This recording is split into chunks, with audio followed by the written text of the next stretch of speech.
Hello, hello, hello, hello.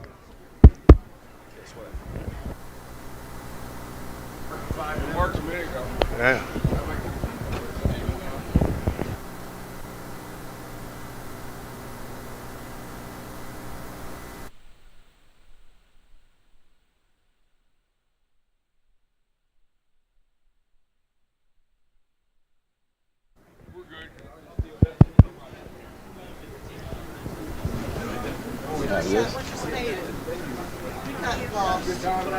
Yes, we did.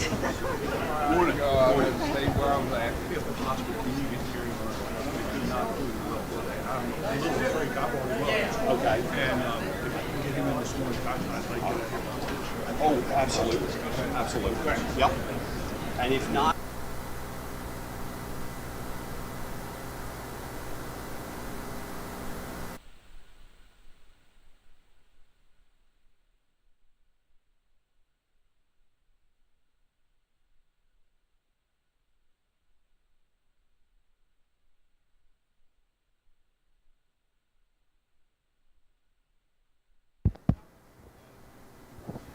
It's out of green light. Let's see what happens now. Nothing. Jesus Christ, I'm gonna kill him. Yeah, and I did it yesterday.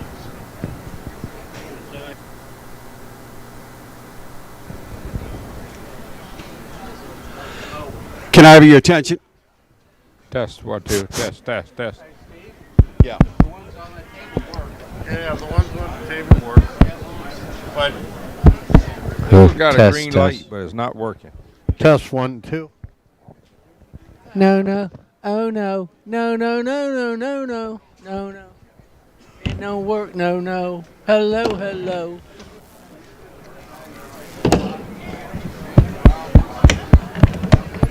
Testing, testing. Dead. Dead. Push the button. Test.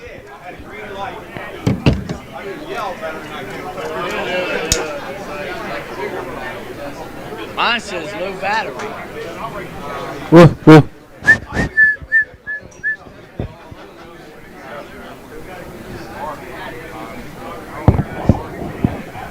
Okay.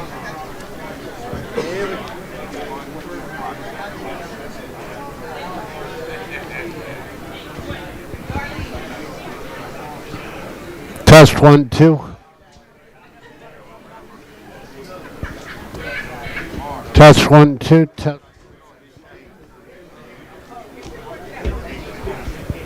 Test 1, 2. Test.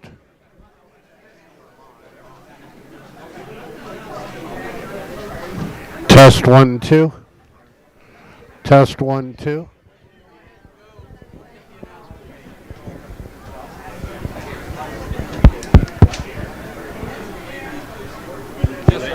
Test 1, 2.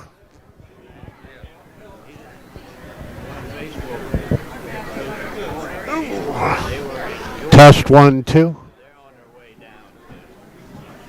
Test 1, 2. Test 1, 2. I used this one once. Why we use the speaking from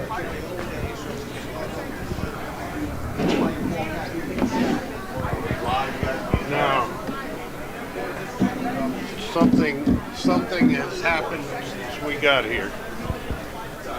I don't know what. Test 1, 2.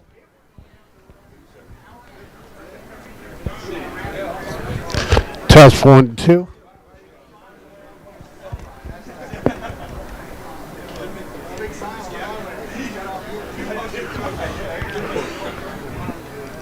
Test 1, 2. Test 1, 2, 3, 4.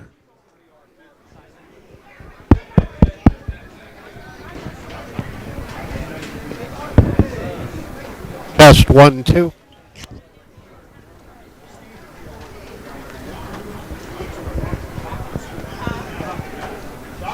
All right, let's see. lights are on. You got power. I got power, I got transmit. This guy is the output. This guy should be outputting to there. This should be outputting to the RF for the speakers. I got sound audio, or I've got RF showing audio coming in. Test 1, 2, 3.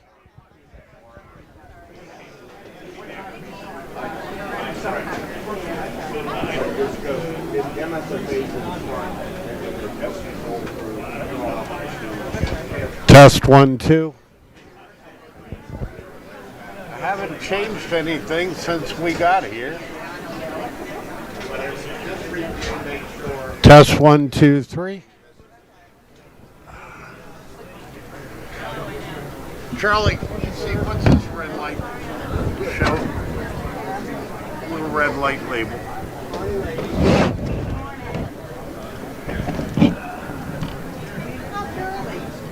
Audio. Okay. That's telling me you're not getting that audio.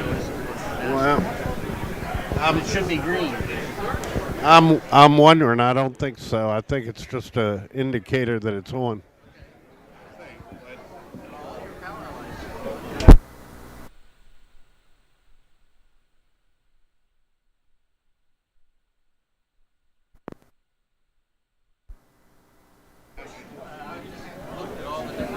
Yeah. Test 1, 2. So there's the receiver line.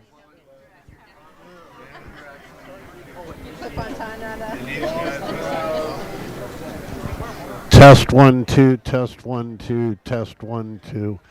And I'm transmitting out, so it's got to be to the speakers. What about now? Test 1, 2. Richard? Yeah. Right here. What's that? Okay. When I turned this faster, Yeah. you pushed it. Oh. Green. Okay. Huh. I wonder if they're on mute. Test 1, 2. Test 1, 2. Test 1. I need number 8. 1. This one doesn't. Well, Test 1, 2. Wonder.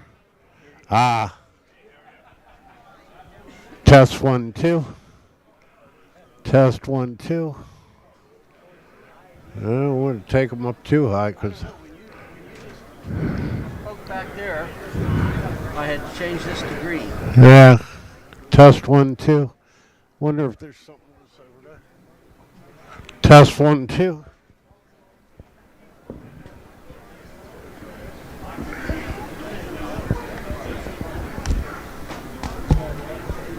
Test 1, 2. Okay. That's one of them. Test 1, 2.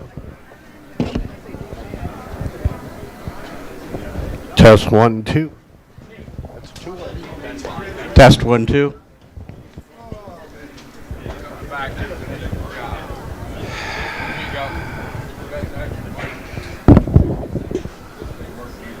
Can I have your attention for 1 minute, please? We're delayed starting. Had a little difficulty with the PA system. We're going to make sure it's working. But the internet is very limited. Please don't get on the internet and watch videos or anything or gaming. The internet password is back by the kitchen windows. If you need to get on for something important, go ahead and do it. But other than that, please stay off the internet. Also for committees, any committee that has their yearly report. Elaine, where are you? I saw you. Elaine's back in the back. Please take those to her. If not, they need to be in like yesterday, if you would take care of that. And we'll get started in about 5 minutes. Thank you. Good night, Steve. That gives you a little time to do stuff.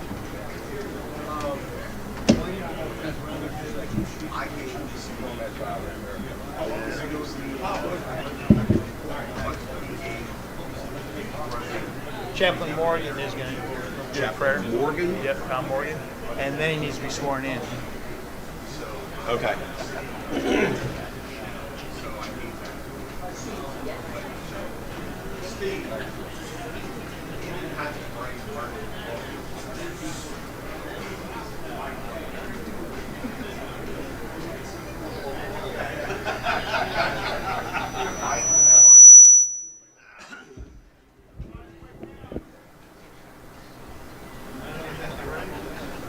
Thanks.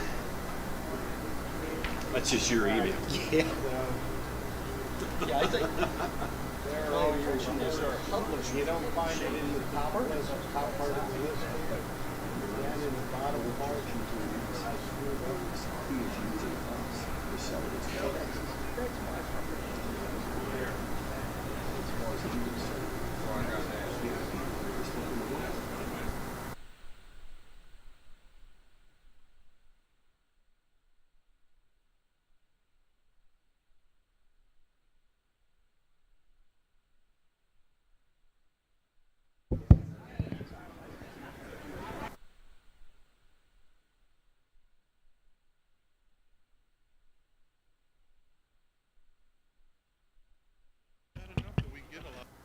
Test. Test.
Yeah, yeah. John Denver.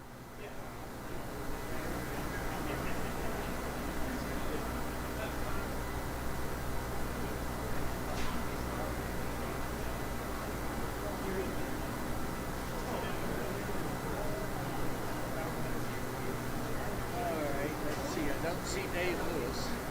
No, I haven't seen him. He's probably had something going on in Ocean City Thursday and Friday, but not today.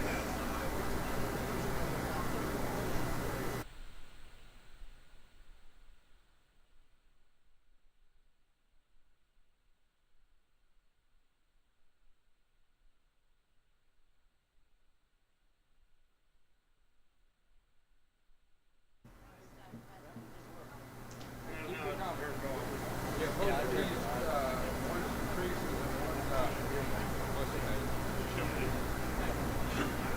Test.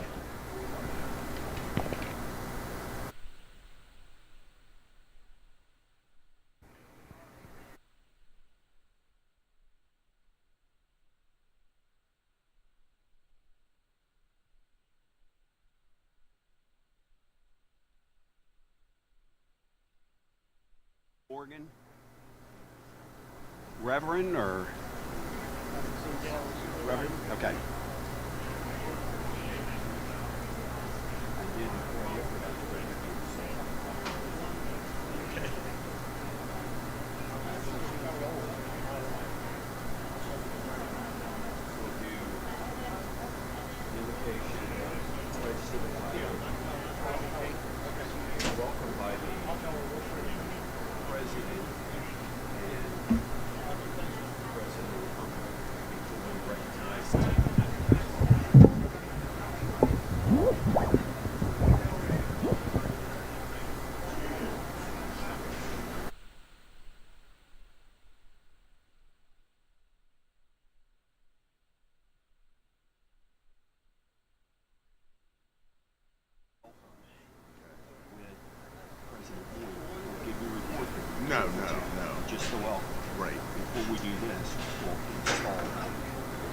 Okay? Sounds good. You ready?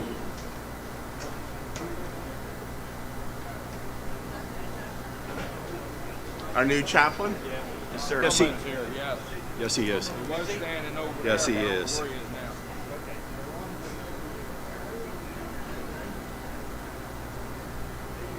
He's back there in the water getting something out of the cooler by the coffee pot.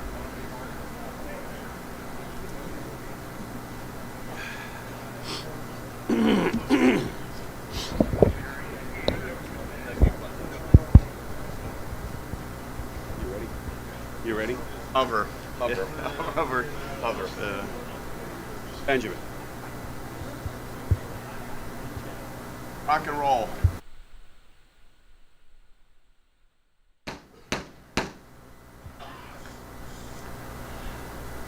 Good morning. I'd like to call the Maryland State Firemen's Association April Executive Committee meeting to order. At this time, call on Reverend Tom Morgan for the invocation.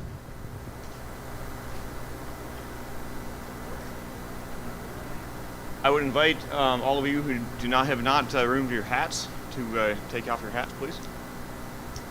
And let us pray.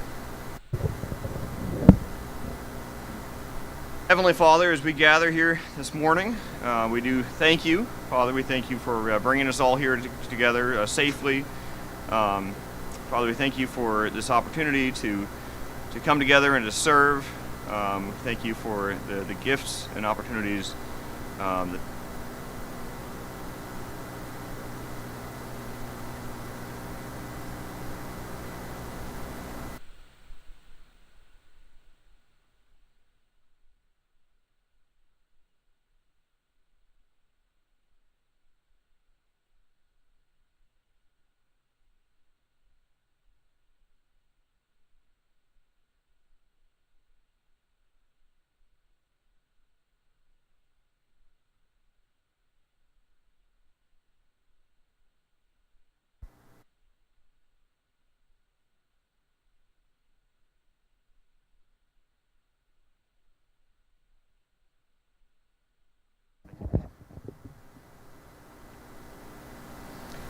Father, we pray for the families of those folks. We remember the service they've offered, they've given. Lord, we ask for the strength to continue on in our service. And Father, we thank you again for what you've called us here to do. In Jesus' name we pray. Amen. You'll please rise for the pledge.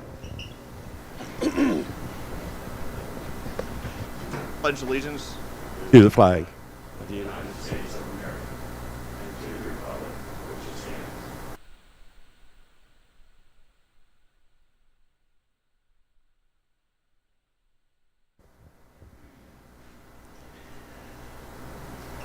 President Kurtz.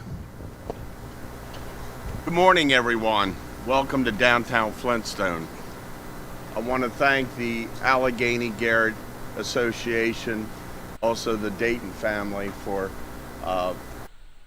setting up the hotel accommodations and the reception. Let's give them a round of applause.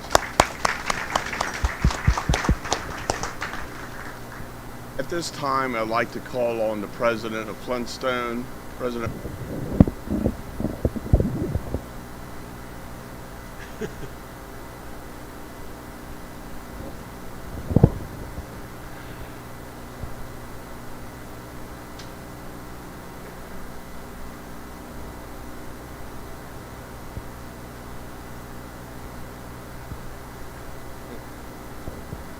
President Moyer, if you'd come forward for your welcome. You can speak right in it.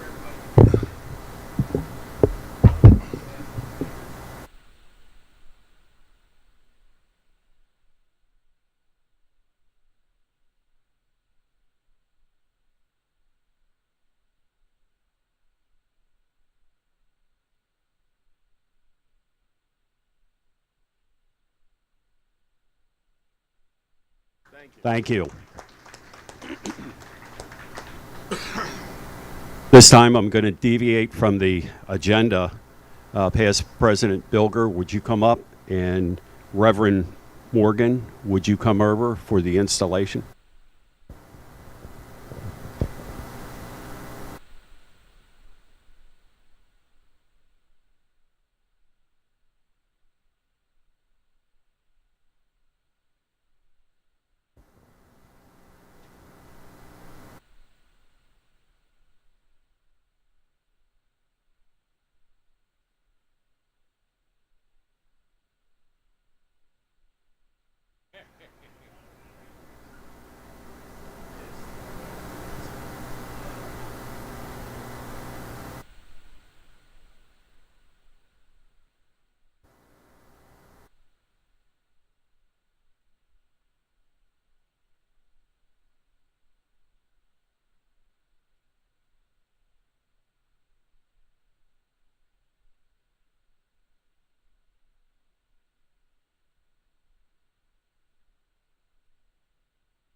Thank you. One announcement from this point on, we're trying to record everything. Please come to a mic. If you recall, at the last executive committee meeting, I stopped you and made you come to a mic. Would prefer not to do that. Just come up to a mic so you can be heard. Second Vice President, recognition of guests.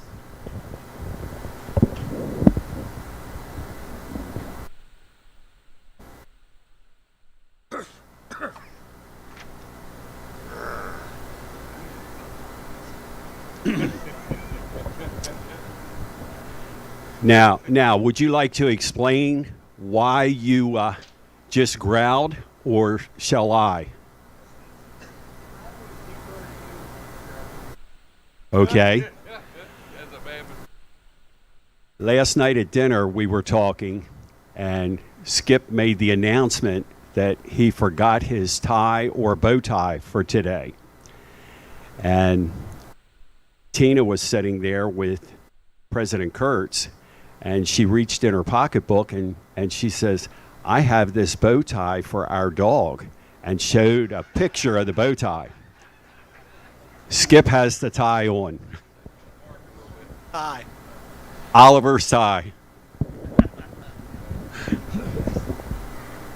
Today, Mr. Chairman, we have with us past President Bob Cumberland, 8788.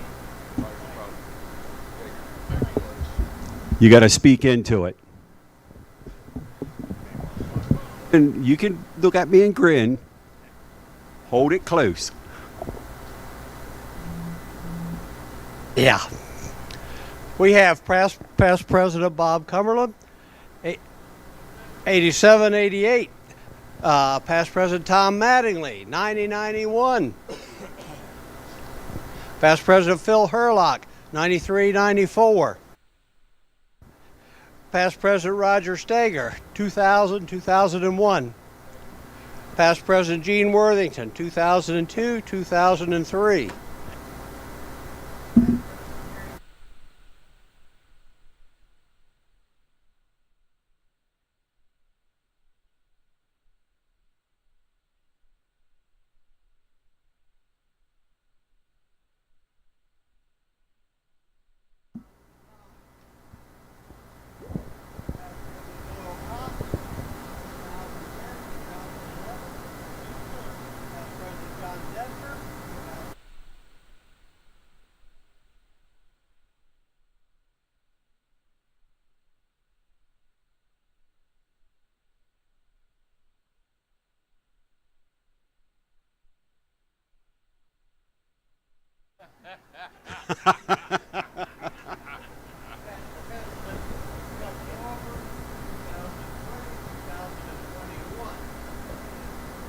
Did you miss any?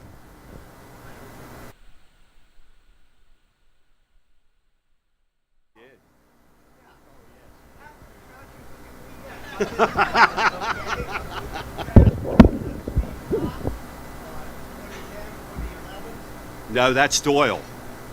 Please don't confuse us.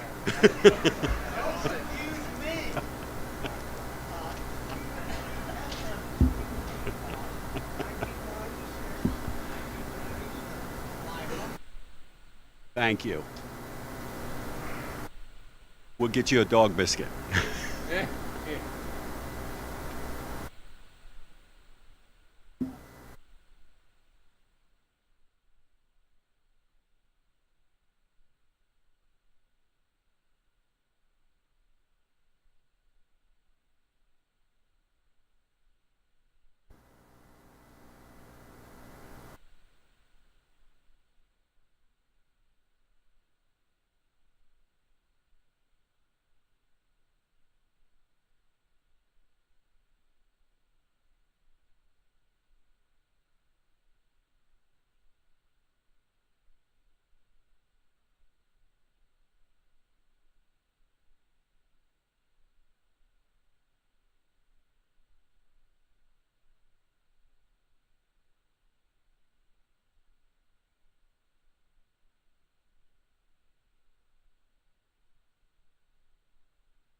Now, you did the trustees?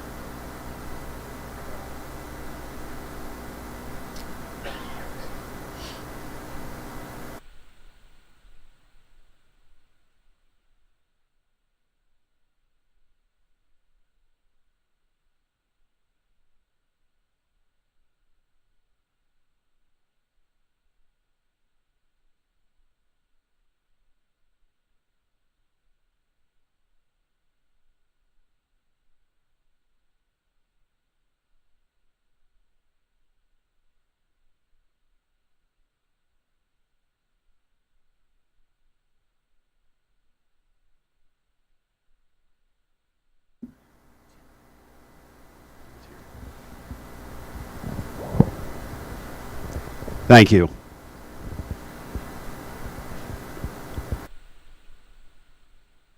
I have executive committee members Chip Jewell, Teresa Collins, and Joel McCrae have been excused from today's meeting. Officers report, President Kurtz.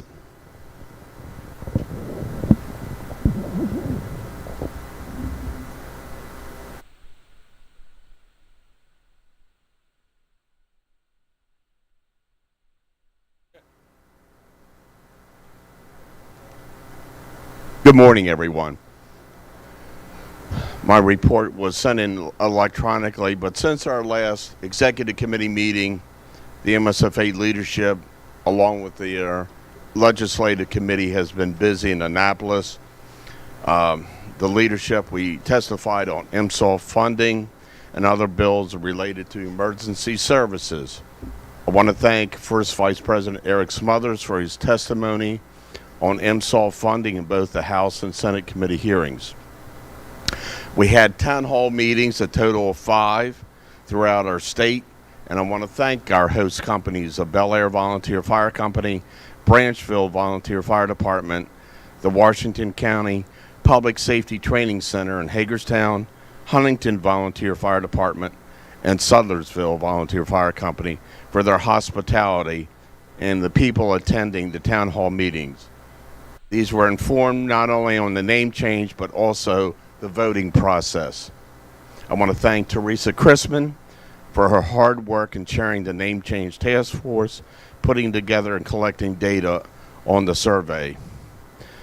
We've attended many banquets throughout the state as well as attending county and regional association meetings. On the passing of Richard Smith, the executive committee approved our request to bestow the title of MSFA Legislative Committee Vice Chair Emeritus to Richard. This was recommended by MSFA Legislative Committee Chairman Bob Phillips. The resolution was given to Richard's widow, Cindy, at the viewing at the Methodist Church in Easton. The MSFA Convention Committee has been busy putting together a great convention and conference. Our President's Banquet is going to be Saturday, June 3rd at the Navy Marine Corps Stadium Banquet Hall in Annapolis. And this will be held the day before the Maryland Fire and Rescue Memorial in Annapolis. The memorial service on Sunday will start at 3 p.m. in Ocean City on June 18th, and this will allow families to enjoy dinner at the CFSI Gala. Prior to attending the dinner, we're going to go to see Senator Van Hollen and Senator Cardin and discuss this issue. A week later, I got an email from Bart Kennedy that a bill has been submitted. It's a bipartisan bill. Senator Van Hollen, along with the Republican senator from Alaska, I believe her name is Susan Murkowski, submitted a bill for $750 million for this. The process is a little different than the original bill back in August, and Bob will go into more detail with this, but I'm glad to see that this has been resubmitted. It has bipartisan partnership. There's a companion bill on the House of Representatives side by a congressman from New Jersey. So we're looking forward to assisting fire departments, EMS departments throughout not only the nation but here in the state of Maryland of renovating and building new stations. Mr. Chairman, that's all I have. Thank you. Thank you. Any questions for the President? First Vice President Smothers. Good morning, everyone. Good thing is Ben's already given my report, so I don't have to do that, but it's okay. I think what was uploaded, and I apologize, is my report from last month. I've been trying to re-upload it to the current one, but we'll get it on there today. So most of what was in there, Ben's kind of already mentioned. I do want to thank the Legislative Committee and Bob for all his hard work down there, and everyone else that's come down to hang out and testify on bills. And Kate's been down there. All of the presidents have been in and out through that and with that.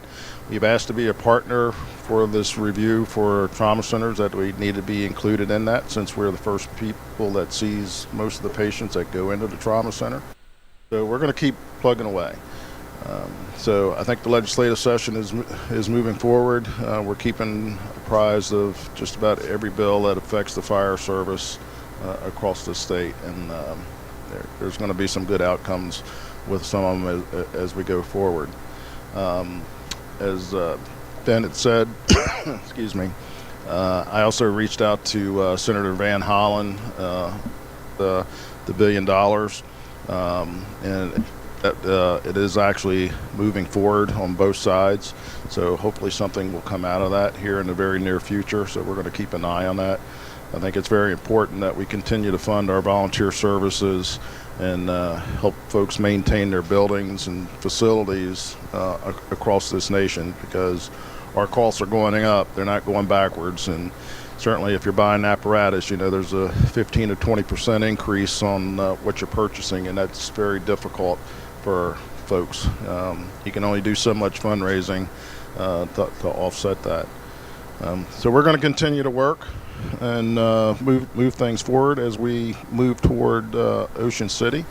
A lot of moving parts there. I want to thank all the committees that have worked this year and keeping us going, keeping us moving forward. There's a lot of moving parts. I know that Chip and I are looking forward to June. Hopefully you'll continue to support myself and him as I continue to walk up the chair as president in Ocean City. We're in the process. If you're interested in sitting on committees or don't want to remain on a committee, we're going to have that conversation in a couple weeks here right after Easter. So seek me out today if you're interested, or if you want to switch hats, let us know while the ink's still wet. But I do want to say thank you to all of our MSOF partners while they're here in the room. Have meetings and have met repeatedly, separate and apart of, and we just had a partners meeting here a couple days ago just before we came up the road. And we're all on the same page. We work together as a good coalition. So Mike, Joe, Fire Marshal's Office, Dr. Delabridge, and shock trauma folks, thank you for your help and assistance. I think we're a very strong coalition. And as we walked into several of the senators' offices, when they see 5, 6, 7 people walk in the room, their eyes get a little big, and that speaks volumes. So, and that says a lot about the Maryland system that we have come to know and love and continue to work. To our volunteers out there and our career partners, thank you for the work that you do every day, and we'll still be here to help you plug away. If there's anything we can do, let us know. Questions for the first vice president? Thank you. Second vice president?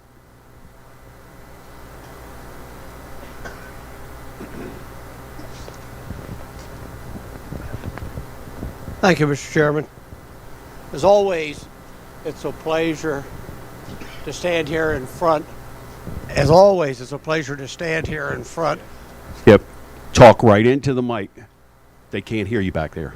Okay. You got to really hold it, almost kiss it. I'm not being smart. I'm telling you, that's how you got to speak into it. I could just yell. Don't tell him that. As always, it's a pleasure to appear before the association, because as I've said numerous times, all of you out there are the association. It's not us up here. It's you out there. It's been a pleasure since June to be traveling all over the state, stopping in. I attended all of the town hall meetings. I was very pleased that we had them, and very disappointed that with the exception of Southern Maryland, we had a poor turnout. Adam, that was your chance to voice an opinion. And without your voice and without your knowledge of your opinions or stuff, the executive committee and the 3 presidents are operating in the dark. And we have our own opinions and what we've seen, but we need to hear from the body, and you're the body. At the legislative meetings, just like Vice President Smothers said, when we walked in support of the fire marshal, in support of MIFRE, in support of Dr. D and MIMS, people were shocked and surprised at the number of us that came in the room. You know, a lot of times there weren't enough seats for us, so we just stood. But it showed the support and the unity of this organization. And we have to keep that going. We have to. Because there are forces out there that are battling against us.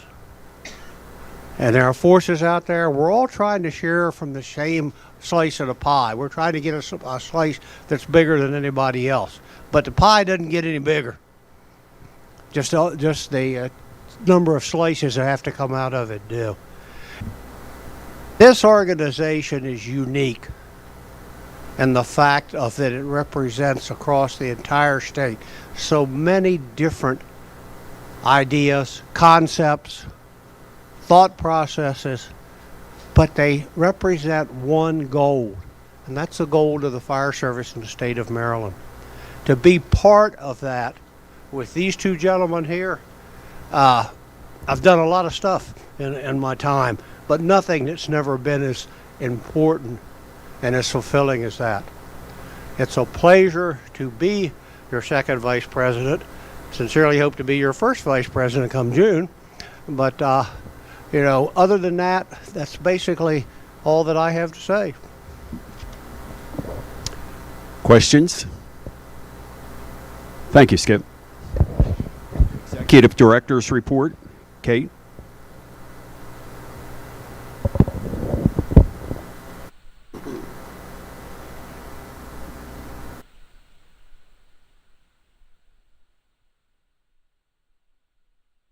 That's good? Okay. Thank you. Good morning, everyone. My electronic version of my report has been filed. I'll just skim through a couple of the points. To briefly recap, since the February meeting, I've been attending the weekly legislative meetings in Annapolis via Zoom or in person. We've had several committee meetings that I've been on Zoom, which has been very informative, and it's nice to see the committees working so hard, and including the leadership to make sure that their messages get across to where they need to go. We've had an active time for social media, sharing a lot of content. If you don't already, please follow our Facebook page if you are on social media, as well as our other social media platforms that Jonathan will get into later, including the MSFA information sharing page. That's a great conduit for information, and your departments can share their information as well. I hope you continue to find the weekly report informative and useful. Our office disseminates the report to highlight everything that's kind of going on around the association. If you or someone you know needs a copy of the report each month or each week, please give me your email address. You can send it to my email, klovelace@msfa.org. SAFER grant. At this time, unfortunately, the positions for the Northern and the Eastern Shore coordinators have now become available. Both of those coordinators have moved on to other things, and they can't give the time that they need to devote to those positions. So if you have anybody in those areas that are interested, please let me know. You can also inform Heather Gorski, our program manager, send along their information. I think there is one person in Northern Maryland that has shown interest, so we're going to get in touch with them shortly. Website enhancements continue.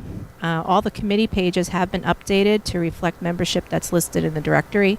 So if you are a committee chair, please get on your committee page and see if there's anything that needs to be updated. Because if the page is incorrect or there's forms on there that are not current, it's not a good way for our membership to get information if it's outdated. If you have forms on your committee pages that need to be made into fillable forms that can be sent directly to your email and streamline some of your processes, that would be helpful to let me know. A big thing we're dealing with right now, especially since we have our regional coordinators in place, is the marylandvolunteer.org website. We've talked about this pretty much at every meeting, asking each department to please go on your profile if you have one. If you don't have one, please reach out so you can create one. It's a free tool for all departments to use recruitment. We want to make sure that the contact information on that profile is correct. We've had a lot of people who are reaching out to us directly and saying that they've sent emails into some departments and they're not hearing back. And which is a shame, because we all know that recruitment is one of our biggest topics right now and trying to get people into our departments. So if you have a profile on that marylandvolunteer.org website, please make sure the contact information for those leads is correct. Marketing, we've been pretty busy with marketing. I'm not going to steal Steven's thunder, but he's been working tremendously with Jonathan on the volunteer trumpet. You've all been given a copy of that. He's also created flyers for convention, which have been disseminated to social media, have been sent out to our vendors, have been sent out to all different avenues. This one is just a one-page flyer that we've recently put on social media, and the one that you've been that I handed out is what was sent to all of our vendors. AB Hall currently is full, so we are well ahead of schedule. We're excited about that. I'll get into that more tomorrow with our convention committee report. I've asked our regional coordinators to create a list of departments that don't have, going back to Maryland Volunteer, sorry. If you need to know which departments in your region don't have profiles, let me know. Sorry, I'm jumping all over the place. The mentorship program has been completed and has been printed. I brought a copy with me today. They will be mailed out to each and every department. It has an implementation roadmap included, and the recruiter portal also has a copy. So we were really excited to be able to. Is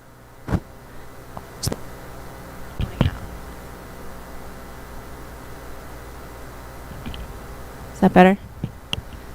So we've been really excited to launch this, and each department should get their copy within the next 2 weeks. There have been departments in Southern Maryland that have received theirs already from their volunteer coordinator. We encourage all departments to review and implement these initiatives. We all know how important retention is within our departments and the mentoring within our leadership ranks. The Transportation Pilot Program and Marketing Project for Queen Anne's County Career Tech Program is complete. We've created the program guide. We've had posters made for each of the participating counties. I do have some of the marketing and program guides that we have here. So these came out really well. And I want to thank MIFRI, Jennifer Ginn, and Anna. She has been amazing to get this marketing up and ready, and you know, I mean, everything's come out really good and crisp and clean. So we're excited for this program in Queen Anne's County. I have reached out to Dan Stevens. We're going to partner with some of the other counties that may need marketing assistance as well. As far as the MFCA training portion of the grant, I don't know that anyone from the Chiefs that's part of that SAFER grant. Teresa's not here to give an update, but if anybody has any questions on what further projects they have for this year, we can get that information from Teresa. Just to touch base for Leadership Summit 2023, spoke with First Vice President Smothers, and he indicated that he would like to have a Leadership Summit this year. It will be the weekend of August 12th and 13th at the National Fire Academy in Emmitsburg. This will be an invitation-only summit for officers and committee chairs to discuss the succession planning and recruitment for the MSFA. More details will come on that. And as far as convention, I'm not going to go into much because we have that convention committee report tomorrow, but I'm happy to answer any questions. Any questions for Kate? And Kate, Ron has been excused for the weekend. I believe Tommy Mattingly is going to do that report if you'll get together for convention for tomorrow. Thank you. Okay. Thank you. Secretary Cox.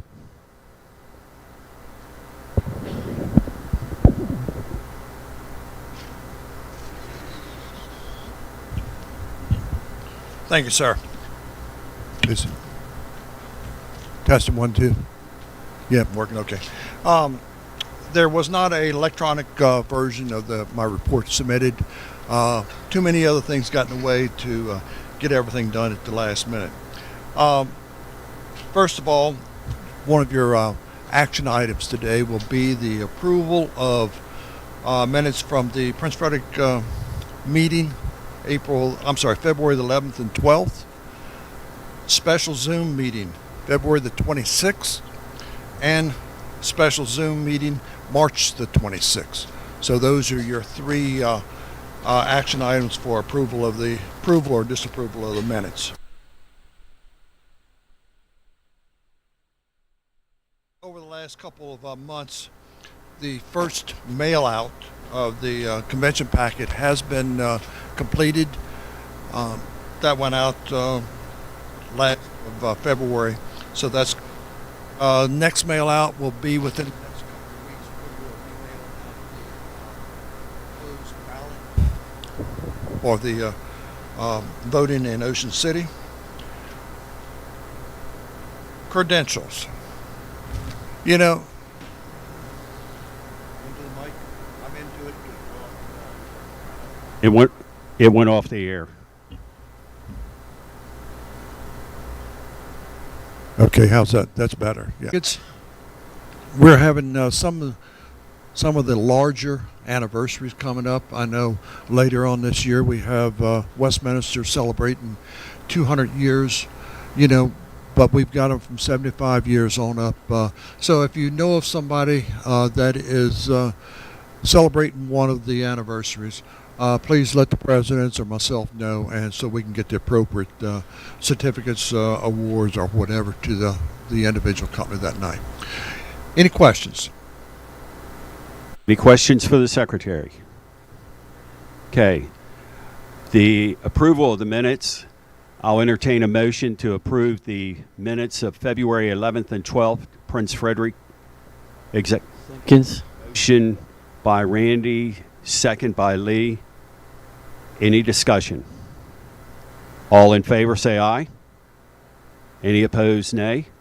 Motion carries. Next, I'll entertain a motion to approve the minutes of the Special Executive Committee meeting February 26th. And that particular meeting was for the purpose, I'm looking for it, for the Vice Chairman Emeritus for Richard Smith. Moved by Doug, second by Roger. Any discussion? All in favor, say aye. Opposed, no. Motion carries. The next Special Executive Committee meeting was March 26th. That particular meeting was called to discuss the budget of the Congressional Fire Services Institute and a letter received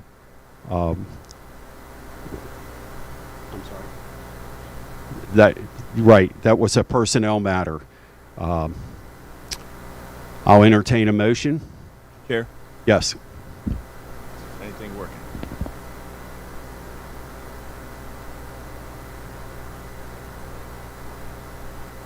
I was on the call. Okay, thank you. All three?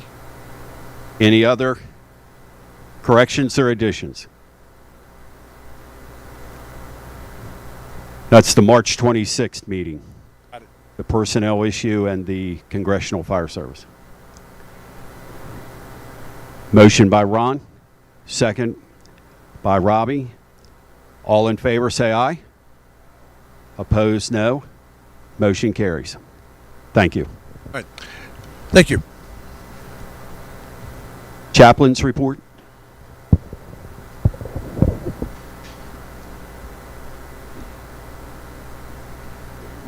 My report was submitted electronically. I hope you all got it. Only one correction since the submittal. There's now 410 members we're going to be memorializing this year. I received 8 this week.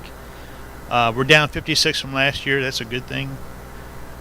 Also today I brought some 988 material. There I have posters and magnets and cards. If anybody would like to take some back to their station, put on their refrigerators or whatever on their bulletin board. Test. The new number for crisis intervention. So if you want to take it back, you're more than welcome to take it. That's all I have. Questions for the chaplain? Thank you. Test. Ladies officers, President Dalton.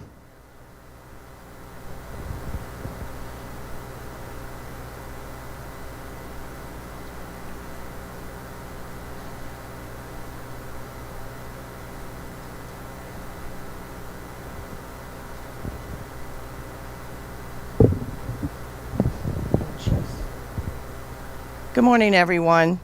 I just wanted to... Also, we had the Miss Fire Prevention first runner-up, Ashley.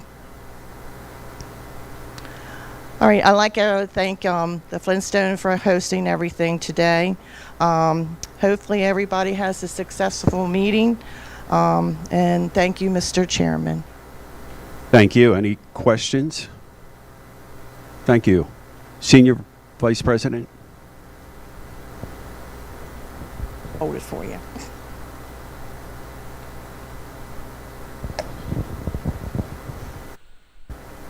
Good morning, everyone.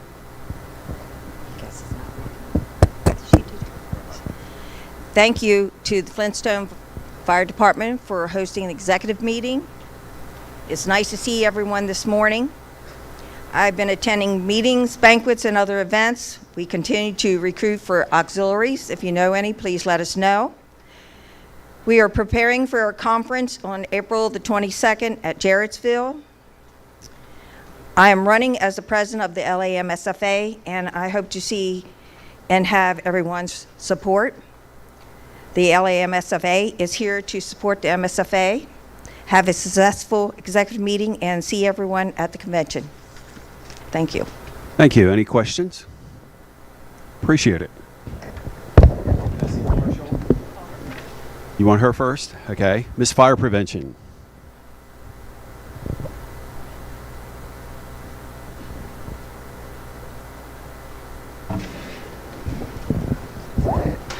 Good morning, everyone, and thank you for having me here. This quarter, I had the opportunity to travel across the state of Maryland, attending 6 meetings, sharing fire prevention at Breakfast with Santas, helping at fundraising events, and had the opportunity to further my education at the Public Fire Life Safety Educator Seminar. My tip for you this morning is to, as you're doing your spring cleaning, make sure that you are dusting your smoke alarms. If you have sprinklers, make sure you gently clean them, because if you clean a little too rough, it might set it off. And make sure that you have a CO alarm, and make sure they are within date.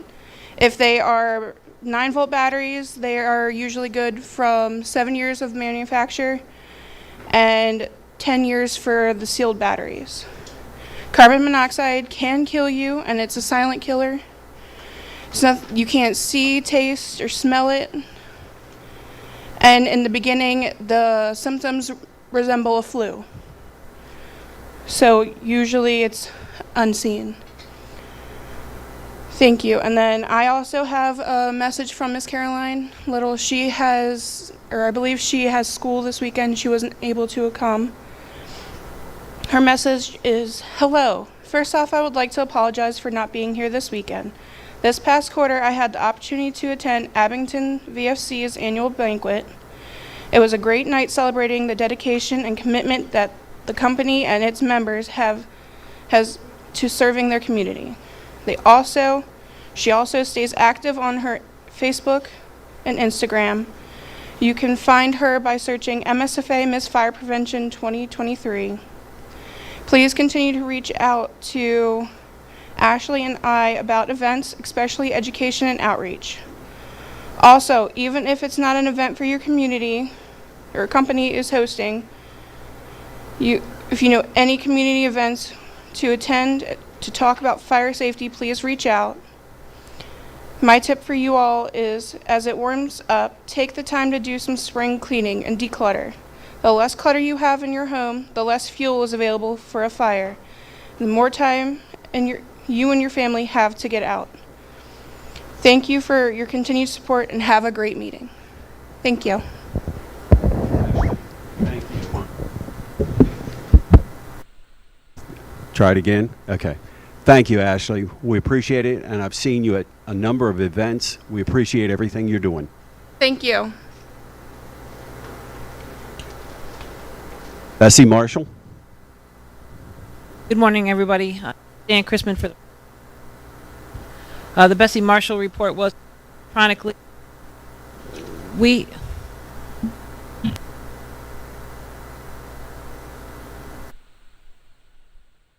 submitted our report electronically, and we have the following cases. So far, we've paid out 20 cases for a total of $20,400. Allegheny County is 2, Baltimore County is 2, Calvert County is 2, Carroll 2, Cecil is 5, Frederick County is 2, Prince George's County is 1, St. Mary's County 2, Washington County 2. On March 1st, 2023, at the request of the LMSFA, our audit committee chair, the books were closed and our items were found to be in correct order. We have a follow-up to request of the committee. We're asking that the stations go through their files and remove any applications prior to the 2022 year.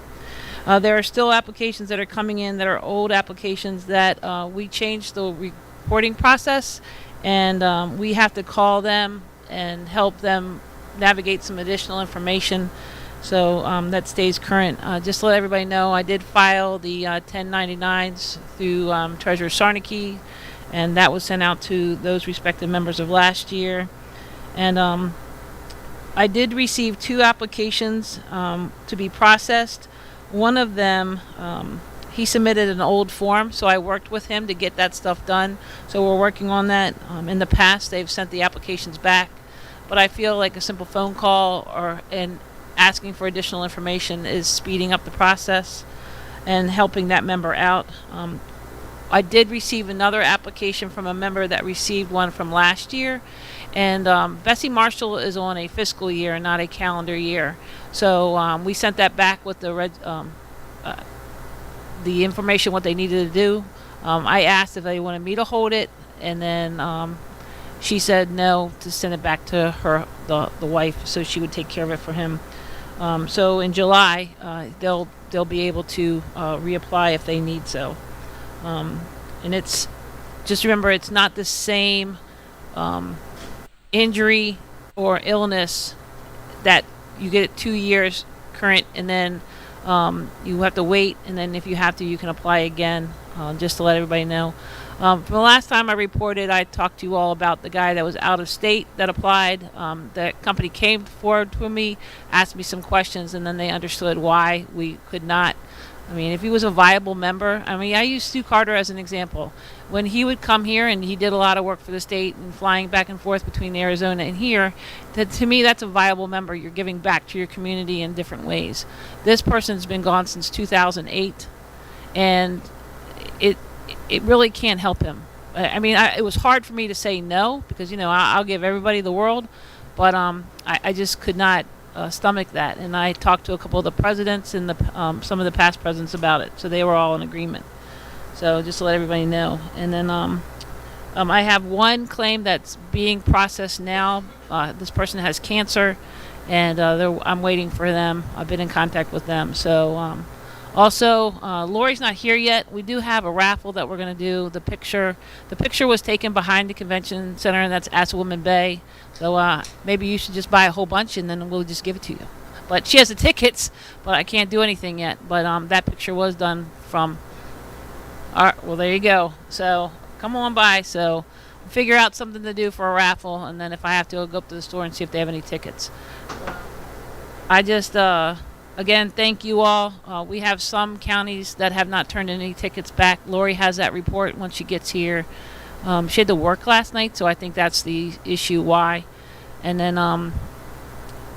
that funding really helps and supports this benefit to our members. And when we have people not helping and supporting, I understand everybody has issues, but that ticket is to help form this fund.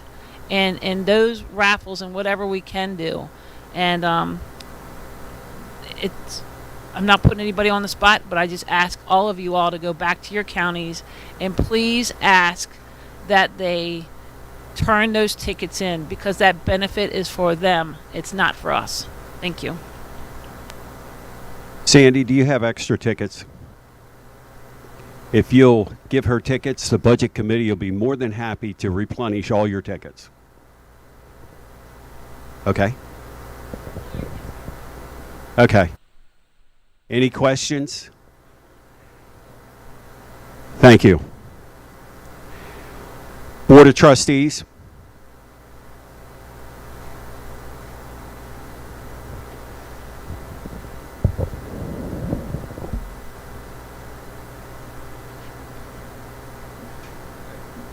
How's that? That any better? All right. There we go. Glad to be here this morning. Good to see everybody. The trustees have approved the claim from the Stockton Volunteer Fire Department reference to Chief Neil Payne with the awarding of Tier 1 benefits. Chief Payne succumbed to a heart attack while he was in the department's staff vehicle on duty as a first responder for the area. Just something a little bit different about this current claim. Chief Payne was in the middle of a triangle of 3 stations, and the interesting thing is when he called for help, he knew he was having an issue. He pulled over, called for help, and unfortunately when the first folks got there, he had pretty much already passed away. But personnel from all three stations, whether it was in a fire department vehicle or in their personal vehicle, showed up to help this guy. So that just attributes to the willingness of everybody down there to help one another. I thought that was remarkable within itself. The trustees have received 2 more notifications of intent to file line of duty injury claims from the Leonardtown Fire Department. One involved the injury sustained by a member in late February. He fell out the back of a moving pickup truck while they were on a service detail, and they have requested an extension of time to file. Simply, they've had some trouble getting some of the documentation from the doctors and the hospital reference this particular individual. Apparently, he's in trauma of some sort, or at least in the hospital suffering from trauma. And we had a second that we just got notified of within the last week to 10 days. A member was sustained burns to both hands while participating in a training session burn down in southern Maryland with several other companies. Both claims will be reviewed, and when the paperwork is received, they'll be acted upon. The trustees are appreciative of the work done by Treasurer Sarnicki in recovering benefits paid to a beneficiary who had passed away 19 months ago.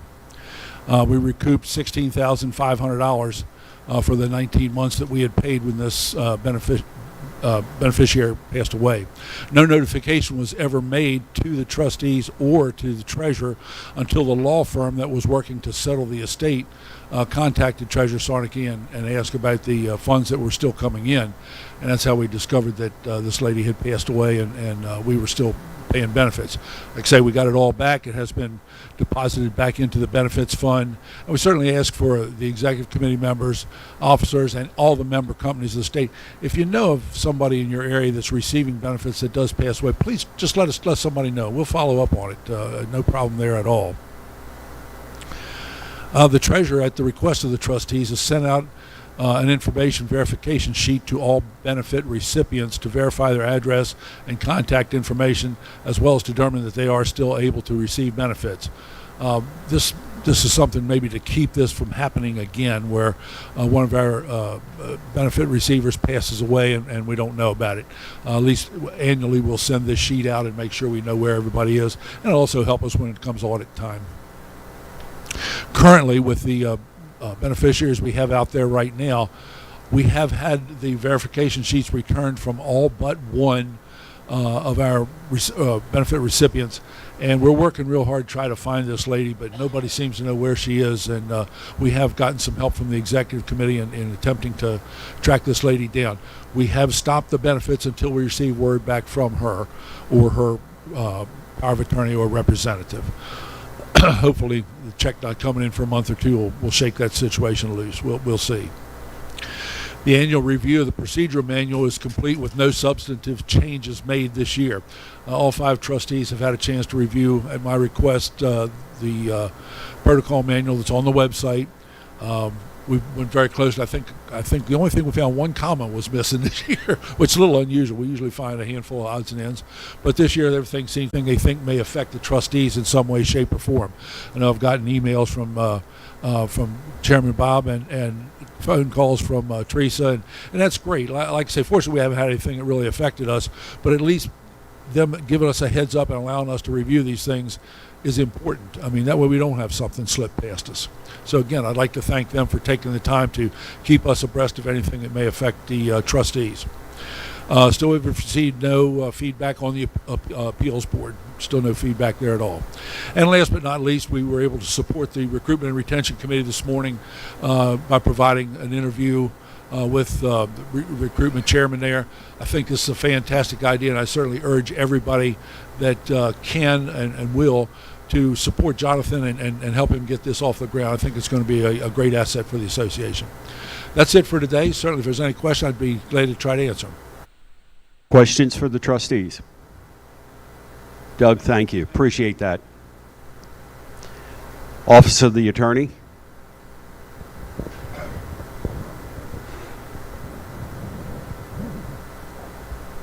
Good morning, everybody. We'll start out this morning talking about the trademark renewal. Mentioned it a couple of times.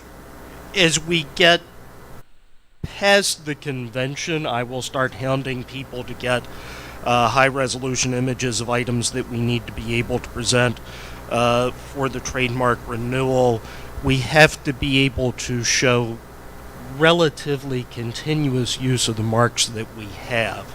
And some of those things are going to be easy. Using of the mark on published materials like the proceedings book at the convention or the volunteer trumpet or things like that.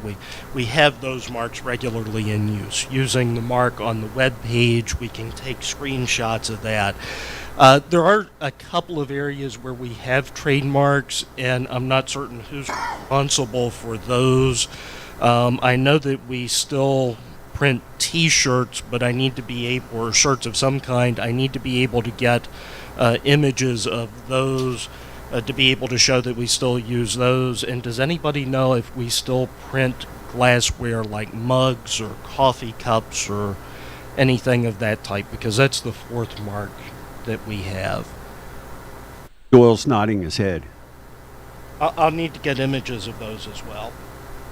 I'm only going to be around today until lunchtime, so I'm going to report on some things that other committees have asked me to look at, and I'm not going to be around to be able to discuss those later today. Past President Underwood has negotiated a new lease for 17 State Circle, which is an onerous process, and thank God that he did it. He'll describe the process and the ultimate results later when he gives his report. I have reviewed that for legal sufficiency. The contract itself is fine to go ahead and sign. The only thing that I would suggest that is slightly different from prior leases that we have had there, previously there has been the requirement of $1 million single claim policy for insurance. There is a new aggregate requirement of $2 million in aggregate that we need to have, which I think we may already cover it for that, but we just need to make certain that we comply with that insurance once we enter that lease on it. But outside of my typical realm of just a legal analysis on things, I do have some concerns about this proposal in and of itself. Asking essentially for $4,500 to be able to fund these copies of the books to go forward. That would come from either the MSFA or from private donors that the MSFA would gather. It seems like a way for the publisher to be able to sell books without marketing the books themselves. And I'm not certain that that is the best way that the MSFA can address the use of its own funds, or if we're able to get donations for $4,500, perhaps those funds could be better spent on other MSFA purposes. So the use of the mark, if the MSFA decides to go forward with it, I have no objection to that. I just think that there should be some strong consideration as to whether or not this is done, because I think that this may be something that we don't want to get involved in. Any questions? What I'd like to do, the lease and the fire law books, I'm going to hold for committees, but this topic and to bring the executive committee up to speed, the president, myself, and the attorney have been in communications on this. I want to take care of this issue right now. Mr. President, do you have anything to add on this?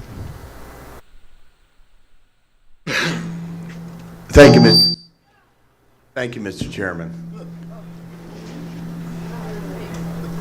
Everyone get their attention now? Mr. Burton Clark had contacted me, and he also reached out to the Maryland Fire Chiefs.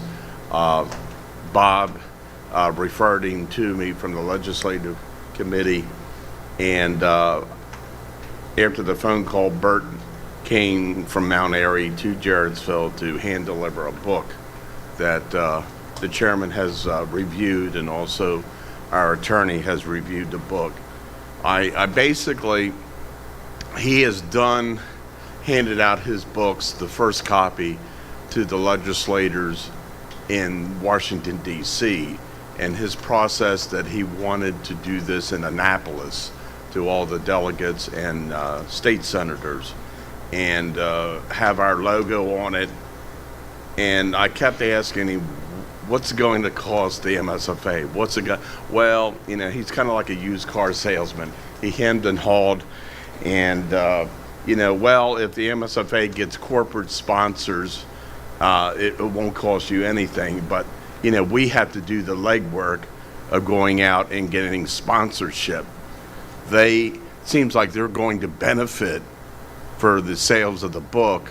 We have to do the legwork of, you know, either raising the funds or those funds come out of our treasury. And like I said, I referred it to our attorney, and Mike gave us our opinion, and I think we ought to act on our attorney's advice. Okay. Before I make comments, anyone on the executive committee? Any comments? And let me reiterate again, I think that Dr. Clark has been an asset to the fire service, but I don't think that this is something the MSFA should get involved in. One for comments. As I said, I'll make comments. The attorney and I have talked about it. I'd certainly concur. The issue is if it's something the MSFA wants to distribute to the legislators, we can certainly do that. I think it would be a bad practice, as we discussed, for us to go out and solicit vendors for someone else's book. As the attorney said, all we're doing is buying his book rather than he going through the process of selling it. So on behalf of my representation on the board as Hartford Cecil, I don't agree with it and think we should not do it. Sir, anyone else? Mr. Phillips.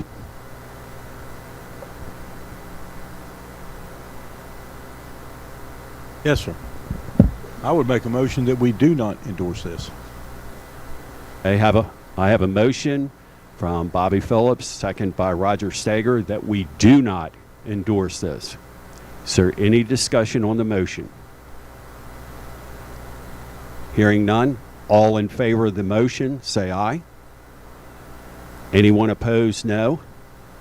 Motion carries, and please show it was unanimous of those members present. Thank you, Mr. Chair. That concludes my report. Thank you.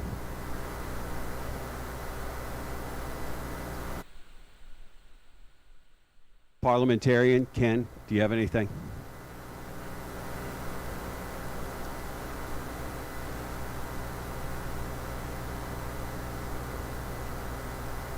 You got a one-time pass. You didn't come to the mic.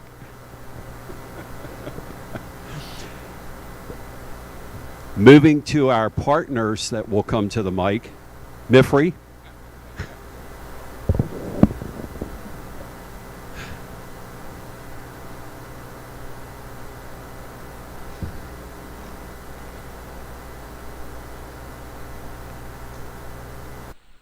Morning, Mr. Chairman. A couple things. I'll run down and listen, and I'll have Mr. Pat give you all an update on the Western Maryland training facility project and the move from Frostburg back to the facility. So first and foremost, the report's been submitted electronically. I do want to bring to everyone's attention under the EMT programs, the instead of 16 classes started, it should say 16 classes tested, not started. So far in calendar year 23. So you have the numbers for the first and second attempt. I put last year's numbers in there just as a comparison. However, remember that last year's numbers was a full year when 50 or 60 some classes have tested.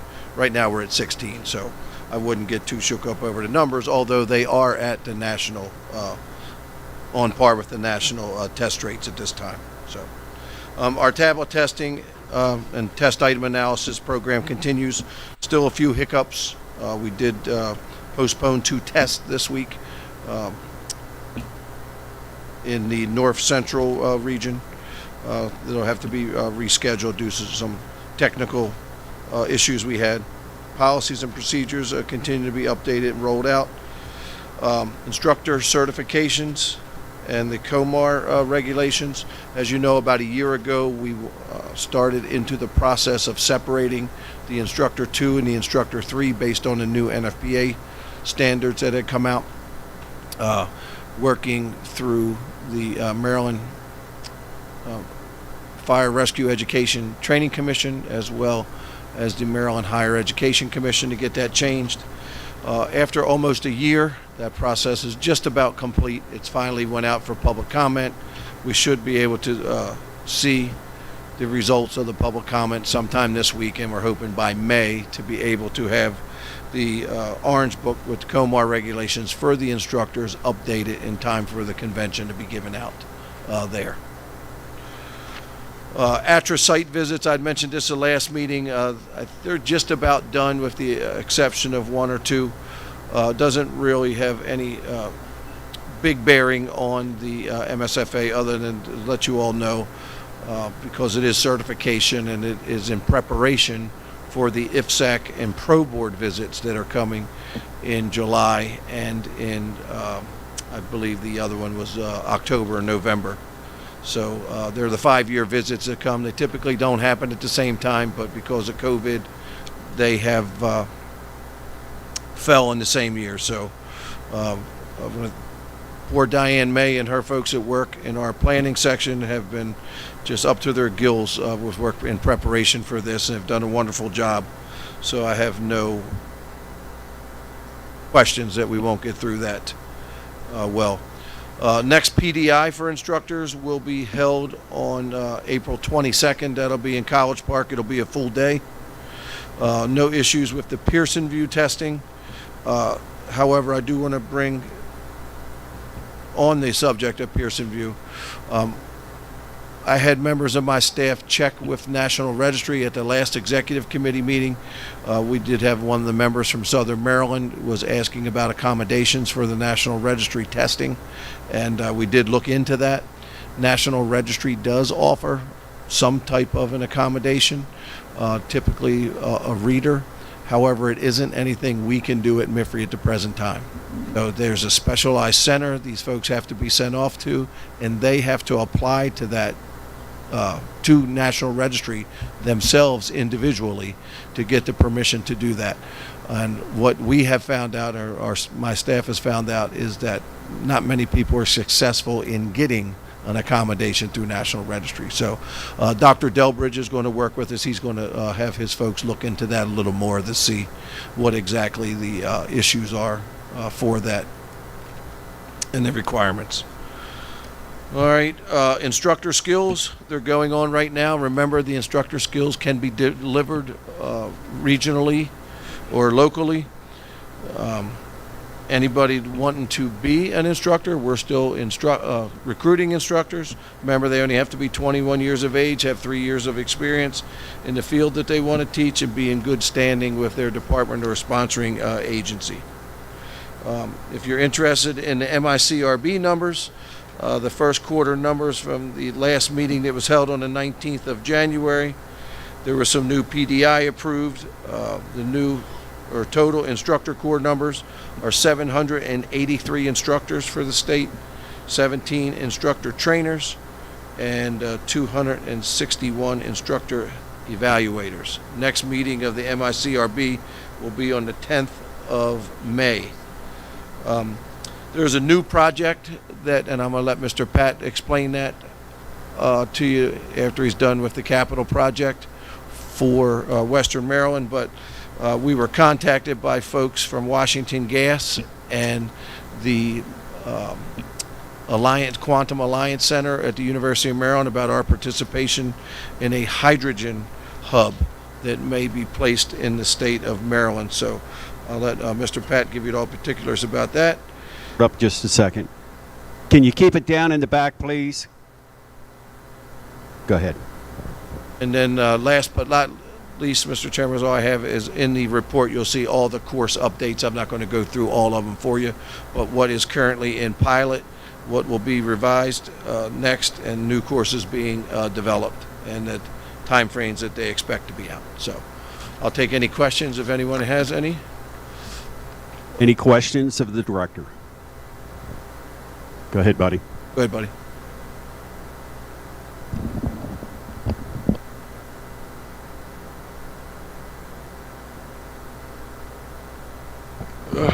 You got to speak right into it. Oh, I can hear you, buddy. Go ahead.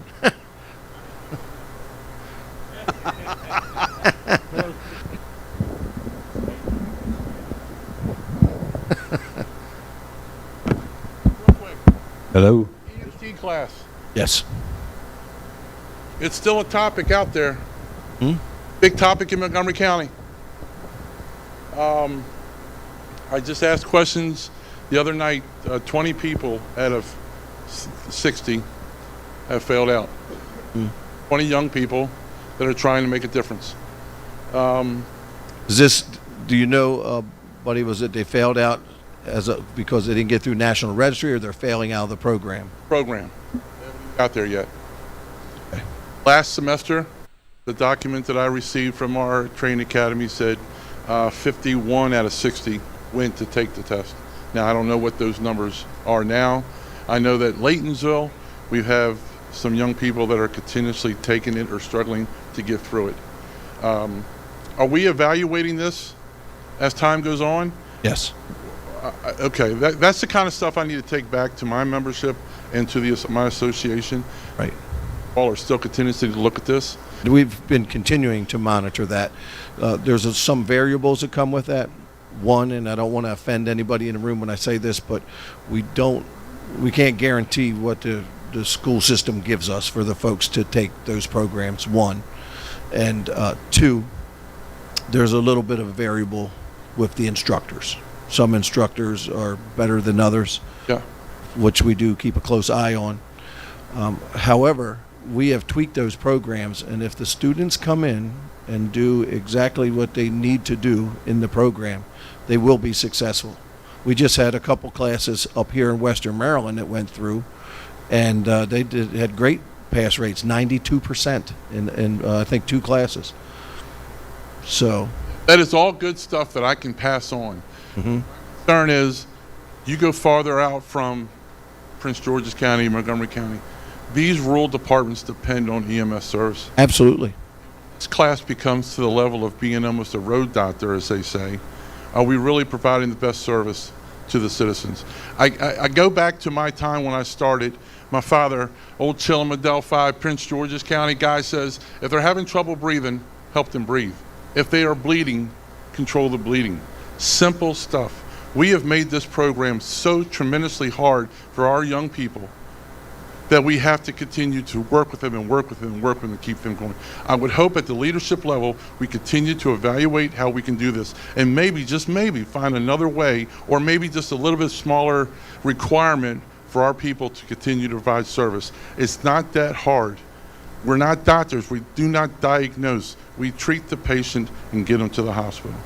Thank you for listening to my story. No problem. I hear what you're saying, but just remember that we have to put on, develop and put out programs that meet that national standards, which that we're required to follow. So, but thank you. All right, Mr. Patton, you want to talk about the Western Maryland and the? So you have a question?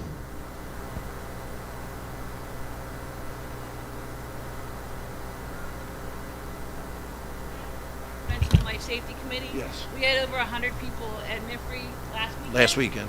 And it was a great presentation, and I can't do this without MIFRI. Okay, so we had this presentation last week at MIFRI. Teresa, go to the mic.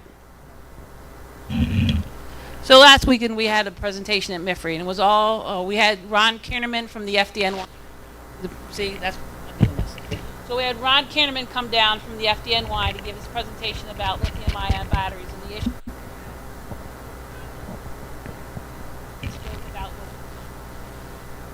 From West Virginia. And then we had people from Montgomery County. They brought in all of the electric vehicles that you all are utilizing. Montgomery County's fire department has an electric vehicle. So we just want to say thank you, because it's that partnership that we've been able to do. And it's been a long time since I've had over 100 people in that room, and it was a nice presentation. And I'm upset because the fire marshal wasn't able to be there because there's other things going on, but he was so happy to see all the people. But it's because of the partnerships of MIFRI that we're able to do this. So that's my thank you. And I'll get it to you later. Appreciate it. Just a quick comment, and yes, I don't care if you get mad at me. We are trying to record the minutes. That's why you have to come to the mic. I have been yelled out by many, many people. I don't care. You can yell at me, but I'm going to make you come to the mic. While I'm on that topic, for the Public Address Committee, and I'll tell you again, it's your committee, we have updated your budget. We've given you more money for the PA at the convention and this, and I don't expect to see this kind of activity where we can't talk in mics at the August meeting when Chairman Chip Jewell's trying to run a meeting. Mr. Marlette. Yes, sir. Quick update on West Maryland. We are reaching the end of that project. Hopefully, we'll be there.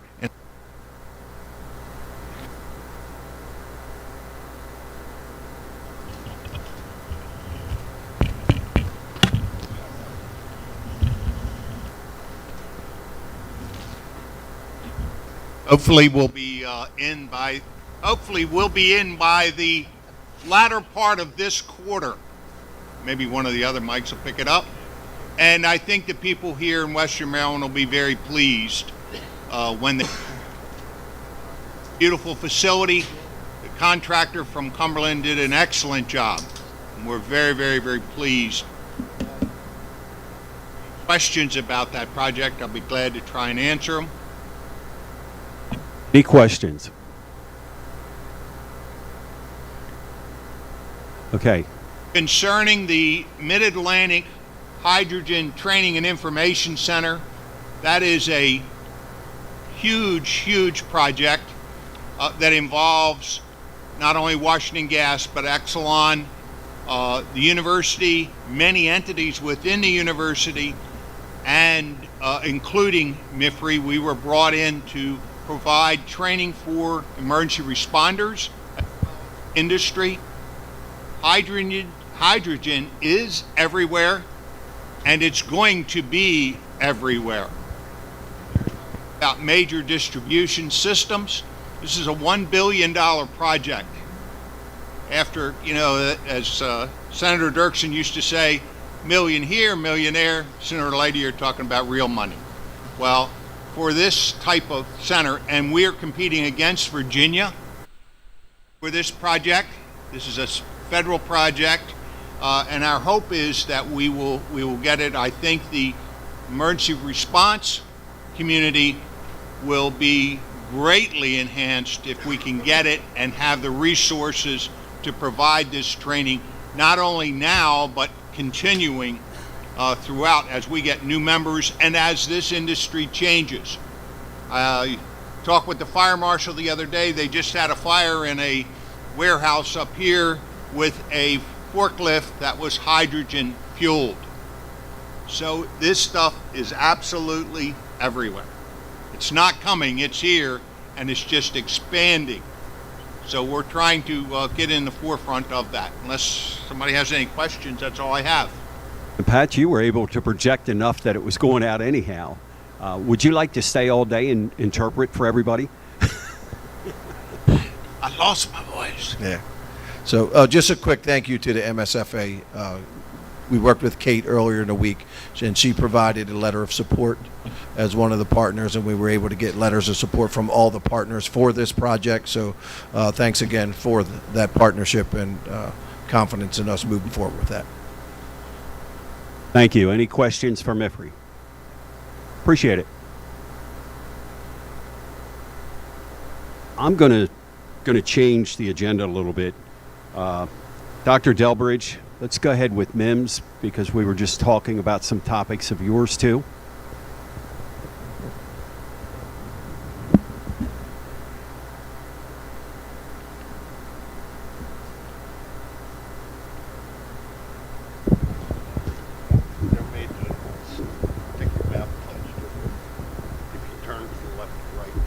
Can you hear me now? Yes. I'll just reiterate some of the comments earlier about the legislative session and the value of the partnership. I've been in my gig now for a little over 4 years. I think every legislative session is an adventure and interesting. It was really impressive this year, I think, and I was honored to be part of a collaboration that included not just MEMS, but the MSFA, the state police, MIFRE. I think when we had meetings with senators and delegates, and when we testified and we showed up together, it made an impressive statement to them, and it let them know that we're all rowing the boat in the same direction, part of the same team, and I think it makes it a lot easier for them to deal with the issues that we bring before them. There was one or two of these things that lasted well into the evening, and Eric and Skip stayed with me for a long time with moral support. It was very helpful. I think it made a big statement. So on that note, we mentioned the MSOF. The Emergency Medical Services Operation Fund funds MEMS, most of MIFRE, about 80% of the Maryland State Police Aviation Command, and provides $15 million in grants to jurisdictions, the AMOS Fund, which goes to support infrastructure development. The EMS Operation Fund is always projected to eventually turn upside down. It's funded by a $29 biannual surcharge on motor vehicle registration. Since its inception in 1993, about every 10 years that number needs to be updated. It was last updated in 2013. So it's about time for, if that stays the funding source, for it to be updated again. What happens is the revenue is not inflation sensitive, it just stays the same, but the expenses of course are. And things like helicopter maintenance and people's salaries and all those kinds of things eventually turn upside down. And so the fund has had more expenses than revenues for the past few years. And the pandemic accelerated that as motor vehicle registrations were deferred and people didn't have to spend that money. It didn't fund. So that is going to be there's going to be a short-term fix, I think, until there's a long-term solution. But we spent a lot of time talking to legislators about that. There is going to be a task force developed on ED crowding. I'm almost for certain about that. Maryland has the distinction of having the longest times in the emergency department of any state in the country. We're right on par with Puerto Rico, actually. It's been an attention grabber for the past 2 decades. There have been no fewer than 6 reports on this topic before. MEMS has been involved in several of them. I think they're nice when they're done and they go on somebody's shelf and they're available on the internet when you have a question about them 5 years later, but they don't ever really result in actionable policy things. And so hopefully that'll be a little bit different. There are a lot of interest groups that, last I looked at the legislation, are tagged to be part of it, but fortunately it includes an EMS presence, and I think MEMS will have a foundational seat at the table. There's also going to be a similar kind of effort about trauma center funding that we'll participate into. The health of the trauma centers is an important part of the fabric of the EMS system and is in question in some places. Switching gears. We've talked before about the EMT stipend. It was part of a CDC grant that we were fortunate enough to get last year. It was for $1 million. It funded 500 EMT students to finish the EMT program and pass the National Registry test at the end. Each student is eligible for $2,000. They get pieces of it as they go through the EMT course and pass different modules, and then $1,000 is held out for when they pass the National Registry test. We're aware that there are a lot of students, or at least a portion of students, a lot probably is an overstatement, that finish the course and never take the test. And so we were trying to incentivize people to finish the course and take the test and see if $2,000 would be enough of an incentive. We have given out more than 500 scholarships. About 17 people dropped out of the course once they started, and we recycle that money. As soon as we have enough money that we know we have in reserve to fund another student, we get another student. We have a waiting list. About 65% of the people are MIFRE students. A smaller portion are community college students, and an even smaller portion are students at a county volunteer academy. And so we'll have more data on that as we get closer to the end and realize how we did in terms of getting people to pass the National Register test at the end. About 265 people have finished, gone through, done the whole thing. If 265 people finish and 17 people failed, bagged out, that's pretty good. That's a pretty good deal. That's a better deal than we get without the stipend. And the last thing is, and I'm happy to take questions, we're working hard with EMS representatives and hospital representatives to come up with a statewide guideline on what it means to transfer care from EMS personnel to hospitals. Dr. Chismar and I have been really active over the past couple of months with presentations at the HSCRC about how we think there should be a quality incentive built around this for hospitals, so there's a financial implication for them when they don't do this particularly well and when they do it well. We were subsequently invited to make presentations at one health system and another hospital with the same information to encourage their quality people to take interest in the topic. We share data often about how the hospitals do. We share individual data with individual hospitals on a weekly basis. Every Monday they get a report that tells them how they did in the past week and how they've been trending over the course of time. And the idea is to get them wrapped around the idea that it's important to transfer care, responsibility of care from EMS personnel to themselves when the patient arrives. Our goal is 90% of the time within 30 minutes. We recognize there will always be exigencies, there will always be opportunities for 5 ambulances to arrive at once and just overwhelm the ED for a 10 or 15 minute period of time. We're trying to get the hospital people to speak the same language as the EMS folks and vice versa. It's going pretty well. Hopefully more to follow on that. And I'll stop talking and try to answer any questions. Any questions for MIMS? Yes, from my end. Doug? Doctor, the comment that you made that the ED wait times is comparable to Puerto Rico is quite disturbing. In fact, it's quite insulting to the EMS providers who are held to almost capture at some of the ER departments around the metropolitan Baltimore area. I'm speaking for Baltimore County, who has just instituted a medical duty officer to monitor which ambulances are going to which hospitals, and at the same time looking at the load level of that hospital. We have taken it upon ourselves to monitor what's going on. And you also make a comment reference, we've been talking about this and talking about this. How much longer are we going to talk, Doc? I mean, we have, not we, as a taxpayer in Baltimore County, we have had to hire/promote a paramedic individual to babysit the hospital status. And you make the comment that we're in Puerto Rico. Well, everybody better start learning Spanish real quick. And it's kind of disturbing as a taxpayer and as a member of the emergency services family that the paramedics are like held at bay. In the meantime, we have to send fire trucks to go to first responder calls, and they're waiting for 15, 18 minutes for an ambulance from Dundalk to come to Halethorpe. My point is, throw them on the fire truck and take them to the emergency room. Like indicated earlier when someone made the comment, Chief Sutton, we're road doctors. As your dad said, if they're having trouble breathing, help them breathe. Give them a little oxygen. If they're bleeding, bulk it up. Doc, it's time for somebody to really stop talking about this and doing something. Now, I understand that you can't go to a hospital and say, you got to hire 50 nurses for the emergency room. It's just not happening. They're bailing out of the emergency rooms because of what they're seeing in there now.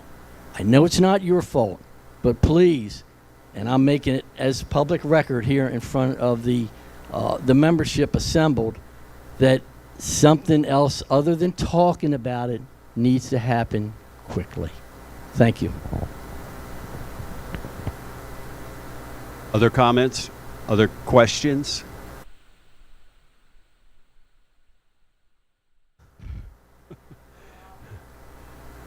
Dr. Delbers, while you're there, I don't see Clay, and I know Eric and I serve on the EMS board. Anything from EMS board? That's a good question. Anything from the EMS board? I don't think so. I'm sure if Clay was here, he would reiterate the value of the partnership, the strength that we have in steering the EMS system as a collaborative, and he would thank everybody for the strong partnership that we enjoy. Let the chairman of SIMSAC on the EMS board go ahead and speak.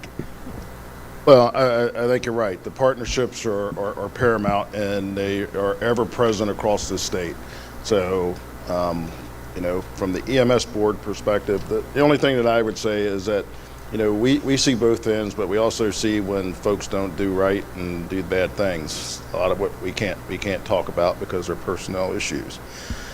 The take-home message, and I've said this at a couple association meetings, is we got to remind our folks when you're out here and you want to have fun and you want to party, don't drink and drive. It's going to get you in trouble. And then if you got a certification card in your pocket, you're going to see us and not like us very much. So just kind of remind your folks that, it's great to go out and here and have fun, but you're also representing the fire and EMS service when you're out and about. And I can tell you, my buddy Joe and I, we wouldn't treat you any differently, just because of who you are. So just kind of remind your folks that if you're going to go have fun, get an Uber, Lyft, something. We don't want to be the ones that you got to be looking up. I always say if you saw me on the aircraft and I'm looking down and you're looking up, you're really having a bad day. So let's not have that. And I would say that's probably about the only real big thing that we've seen. So. Any questions? Yes, sir. Randy? Use your mic.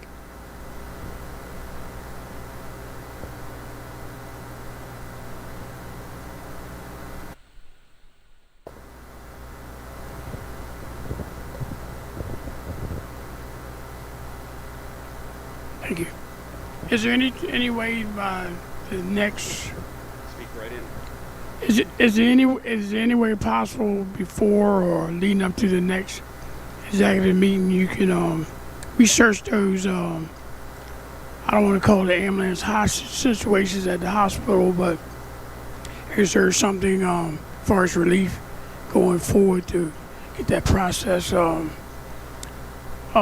moved along? Because I know for our station, we border Anne Arundel County and we run sometimes with Prince George's, but our ambulance calls have been increased, especially in Anne Arundel County, because their ambulances are held at Anne Arundel Hospital for 2 and 3 hours at a time sometimes.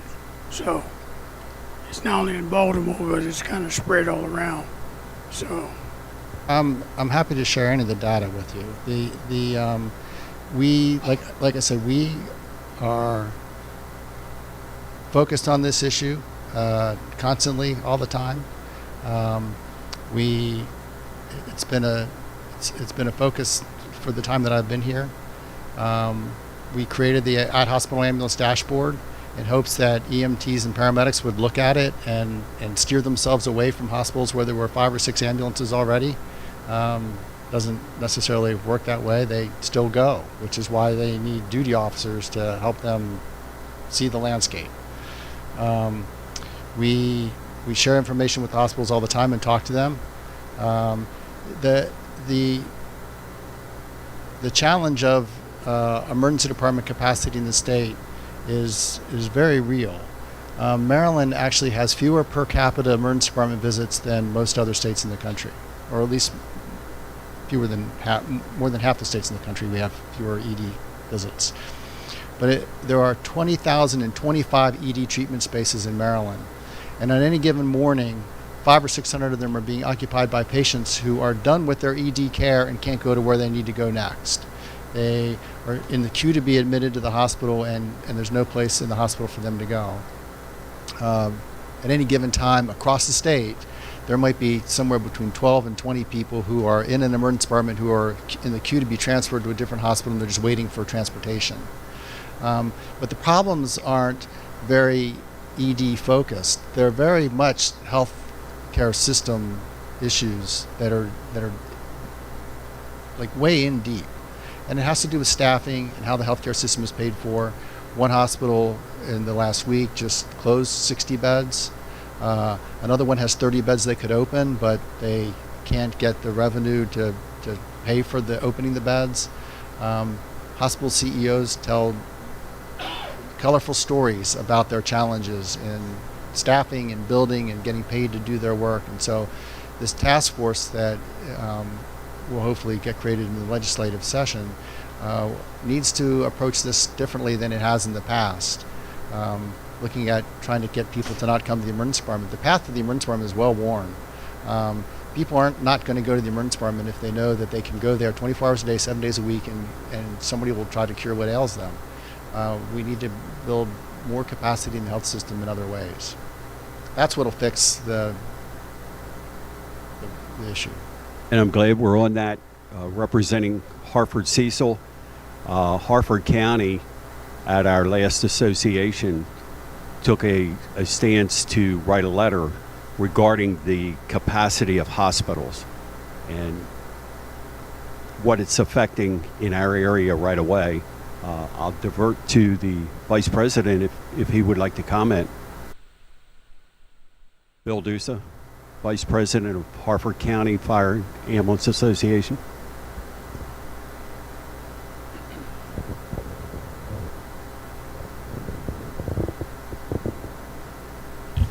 Yes, we did. We wrote a letter outlining the problems that we're having in Hartford County, sent it to all the legislators. We sent it to the Hospital Cost Review Board, I believe it is. And then we sent copies to all the legislators. My mailbox is now full of return mail from the legislators. So, we're hopefully making them aware.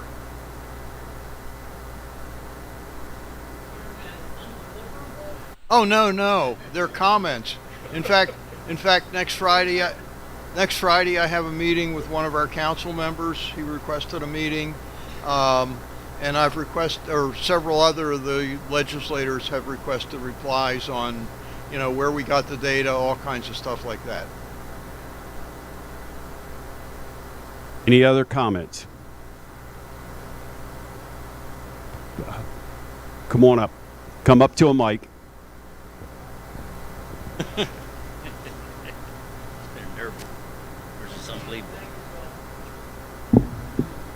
Okay. Well, I got one that works. I want to make a out-of-the-box suggestion. I became an EMT in 1973. I've been around the block a few times. But here's an idea. How about if we stop taking people to the hospital? I mention this because of personal experience. This past week, I have become fully recovered from a rather scary thing with pneumonia. But as I was feeling like I really needed to get some medical attention, I went to a local clinic. Those of us at the firehouse have a little nickname for those guys, Doc in the Box. But I'll tell you what, and I'll name them, it's patient first. A fairly new facility. I was in there, had never been there before, but I went in, I was brought into the system, so to speak, so they had some information on me. In 2 hours, I had been triaged, seen, including x-rays. I had one lung that looked like it was ready for an anatomy class. Beautiful. The other lung looked like it had been hanging out in the garage for 6 months and was full of cobwebs. Today, they're both clean. But the thing is, these people were doing a job. They were doing a job very well. The folks in the hospital are doing their job very well to the best of my knowledge. But for whatever reason, people want to go to the hospital. They want to drive past or be driven past half a dozen freestanding clinics or whatever you want to call them. I believe we really need to look in the direction of a really hard-hitting, serious, educational thing to the general public. If you have a bruised elbow, go to the clinic down the street. Don't tie up space in an ER. A major part of the problem with the delay in the ERs is they're just plain overcrowded. There's too many people coming in for the facility to handle in a reasonable time frame, in my opinion. Well, so let me just tell you, that's not true. And the cases in the emergency department that, again, Maryland has a per capita ED visit rate that's lower than most other states. And it isn't, from an emergency physician's perspective, it isn't a case of a problem with minor patients gumming up the works. Because as a physician, I can disposition those cases really easy. If you're walking and talking and you need a chest x-ray to say that you have bronchitis or pneumonia and you need an antibiotic prescription, you go home, I can do those cases all day long. The cases that are problematic are the 500 or 600 people that need to be admitted to the hospital that need to be in the emergency department and have no place to go. They're the ones that gum up the works. Or the patients who are coming from skilled nursing facilities who should have been able to be cared for right in the skilled nursing facility, but EMS is going to the nursing facility to take them to the hospital and gum up the works, and they can't stand up and they can't go to the waiting room and they occupy space, and they should have been able to be taken care of where they were. And the problem is much less of a front-end EMS problem than it is a back-end hospital problem. But I will tell you, you realize we promulgated the alternative destination protocol now years ago in efforts to help EMS jurisdictions identify patients who are low acuity and suitable for going to an urgent care center as opposed to an emergency department. Legislation last year made it a requirement that Medicaid had to pay for those transports, because up until now, Medicaid only reimbursed the EMS agency, the operation program, if they took the patient to the hospital. And so now if they take the patient to an urgent care center or someplace like that, they have to reimburse too. It required every EMS jurisdiction, so say, for example, Montgomery County Fire and Rescue, to have a contract with the managed care organization that represents those Medicaid patients. Montgomery County has been, I point them out because they've been probably the most aggressive in trying to form relationships with urgent care centers, Patient First and the like, to take patients there. In 2022, they took 50 patients to urgent care centers. They responded to urgent care centers to take patients out 2,000 times. And so the problem is, one of balance. And 20% of the 50 that they took to urgent care centers, they had to go back and get. So they took them there first time, the urgent care center calls half an hour later and says, too sick for here, come get them. And so if we're trying to solve the problem of how do you free up EMS resources, I'm not so sure it does it. Baltimore City has the same problem. They have a stabilization center they can transport patients to who are acutely intoxicated. And they say, and the stabilization center will say, bring them to us. But when they go, there's some proportion of the time they have to go back and get the patient 20 minutes later. And so if you're Baltimore City Fire Department, you say, we had trouble answering the call the first time, and you just gave us the second call. We should have taken the person to the hospital the first time and let them figure it out on the back end. And so the problem is really uber freaky complicated. And the challenge is not coming up with Ted sitting at a microphone chatting for a while, but create really policy decisions that we can follow that create meaningful change in the healthcare system that make this better. In the meantime, what we're trying to do is make sure the hospitals are aware this is a metric. And somebody mentioned the Health Services Cost Review Commission. I think that's where one of the letters from Hartford County went. We are trying, we've convinced them, it's a matter of getting them to use the data, that this is a public health issue, that it's not a matter of Joe the EMT is tired and doesn't want to stand in the hallway of the hospital for a while. It's really public health, and it's a safety issue, and it's backing up into people's living rooms and the side of the road and wherever when resources aren't available that should have been available to somebody in the community because they're being trapped at the hospital. And I think that we've gotten attention in that regard after years of trying, and hopefully we'll get some traction. Thank you. I just join with my colleague from Baltimore County here in saying that we appreciate the dialogue, and I learn something every day. You have to. But on the other hand, let's try some new things as well. So, thank you. Well, and hopefully that's what some of these efforts will do this year, that we're involved in different ways. Each of the 6 reports from years gone by said, get fewer patients to come to the emergency department. You know, I show a graphic, an aerial shot of I think it's called the Oval at Ohio State.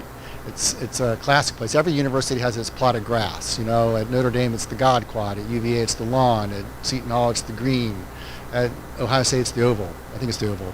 And over the course of time, people cut across this sacred grass to get to where they're going because it's just convenient.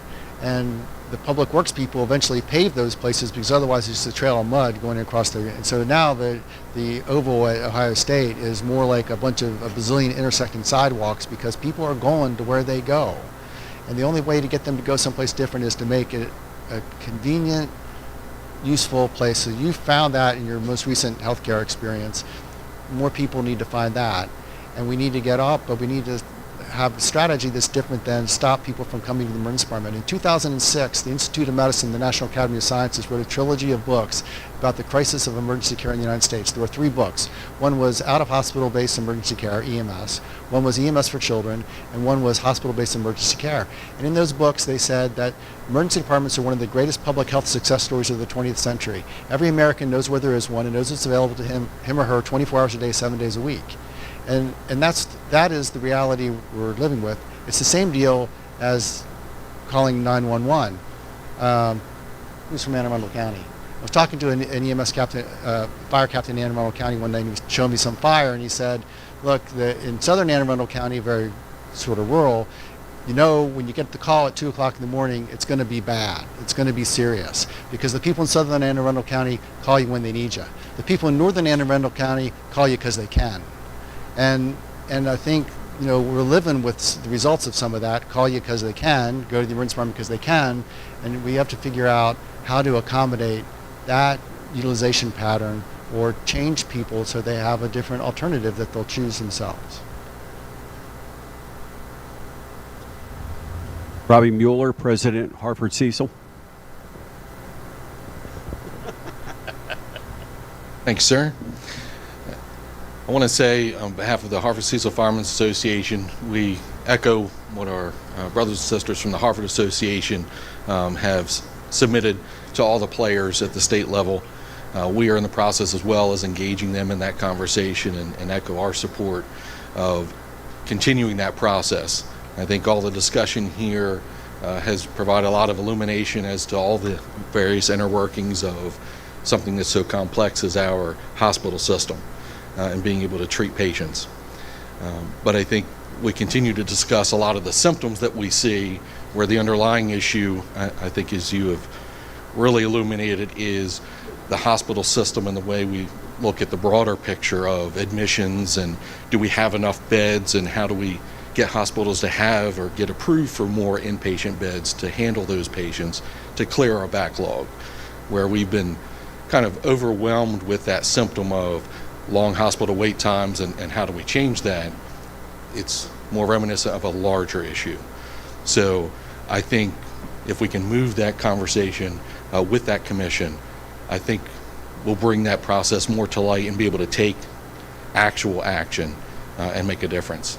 So anything that we can do to support that effort and support MIMS and any of the other efforts, please reach out. Thank you. Past President Worthington. You know, as a past EMS board member for 10 years. We've discussed this over and over and over. The Healthcare Cost Review Commission needs to come before the EMS board. Flat out. Every year I ask for that meeting. It would never happen. They need to come. Though the statistics up there that shows them, Region 3 is worse than anywhere else in the state of Maryland. Crazy.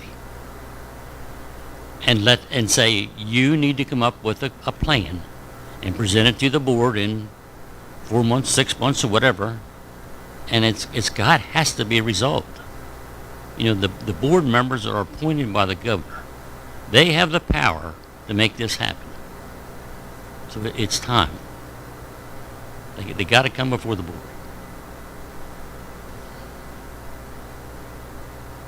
Any other discussion? Wayne Tome, Director, Cecil County. Good morning, everyone. I'd just like to thank Dr. Delbridge. Recently, there's a component of this problem in Cecil County that we've been trying to address with the nursing facilities. We have 3 skilled nursing facilities in the county. And the dynamic of skilled nursing facilities have changed over the years. It used to be locally owned, locally operated, and now they're big business. And bricks and sticks, as one physician told me, are owned by real estate investors, and they lease to people to operate these nursing homes. And all they're worried about is their bottom line. And one component of that is Medicaid, and this is a reg change, so we're working on that through Senator Hershey and Senator Gallion. We had a meeting to try to change the reimbursement, because if you go to the emergency room, they'll only pay an ambulance if it's a 911 ambulance. So we're getting, they had an x-ray 2 days ago, need to go to the hospital, routine transports, abnormal, non-critical labs, and such. So, you know, that has led to the emergency rooms. We take those patients in there, and then getting the nursing home to take them back becomes a border in the emergency room, because the nursing home won't take them back for some time. So that clogs up bed unavailability. It compounds the problem. So I'd just like to thank Dr. Delbridge, Dr. Chismar for coming to that meeting in Annapolis with the 2 senators, and they're going to write a letter trying to get that reg changed so that that pot of money for non-emergency transports and Medicaid can pay private service. Because we have 2 ambulances sitting at Union Hospital, private ambulances, that are underutilized, and we're running 911 calls, and then we have to take these skilled nursing facility transports. Sometimes we have 3 ambulances lined up at one time at a nursing home taking people out. So that's another part of the system that clogs throughput to the emergency room. Tim, go ahead. Does MIMS have any leverage on the skilled nursing facilities to help alleviate? Because it sounds like everybody's talking. It sounds like that's issue is that they need something that I think even you said that in the past they've done at skilled nursing, but now they're sending them to the ER to have that done. I guess that's kind of a twofold. One, does MIMS have any leverage, and is that going to be a significant amount of patients to help with the problem of ambulances setting? I'm just asking the question. The short answer is no. The longer answer is power, persuasion, and influence. We deal with the OHCQ, the Office of Healthcare Quality, and Medicaid. And on the topic that Chief Tome was talking about just a minute ago, we had a meeting with Medicaid Friday on that topic. So basically a networking problem, but we don't have any direct influence over the nursing homes.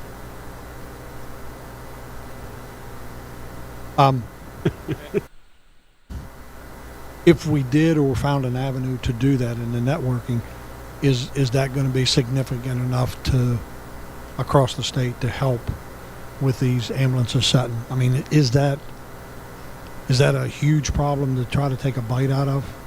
You're looking at the data, we're not. I'm not so sure I have I mean, my instinct, my gestalt is it's meaningful. I don't have the data to support that, though. Does. Okay. And I trust your opinion. Yeah, there was one jurisdiction who tried to deploy a nurse practitioner. When they got a call to a nursing home, they dispatched a nurse practitioner with the ambulance that was going there, and realized meaningful results in deferring patients from going to the hospital. My instinct would be that, or I would think that a skilled nursing facility would have medical expertise available to it. Not so very much. And so a nurse practitioner going in and saying, oh, we could solve this with a prescription for this thing or that thing or an order,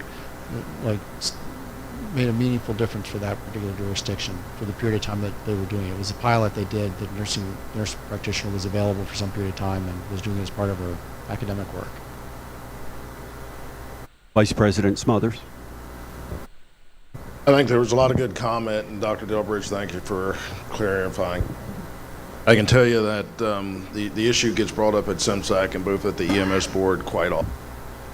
And we're actually looking at just what you're asking us to do. And it's more complicated. Yeah, the boarders in the emergency department, because you can't throughput them to a bed, is a huge problem. In the skilled nursing facilities, I think the state as a whole has to look at having qualified, trained staff that could handle the folks in these nursing facilities. More often than not, you got to call that patient's physician to figure out what you can do and whether or not he's going to give them medication or tell you to transfer them, as how a lot of these folks are connected. And that's problematic in itself too. So there's multiple facets, multiple tentacles here, and we get the brunt of it with our ambulance response and the backup, and we see that.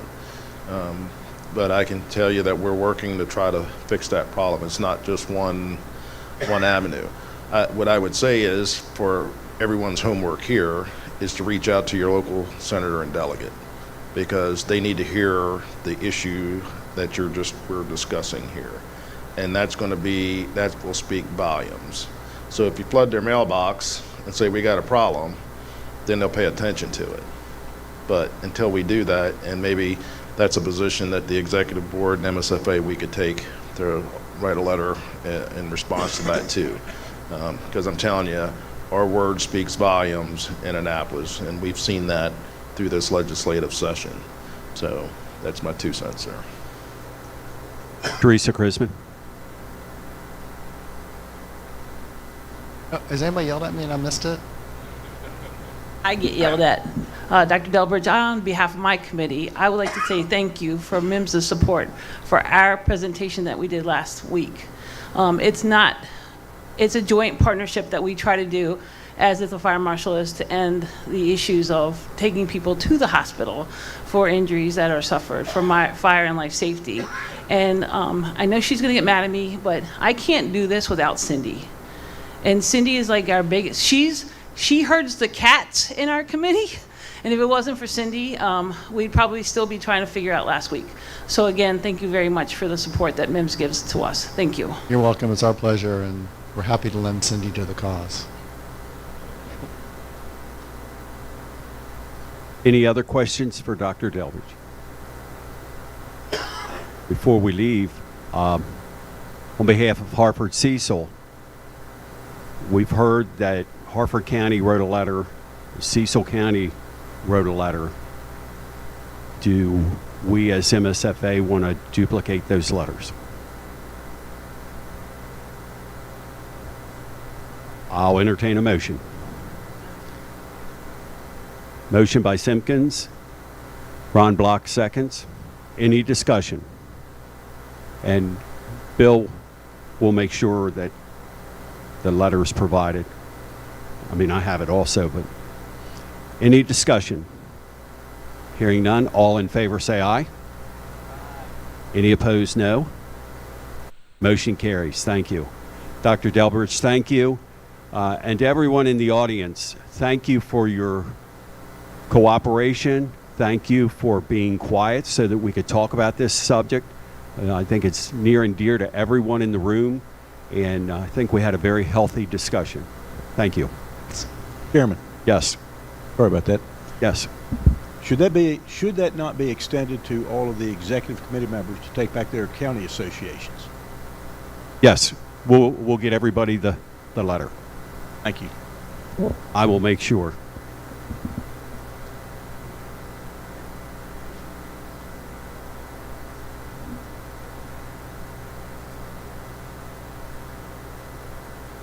Absolutely, as Terry indicated, if you'll take it back to your departments. At lunchtime, I'll pull it up or get Bill to pull it up, and we'll send it to you. Thank you. I'm going to deviate. Terry, you want to come up for MEMA?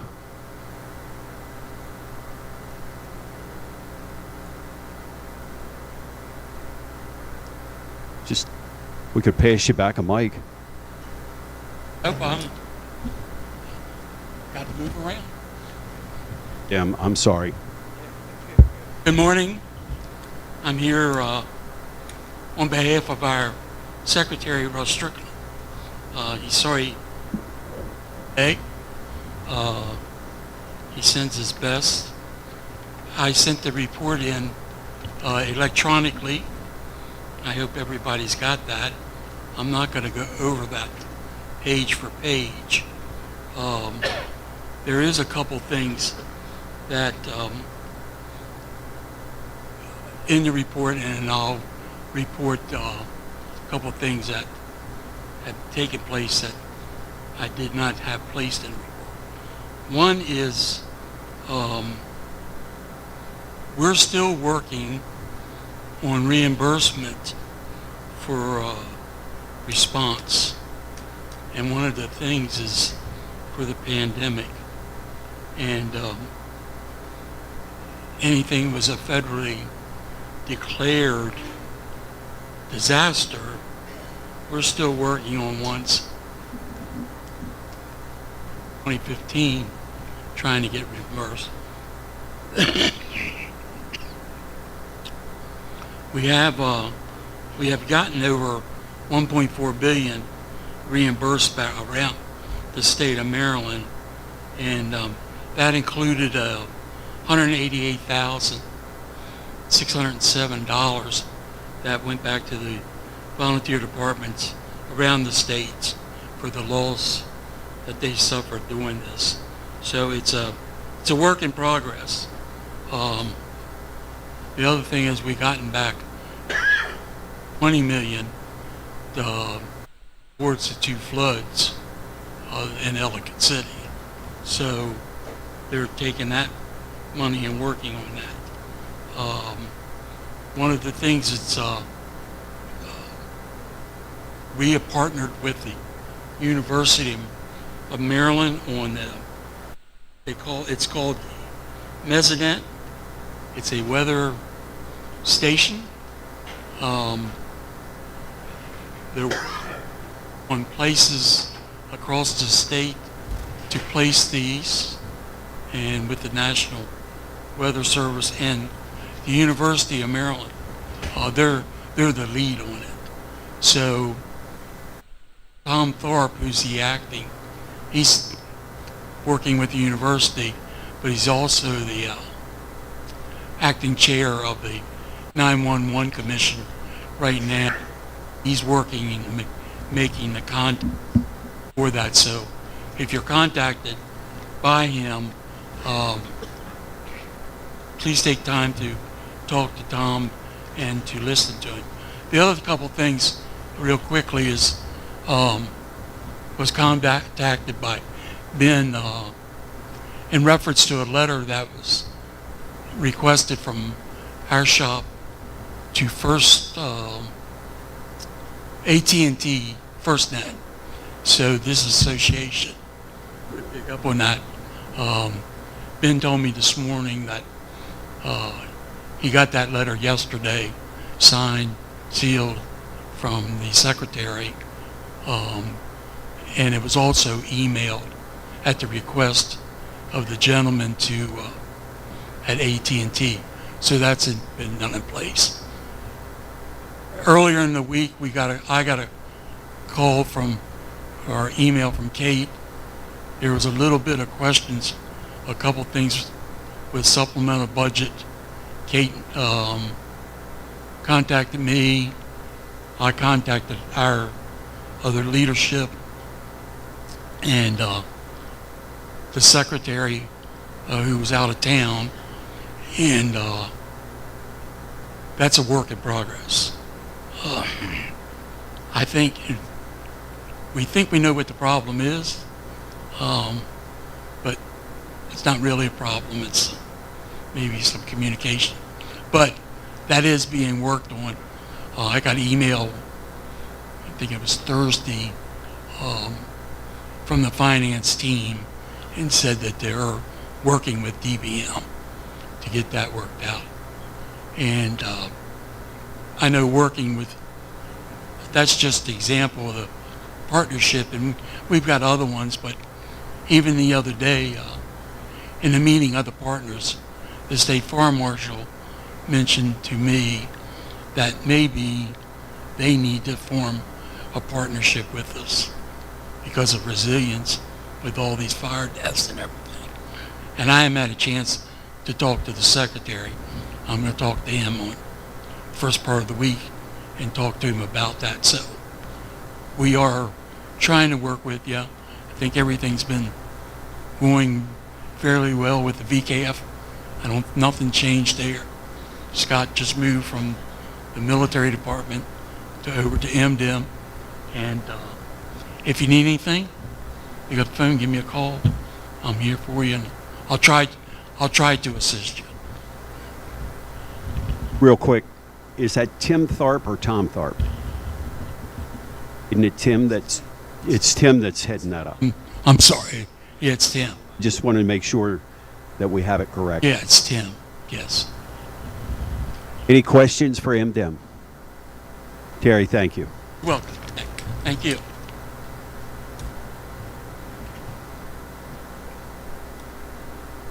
R. Adams, Cali, shock trauma. Anyone? I didn't see anyone, so. Maryland Fire Prevention Commission. Mark?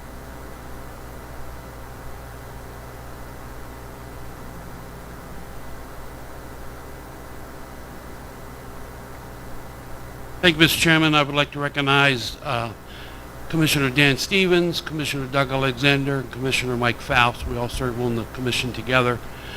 I bring you greetings from the chairman. We continue to wait for the Department of State Police to process or move forward with our recommendation for the updates to the State Fire Prevention Code for 2021. I've spoken to the chairman. At this point, December will be 2024's, I'm sorry, the next code updates will be released in December of this year. My recommendation is that we do not produce a fire laws book this cycle, but go through the process where the updates are reviewed and then make new recommendations and submit those and then produce a book after that point in time. But again, that was just my recommendation. I've not heard back from him or the other members of how they want to proceed. That's all I have. Thank you. Any questions? Office of the State Fire Marshal. I'm sorry, I don't have your name. If you'll, okay. Hi, good morning. That's Jason Mowbray. I'm the Chief Deputy State Fire Marshal, here representing Fire Marshal Brian Geraci. Good morning. It's my pleasure to present to you the report on the activities and events pertaining to the Office of the State Fire Marshal. In calendar year 2022, there have been 49 confirmed fire fatalities associated with residential fires across our state. 12 fatalities due to fires in vehicles, and 6 fatalities in other settings for a total of 67 fatal deaths. Currently, there are 3 deaths pending with the Office of the Chief Medical Examiner. In calendar year 2023, there has already been 17 fatalities associated with fire in residential structures, 3 associated with vehicle fires, and 1 in another setting for 21 confirmed fire deaths across the state. Currently, there are 17 fire deaths pending with the Office of the Chief Medical Examiner. There have been 8 multi-fatality fires this year already. Fire Marshal really wants to underscore that we're on a disturbing trend for a historic number of fire deaths this year. In the first 3 months of this year, the state's seen an unprecedented number of fire fatalities, which we have not seen since 2013. The State Fire Marshal is asking all departments across the state to get ahead of this now and slow the progression down before we lose any more Marylanders to fire. Please get out and engage your communities, go to the homes, and see if they have working smoke alarms. If they're not in place, install the smoke alarms for them. The Office of the State Fire Marshal has smoke alarms and we can assist. Make sure that the family has an escape plan, knows the importance of closing doors at night and exiting the fire to get out and stay out, and immediately call 911. These simple 5 steps will help save lives. If you need help, call us. The Office of the State Fire Marshal will take an all-hands-on-deck approach, working with local departments to be out in our regions during this year's dedicated Community Risk Reduction Weekend. The first weekend is May 20th and 21st, and the second is October 21st and 22nd. To the point of the Fire Marshal's concerns with fire deaths, he did author and distribute an open letter to all Marylanders this week. Through our Office of Communication and Public Relation, we disseminated that letter out to all of our distribution lists and our partners in the media. The Fire Marshal has actually been engaged with numerous media outlets over the last couple days to discuss this concern. I did include his open letter in your packet that was here. I'm not sure it was sent electronically. On the personnel side of things, the State Fire Marshal has promoted recently Senior Deputy State Fire Marshal Brandon Beal and Joe Walters to Deputy Chief, effective March 22nd, 2023. Deputy Chief Beal will be the Western Region Commander, and Chief Walters has assumed the position at headquarters as the Executive Officer. We wish them well in their new position and congratulate them on this accomplishment. We are working on filling several inspection and investigator positions in light of recent retirements and promotions. The Office of State Fire Marshal did have a departmental bill at Annapolis this season, which addressed the length of probation for our sworn investigators and how promotions are handled concerning pay raises. We're happy to report that it's moved through the Senate and the committee and was sent over to the House, and we provided testimony this week for that, so we're waiting for the committee at the House to vote. We do expect that this bill should go through to the governor for his signature. We did address and make some changes working with our sponsors of the bill that addresses inspection of fire and smoke dampers and smoke control systems.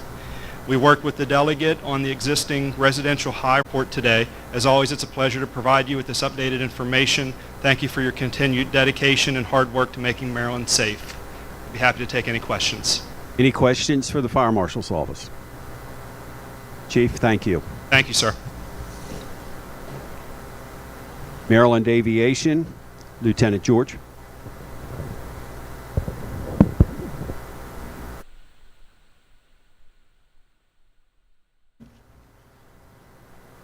Morning, Mr. Chairman.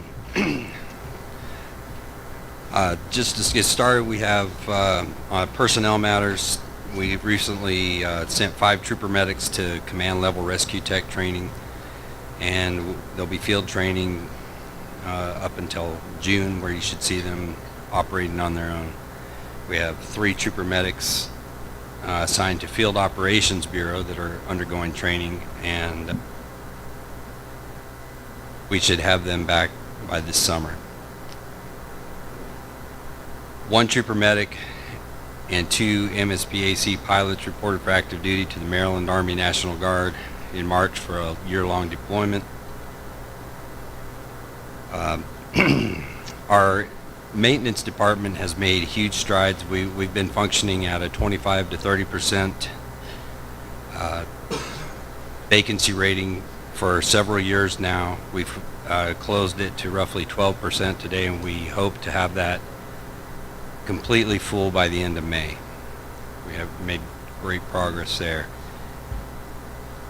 We did hire another procurement manager to try to wade through the state procurement process and facilitate and speed the process, keep these aircraft flying. One of our biggest Achilles heel at this time is the helicopter pilots.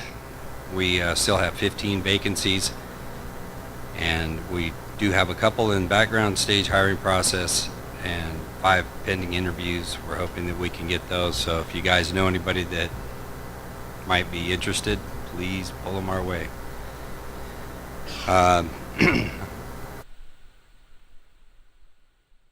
Just to discuss aircraft issues, we have one aircraft undergoing heavy inspection, 1 year, 300-hour at Martin State Airport through MSPAC. At Martin State Airport is still in progress. We have the platform completed. We're trying to find a hoist at this time. Aviation hoists are extremely expensive. It's been cost prohibitive at this time. One of the most important new projects is our radio system within the aircraft that we speak with law enforcement and the fire department. The system that was installed originally was not P25 compliant and incompatible with Maryland First. And just for the record, there was a typo in the electronic copy submitted on number 3 of the second page. It says FirstNet, that should say Maryland First. MSPAC is working with Electronic Service Division of the Maryland State Police and various vendor upgrades for the radio systems, and DBM has graciously approved funding to proceed with procurement of new radios for the aircraft. These radios can only be installed during the 1 year or heavy maintenance, so that you will see them start rolling out over the next, from July going forward over probably the next 18 months. So you should feel the operational impact out there when you speak with the aircraft. Being pushed forward, we're waiting for the new superintendent to approve, and then we will move forward.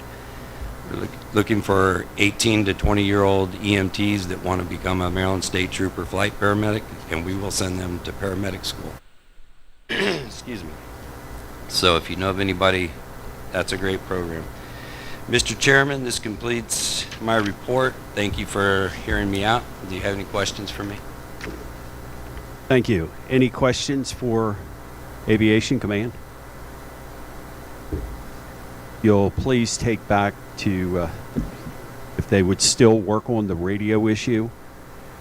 Everybody has talked about me yelling at them for not getting on the mic, but it's kind of difficult when you're at a landing zone and you're trying to communicate with the helicopter and you can't. And I can yell and they can hear me when I'm yelling from the ground to them, but not on the radio. So you guys haven't heard me yell. If you would please reiterate that. We have a major issue with that, especially when they come to the Hartford-Cecil area.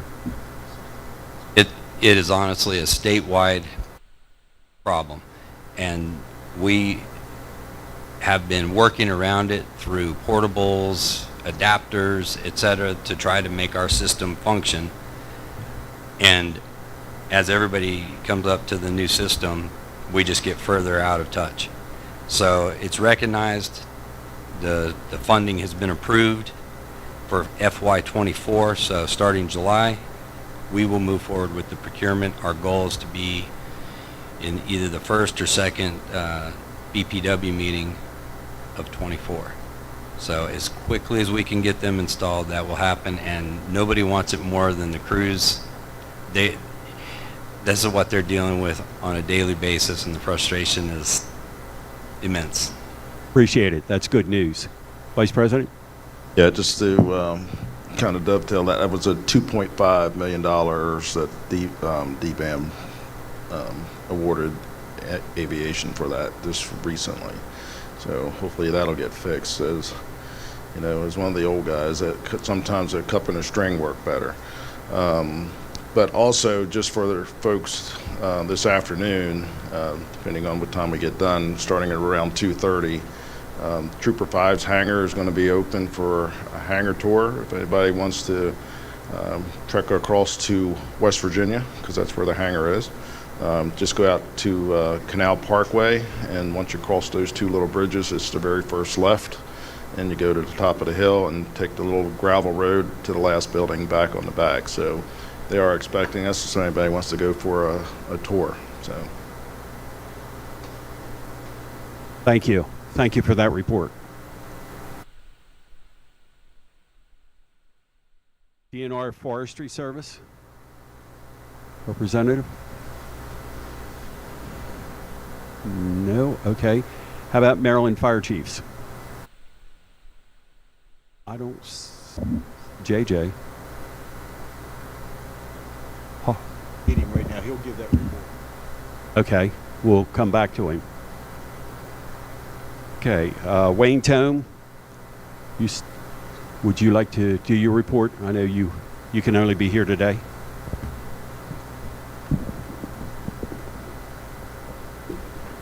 Thank you, Mr. Chairman. The date is upon us for recertification for tags, and I've passed out all the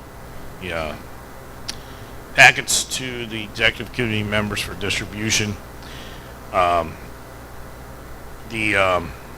Thanks goes to Kate and Lynn for getting all this ready to fire today. There's been some misinformation around the state, but it is $10 for everything. $10 for new tags going forward. $10 for the recertification, which will carry us through 5 years. I put in a budget for $1,500 to update the list, and it's an ongoing process because there are 3 counties that have we have no records on. Talbot, Caroline, and Frederick. We have nothing. And there are a couple counties down on the shore where there's maybe one person for 1 or 2 persons each county. So our data is lacking. So we need all the coordinators out there to be diligent about asking for their tag numbers from their members so that we get an accurate recert and our database is accurate. The difficulty comes, NDA won't give us data. We have some data, tag number and name only, which doesn't tell us much, and it's from when tags were on horse and buggies. So we're still in the process of trying to build that database back from where it was in the past. So I did not submit a report for this executive committee because there weren't many changes. We've been packing together, but if anybody has any specific questions on the instructions, it should be pretty clear by now. We included in the packet a sheet to capture the ones that aren't on the list when you do recertifications, so to update our database. Any questions for transportation? Thank you, Wayne. Joe, we're gonna break for lunch in about 15 minutes. Can we go ahead and do you, or will it take longer? Well, come on. We'll do that one now.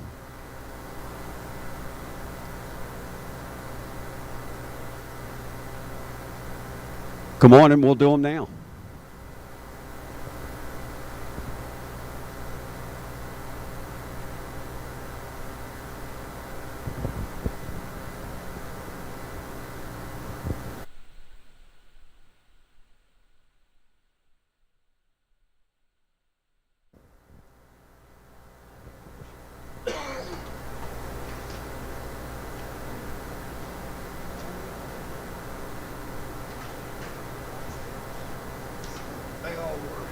The one with the red light. Green right now, I guess. It's green down there, but it's red up top. If you need more chairs, bring them up.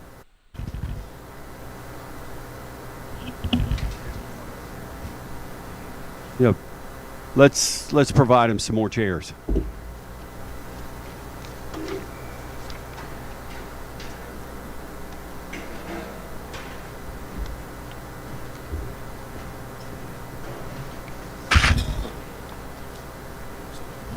Sudlersville. Robbie, you're out of uniform.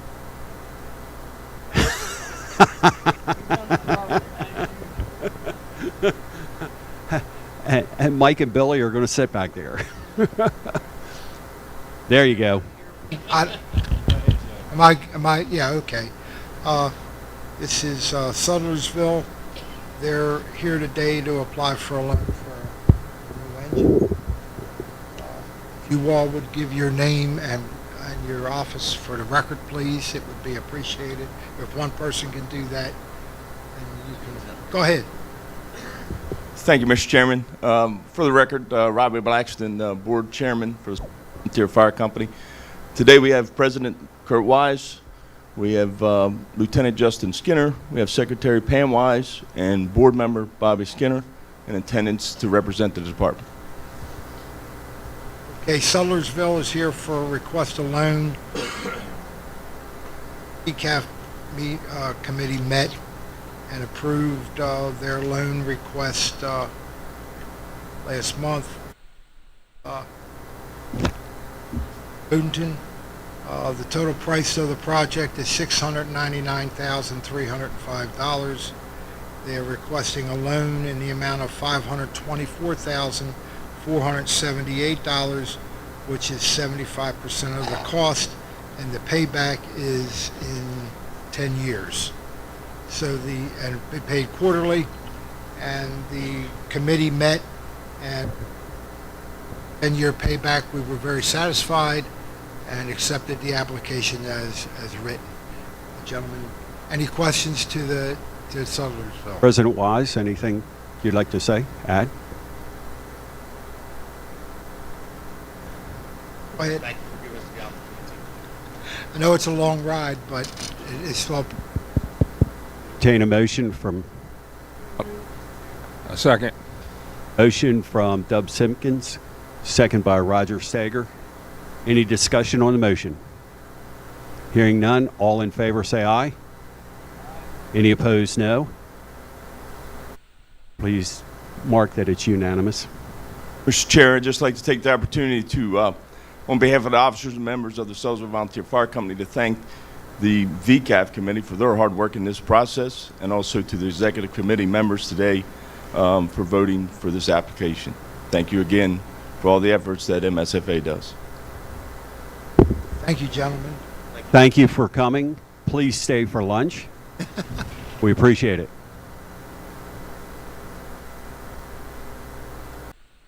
To be paid annually. After discussion, the VCAF committee voted to approve the loan with them putting up substantial amount of money towards it, 44%. We thought that was fair. So, any questions to the group that's here? Comments from? Thank you very much for considering this and all the hard work you all have done in helping us through the process. Dave, would you state your name, please? Yeah, my name is David Smart. I'm president of Shell Volunteer Fire Company, and I have Jarrett Widgeon with me, who's the chief. Thank you. Roger? I can make a motion, we accept their report and approve it. Motion by Stager, second by Smith. Any discussion? All in favor say aye. Any opposed, no. Motion carries unanimous. Thank you. Congratulations. Thank you very much. Thank you. Is Cape St. Clair, please?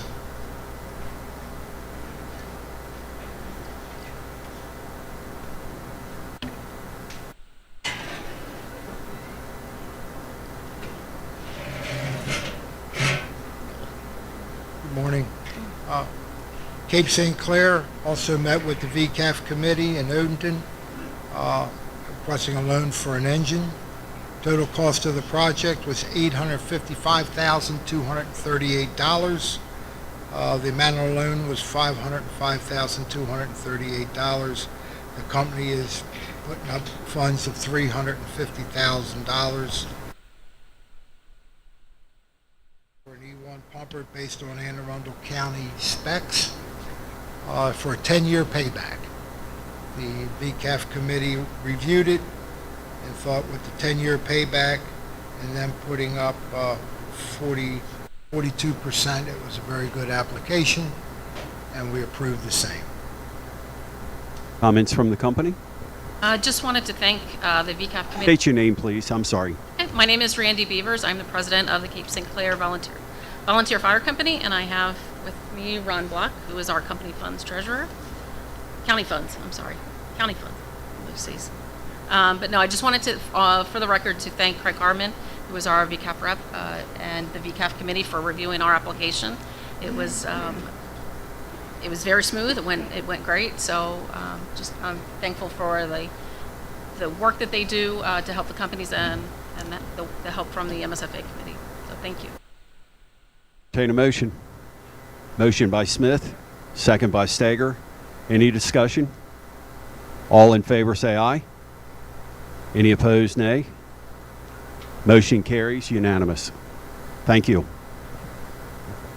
Ron? Like with the record show, I did not vote on that motion. I abstained from voting because I'm a member of the VCAF applicant. I want to thank the VCAF committee for all their work and our team for putting that loan package together, and the MSFA executive committee for granting approval of that loan request. Yes, thank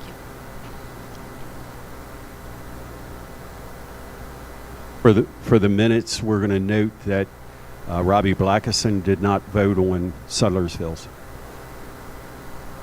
Okay. Thank you very much. Anything else, Joe?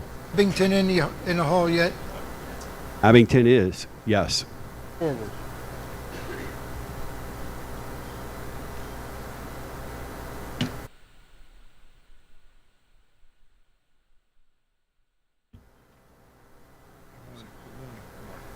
Give your name for the record, please. Nathan Irvin, I'm the president of Abington Fire Company.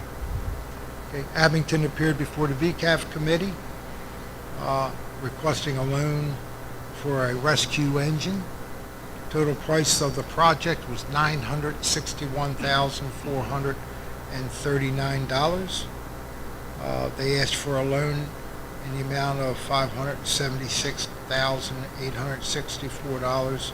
After some negotiations, we got it down to that point, and at 60% of the cost, they're putting up 40% of the cost of the rescue engine, or $384,575. This will be a... Go up to the mic. We lost that part. This will be a rescue engine from Pierce, a 2020. And it is for... page over here. Annual payments for 15 years, which we thought was fair. And it was, we negotiated the loan down $85,000 or $90,000 that, so we made it more acceptable for us. Comments from the company? I'd like to thank the VCAP committee and this committee here for hearing us and being of assistance to us. I'll entertain a motion. Motion by Simpkins. Second. By Block. Any discussion on the motion? The corrected amount, because it's different than what's on our report. Yeah, we, the corrected amount is, get it here, $576,864, or 40% of the cost.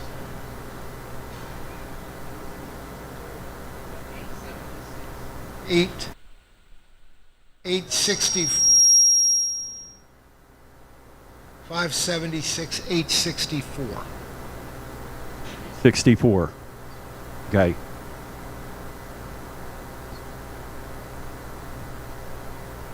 That's what your motion was?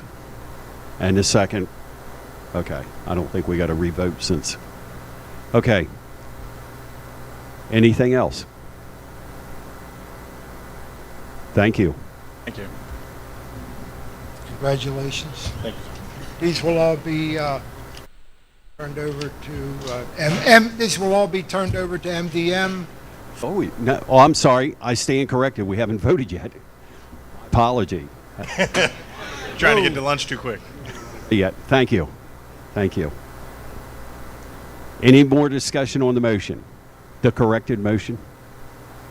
All in favor say aye. Any opposed, no.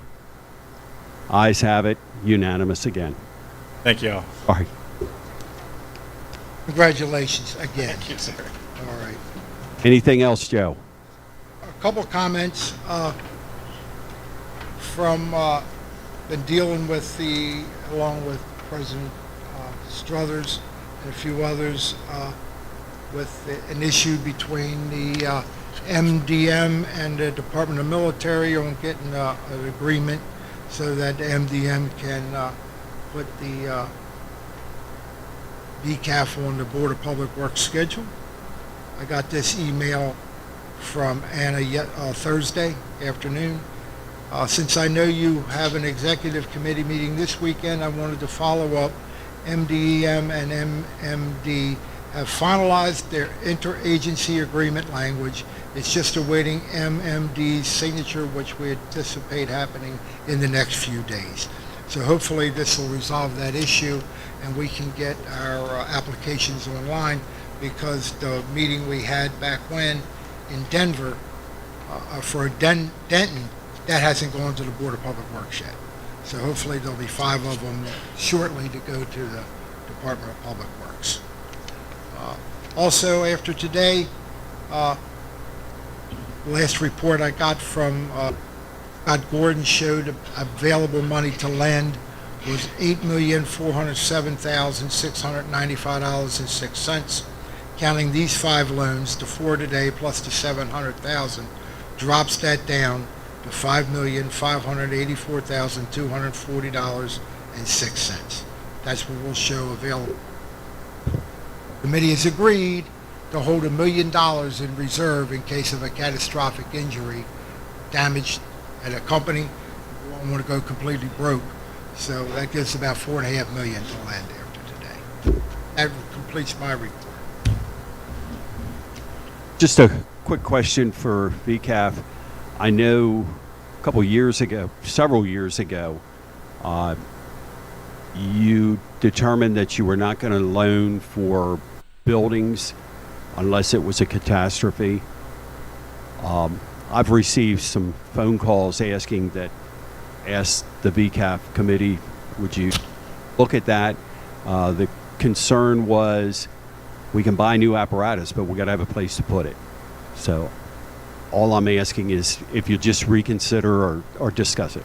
We can talk about it, but with $4.5 million, as you all know, the price of apparatus is what it is, and construction is worse than apparatus replacement. And I understand what you're saying, but if we could get an influx of significant funds, we could go back to, and we've talked about this, to doing something for companies, whether it's renovations, repairs.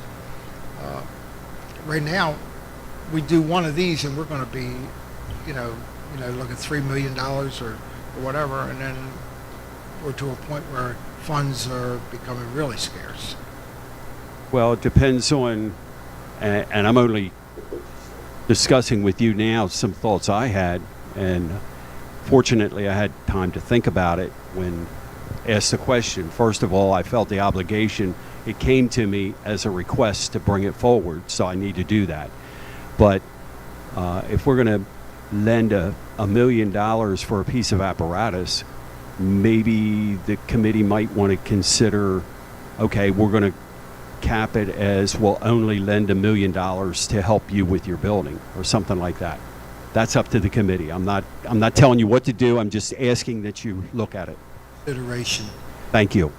And of course, the term would be different too, because we got down with all these companies that are borrowing $500,000 and all for apparatus. Because I believe to put up for a building, you need like 10% down, or renovations. We could change, see if they could afford a little more.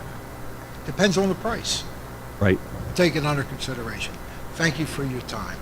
Thank you. Any other questions for VCAF? Yeah. Yes, sir.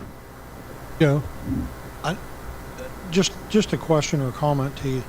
If you, when I was looking at the applications, numerous, so almost all of them, I think, won. It's 20, 25 pieces of apparatus. So we're tying money up. Yes, and I agree, but I also talked to Scott Gordon about that issue. Once the Board of Public Works, but it remains in our account and we gain interest on it. Okay. Interest is accrued on the balance, not what is deducted. Okay. Because like I said, almost every application, and trust me, I get it. I think it's 2 years is going to be the standard now.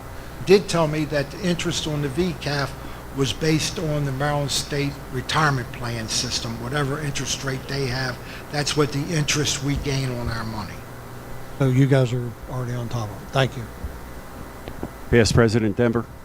I just wanted to make a quick comment. It's not that many years ago, there was a real problem with the VCAF system to the point where we couldn't get the companies to even put in for the loans. I just wanted to thank you and your committee for your hard work. You have turned that around, and it's a system that's clearly working now, and the state's better off for it. So I just wanted to thank you for all your work and your committee's work. For those comments, because once we went online with the station, and Craig Harmon's done a terrific job in managing that system, and we've gotten a lot of kudos from the companies that they love it because it's all right there in front of them, and you can't go from part one to part two until you have part one done. So it makes it easy for everybody. So that's how it's working today. Anything else for VCAF? Yo, Yes. Joe, I didn't hear your growl. Joe, I'd like to thank you for being able to pronounce shall correctly. I've been corrected about 3 or 4 times for that. Anything else? Thank you, Joe. Appreciate it. You're welcome. Sandy.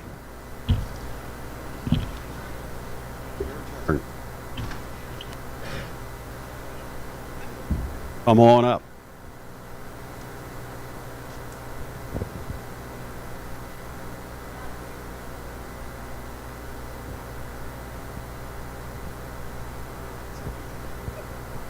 I want to thank everyone for their donation.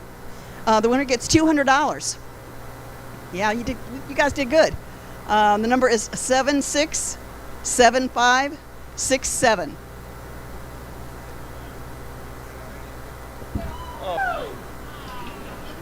Chuck Walker. I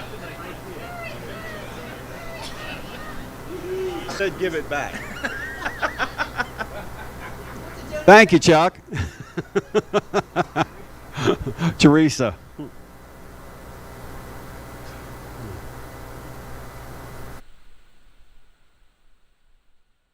We'd like to thank everybody for your donation. We were able to collect $229 for Bessie Marshall.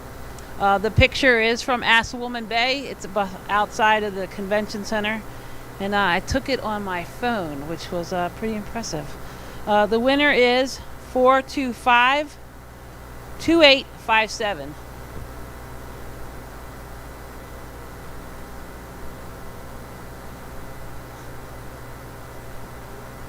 Hold on, I can check the tickets. 57.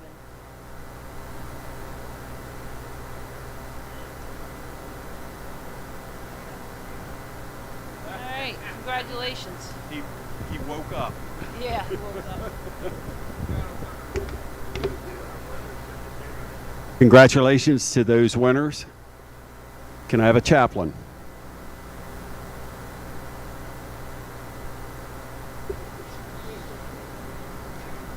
Come on up. I know this mic works.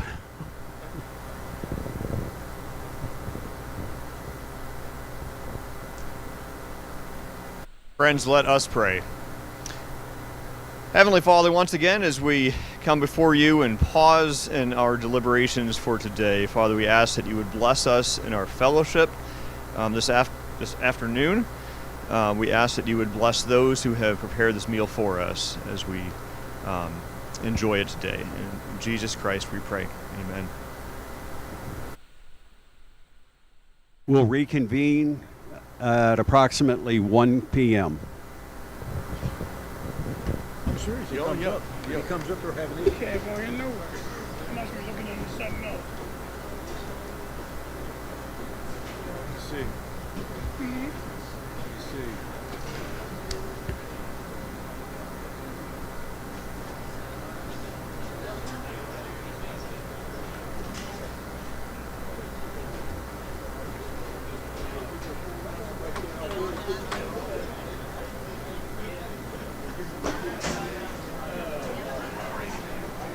That's what it is, when all of a sudden you open it up and you go, what the hell is this letter on?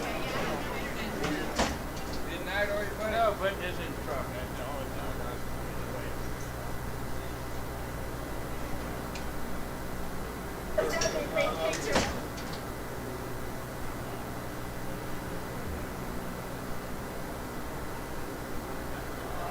I was looking around for some kind of, I just put some pen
Games I do. I go there for entertainment. And I don't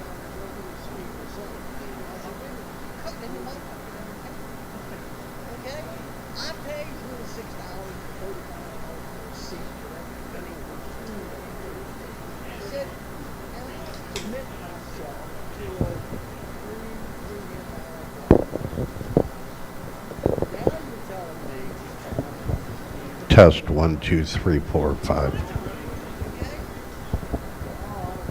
Test 1, 2. Test 1, 2, 3, 4, 5. Test 1, 2, 3, 4, 5.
Can I have your attention?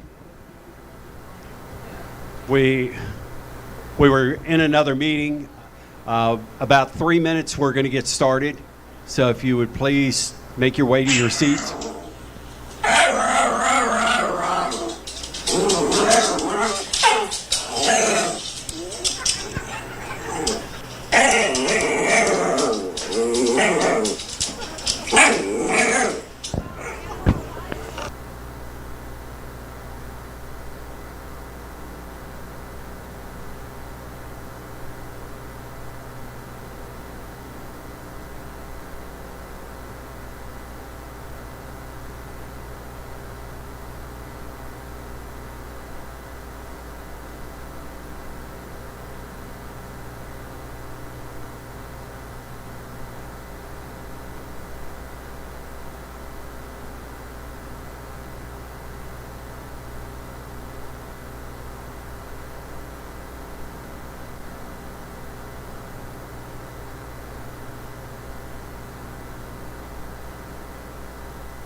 Appreciate it.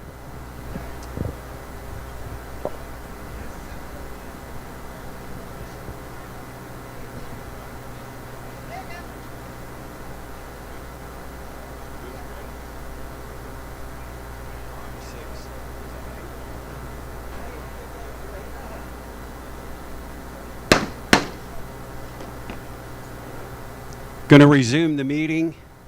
At this time, we'll ask for the Finance Committee to come up. Yes.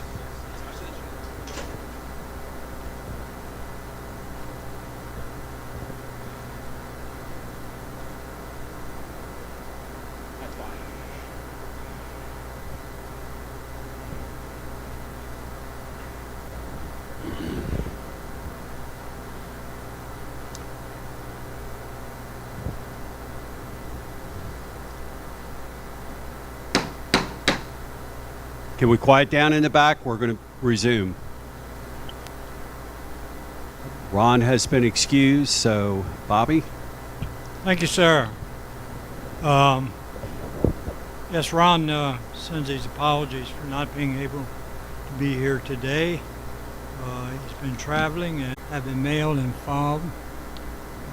Tax return is in the process with financial review, and that's done up here in LaVale by the CPA firm. Executive director, payroll process is established with Pike and Connor Associates. Taxes and monthly deductions calculated by the accounting firm, and a slight rent increase is anticipated for the facility in, is that in Arundel County? Yeah, I think. So that's being resolved. Crofton, right. Okay, Safer Grant, contractors payroll established. All of the Safer contractors have requested a direct deposit for their payroll payments. All of them have been loaded and into the ACH at PNC Bank. Limit on all of the MSFA cards in total. Request the executive committee to raise our approved credit card limit from $50,000 to $75,000. Of course, this is an executive committee action request. Once approved, the bank will be contacted to raise the limit level. That's all I have from Ron. And are there any questions? Before I... Does that require an action, or is that a notification? He indicated as an action item. Okay. So I cannot expand on that any further. Gene, do you know anything about that? I thought that was a notification notifying us that that has been submitted. Well, we can clarify it. No problem. Okay. So that's all I have, sir. Yeah, if the executive committee needs to take action on it, we'll take action, or this committee knows I'm not afraid to call a special meeting either. Right. Okay. I will refer the rest of our group to the budget chairman, Gene Kerfman. Okay, there's been no request made to the budget committee for any adjustments at this point, so everything's fine with the current budget. We would remind the committee chairman that there are forms over at the financial table for the committees to pick up to submit. And 3 associates that have not paid their dues. I'm going to read the list because it is a short list. Charles County, Dentsville EMS. Garrett County is Northern Garrett Rescue. PG County, Boulevard Heights. Kentland, Oxon Hill, PG Volunteer Marine Fire and Rescue, and Riverdale Heights. Our associate members, Montgomery County Volunteer Fire and Rescue Association, Montgomery County Department of Fire and Rescue, and Prince George's County Fire and EMS Department. I'm not saying they haven't paid them. We had some issues with the mail again that happened during COVID. I've received in the last 2 weeks a couple checks that were dated January the 3rd, January the 4th, and I just got them. But because we had notified those companies, they had already paid their dues with the second check, so those checks have gone back. So there could be an issue. So if you would, please take those back, the ones I read, to the counties, and just check with them and see if they have paid them. If they have, and they said they have them do a second check and send them to me. And when the first check shows up, I'll send them back to them. And that would be it from the financial secretary. Any questions for the financial secretary or for the financial team? Go ahead. Submitting the financial reimbursements forms. I will not be here tomorrow. However, Mitch and probably Aaron will collect those, and Mitch and I will meet tomorrow afternoon, and I will enter them into the system so that checks can be cut accordingly. Okay, thank you. Appreciate that. And we need to make sure we announce that tomorrow. Okay. Yes, ma'am. On? Yep. Okay.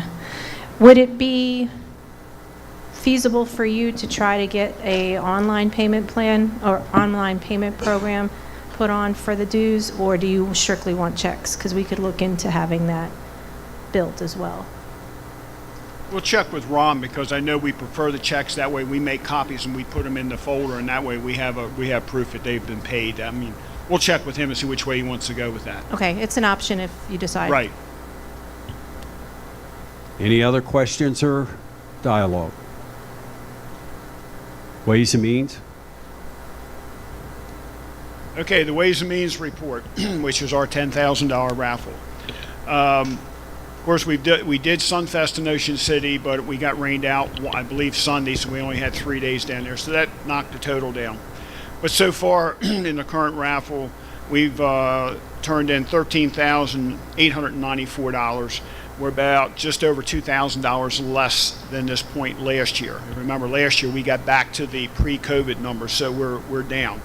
I did get about 700 turned in today. The next large event that we'll be participating in is coming up at Springfest in Ocean City. I've had some help notify me. It looks like we're good. We've got new people coming to help. And as I tell them, in very misinformation out there, because we all know that the leadership of this association has done tremendous amount of work to bring this issue to the members. And it is not this body's authority to change the name. It's the member companies, which they are one. They are the ones who need to make the change, not this body. But this body has done what they needed to do to get the information out there. So I just want you aware there was a letter, and we do have a company that refuses to buy the tickets because they feel that the association hasn't done anything to change the name. And I'll leave it at that. Questions of Ways and Means? Yes, sir. Not a question to them, but in support of what he just read, I think it's in order that a letter be sent back from this association to that company explaining what we have done. We received their letter. We need to acknowledge that, and we need to respond to it. And I make a motion that we do.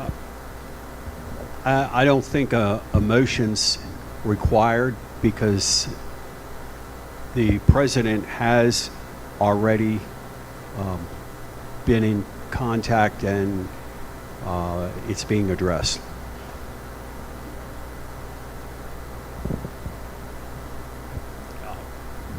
I mean, if you want to, I was just saying, I don't think we have to, but. And I do know that in an earlier meeting it was discussed how to handle that. I agree 100%. Maybe the representative from that county, if he needs a letter from this association, would be in order. Okay. I withdraw my motion at that.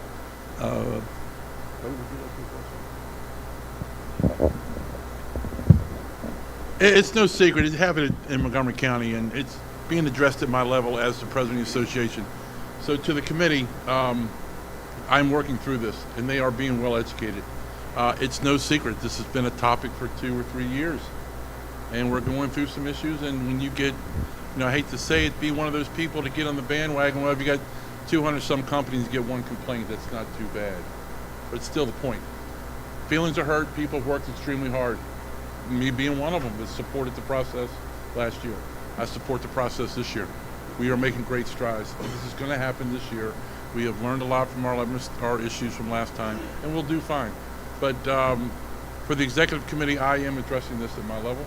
I can give a report to the chairman and to the president when I'm done with that conversation with that department. And Bobby, that I wasn't trying to curtail a motion. We'll address your concern. We'll respond back to you. President? If everyone recalls at the teleconference that we had, and Buddy requested to let him handle, and I said, I don't have an issue, and I always... Wants to buy shirts, they get with Ways and Means, they get the amount of tickets. For example, if you want to buy $500 worth of shirts, you get 1,000 tickets, you sell those tickets, then you'll be permitted to buy those shirts. So it's the incentive that if a committee wants to buy shirts, they can, but it also helps our offset in the budget. Okay, any questions, comments? Thank you. Legislative?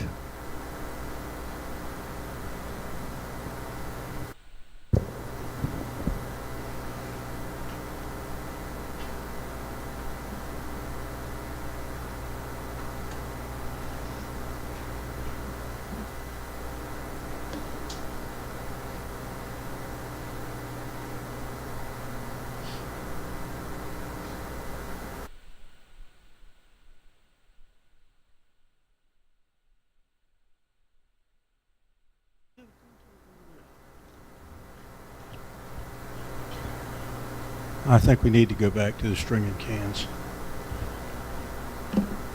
One-hand operation. Thank you very much, Mr. Chairman. Representing the Legislative Committee, Bob Phillips, along with my trusty right hand here, Teresa. She and I share side-by-side chairs now. Bring you up to date on the Legislative Committee. And if anybody is reading their bulletin or just taking a little passing time to see what's going on in Annapolis, you'll know that it's been a very busy time the last 2 or 3 weeks. One weekend we had over 400 bills that changed status. So it's been quite a time. I'm not going to go over my report. Has been filed electronically. I'm just going to give some highlights on it. I'm going to start with some of the bills that we have got going on. These are bills that we either proposed or we were working with other groups trying to get them passed. One of them will be House Bill 470. This was with the IFF. This is the OSB board bill. Brought up last year, didn't pass this year. This particular bill has crossed to the Senate on March the 10th. House Bill 788 was the bill we were working with MACO on. They came to the fire service. They wanted a study to see how we could better recruit and retain our members. The House bill on that is still in the House. It's had a hearing, but it's not had a voting session. House Bill 791. This was a bill that was brought up, and the short term here is the LEOPS for law enforcement.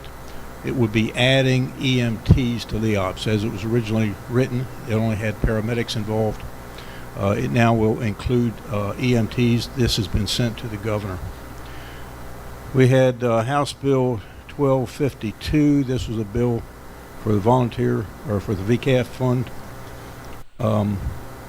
It was put in the House. It finally got out of rules, crossed to the Senate, and it had a hearing on March the 30th in appropriations. We have not had a voting session on that yet. House Bill 1253. This is a bill from last year that we brought back in this year. This is the fire police lighting bill. It has crossed to the Senate. It had a hearing on March the 30th. No voting session as of yet. Senate Bill 94, this is the bill we've been after now for many years. This would be Senator Michael Jackson's bill for the income tax subtraction from $7,000 to $10,000. Went through the Senate, passed unanimously, crossed to the House. It had a hearing on March the 23rd. No voting session yet. It's in appropriations. Senate Bill 414, this is the companion bill to House Bill 788, Mako's bill. This crossed to the House, had a hearing on March the 29th. In appropriations, no voting session yet. Senate Bill 256, this was the companion bill to House Bill 470 for the OSB board. This started in the Senate, crossed to the House, gone to the House, and is now being sent to the governor. So this bill is looking to the governor to get his signature on it. Senate Bill 580, this was for public safety officers and community wellness training. We all hear stories every day of the interaction of our first responders with people having issues, and the first responders themselves having issues with the calls they have to take. This bill will put money into a training fund to be used to deal with these types of situations, better prepare our people to take care of themselves every year. And we've had an awful lot of help in the office. I would like just to take a minute to say thank you to the President's office. All three presidents have been in Annapolis this year on a regular basis, assisting us in the office. They've been giving testimony. They've been going out and talking to legislators and dealing with our partners, trying to get things done. So it's been a great help. I just will say thank you to them. The executive director, her office has also been a presence. Hello. Hey, okay, it's still working. Thought it died. I was going to check, see. Nope, still alive. Okay, the executive director has been a big help to us this year.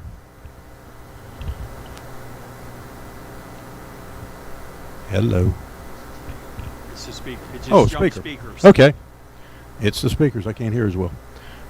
Again, the executive director has been a big help to us. She's there for us and been giving us some support on testimony with bills coming in and giving testimony face to face in the hearings. That would conclude that part of it. Office updates. At the last meeting, this body approved us to be able to spend some money to update the equipment in our office. I can report that the computer updates have been completed. The audiovisual systems have been updated and completed. We're now able to sit more people in a room. We can watch hearings. We can conduct Zoom meetings and committee meetings much easier now. I want to say thank you to Richard Snyder and all his hard work in taking care of that for us. The last piece in the puzzle is our telephone system. We're waiting for an invoice now that we can send in, and we should be able to get that taken care of. Last thing I'd like to say is April the 10th is Sine Die. 12 midnight session is supposed to end. We'll see what happens this coming Monday, see if something happens about that. Budget bills are Monday. That's going to be an all-day situation. On Sine Die, 17th State Circle, we'll be having an open house as we normally have. The legislative staff and legislators, when they take their midday break, I guess it is, recess, they're up and down the street on State Circle. Last year, our office was extremely busy. We had a lot of legislators and staff in our office pretty much the whole time they were doing recess. We do have finger foods and things for them, provided by the and fixed by the 17th State Circle LA-MSFA committee. Thank you to all the ladies in the front office for keeping the back office quiet. They keep us focused, and I'm hoping this year will turn out to be the same. Two other things. Number one, we have made the arrangements for our reception next year. It'll be on January the 16th for the legislative reception that we normally have. We're back to the date we usually have, and that's the Tuesday after session opens. And session doesn't end at 90 days. And this year will be an exception. It'll be a little busier this year. We've got a lot of things we will still have unfinished that we need to start on next year. And the plan is to work up there straight on through. Maybe take off a little while April and part of May, but we'll be back up there working again, representing this association, the fire service. That would conclude my report if you don't have any questions. Questions for legislation? Mr. President. Bob, I just want to say, you thanked us. We need to thank the legislative committee for each and every one, the ladies that are there in the office, but Teresa and Jimmy, who, even though he's not here and present, he's on the phone with Bob at least how many times a week, It's multiple times. But no, what they do down at 17th State Circle, they deserve a round of applause. Thank you, Greg. Past President Faust. Thank you, Steve. I appreciate it. We all know the impact that Richard had on the state of Maryland, and a lot of people don't know the impact he had on them. But, here we go. I want a picture to go in the bulletin, in the trumpet, rather. I think that would be appropriate in our next. There we go.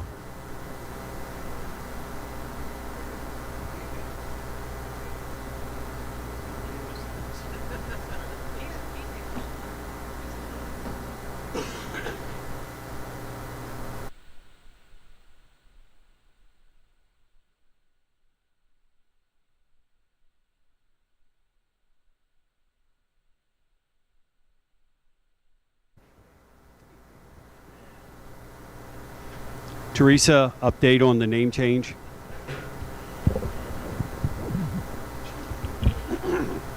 I'm gonna hit the bulletin real quick.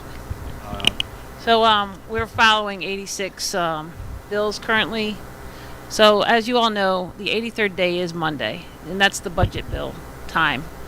They go in session. The House is going at 3 o'clock. The Senate is going in at 7.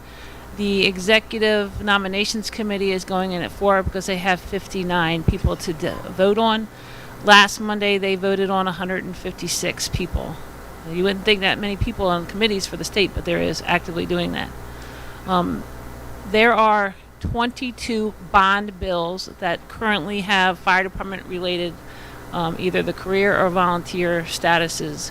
The problem with bonds is it's very hard to track. I can't capture them like I do everything else. Some of them are still in the black. I can't read them. We were just able to figure out what the aerial apparatus was for up here in Western Maryland, and that was for $400,000. So we do know that that's going to. Oh no, I'm having a blank, but I'll figure it out. But that's the type of stuff we're dealing with at a daily basis. So the other thing with the paperwork that we submit back and forth, we're going to start changing what the bulletin looks like now, because we're in the stages of these committees aren't going to do anything. They're holding stuff hostage on that end. And then, so Monday, it's been stated by President Ferguson Thursday afternoon that if the House does not, in a nice way, send over back to them the budget, the governor will be extending the session past the 10th of April. Yeah, we've done that before. It's happened before because they cannot consent to the budget. So Monday is a very pivotal point. If they do not, it will be extended.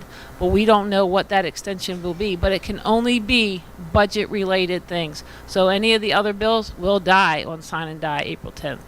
So just going from there. So but that's the status of the bulletin. But actively, if you all have anybody, I'm still getting people. If you have someone that knows they want to be involved in the bulletin, they want to see the bulletin, please get them to me, because that's how we're sending out messages, and then things from the fire marshal's office is able to get out there, so to get those messages out that he needs done. So we sent the federal bond that came out, the bill to help support the buildings of firehouses, and that went out the other night once I got that from Ben, and we submitted that right away so everybody could see it. Now that is different from last year. it is not the same way you can use that money that they had last year. So it's totally different. You have to read the letter and to understand what they're talking about. Going into the name change. So I submitted electronically, but I wanted to say thank you to Bel Air, Branchville, the Washington County Training Facility, Huntingtown, and Sudlersville for hosting our town hall meetings. As stated before, the Huntingtown Volunteer Fire Department's location had the most turnout. I felt it was very constructive, supportive. It opened, it allowed the members to talk and how they felt, which I think is very important. It's very troubling that we did not have the turnout that I thought we should have. It was just what it is. I greatly appreciate the presidents, the chair, the executive chair, and the executive director for being at the meetings. Thanks to the executive committee members that were able to attend them, either online or virtual. We gave everybody the opportunity to do whatever they needed to do, either be in person or online. The information went out there, and I just don't understand.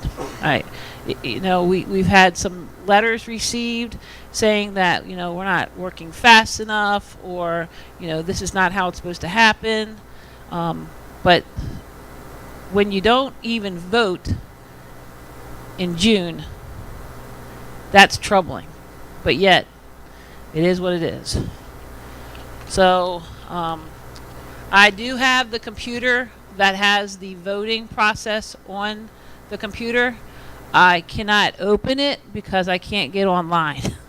So maybe I'll try to work with Richard to see if I can get an opportunity to get at least to use the executive level.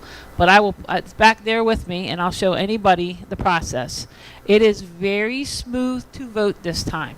It is night and day. He's done a great job. I do say Hemphill did a great job on this. The auxiliary will be going to this route also. So it's there. The aspect of this voting process allows you to see everything that you vote on. It gives you the ability to, if you don't want to vote, you can put the 0, or you can just hit the button, say nope, and it counts it. At the very end, it gives a tally of what you've done. You can review it, and then you can say yes. And if you made a mistake, it'll send you all the way back to the beginning. You can even go through it if you want to and just tally your vote that way, saying yes, like Greenbelt voted, but we only voted for certain things. I have not seen any of the actual names other than what I was shown a little bit while ago. And then I guess today is the day, right, for the names. No longer after today, or is there a cutoff? The 21st? Is it the 23rd? 21st or 23rd? First, okay, 21st. There's 2 questions, I think. One about splitting up of the Frederick and Washington County expanding. Go to a mic. No, I'm talking about the questions on the bylaws. The reference to the bylaws. The bylaws committee met this morning, started going over. There's still some questions. After they give their report tomorrow, then there'll be some more work that's got to be done before anything goes anywhere. Yeah, but I can talk to Hemphill about saying there's on the name change. I can. No, because there's going to be some changes there. Okay. Okay. Well, I'll wait. But that'll for be that. finalized tomorrow afternoon. Okay. Yeah, Mr. President, or Mr. Chairman, it's parliamentary questions we have on this. That's why we have to wait until we get a parliamentary, the parliamentarians' ruling on this. 'Cause Okay. some of those in there right now, on both sides, questions are not, in my estimation, they're not right. So when we get that ruling, then we can get everything straight. Okay. But I can at least tell him that the names, no more names, right? Yeah. All right, no more names. Everything else They're done. That's done. No more. Okay. So because he has to construct that section, it's going to take him a little time because he wants to do, we talked about some things that we saw Right. that needed to be addressed. And that's just so that they can't like replug stuff in. So that's it. And then he has to address it on the past president's side because they vote a certain way also. So I'm working on that too. And then just, I believe the way he talked, only 6 bylaw changes, that sticks in my head for the system. I think he can add more, but I don't think you want to go past 6. But I don't know. I mean, We don't have any choice if member companies I submit know they it, submit, but they're done because that. a member company has the Yeah. right to submit. Because he's trying to find a way, like, I guess he has to, like, write the program to add more lines and whatever. So that's what was done before. So that's there. And Okay. then... Hold on a second. Harv, you got a comment? Okay. I just wondered, normally when somebody stands there, they're waiting. Go ahead, Teresa. And this, some people have called and complained because we're not offering it online. And I again told them that that time frame that we were doing it via the phone or the computer outside of Ocean City was due to the pandemic, and that executive order has been ceased. So this is why we're back in session, back into normalcy, and moving back to Ocean City. And I understand that some people say that cost of being there is very expensive, and that, you know, they might not have the money, or their company might not have the money to send people. But again, they feel like we should be able to vote via online. And I said, well, that's not my question. That's the bylaws and parliamentarian people, but I will convey that information as I see it. Thank you. Any other discussion on this topic? Randy? So,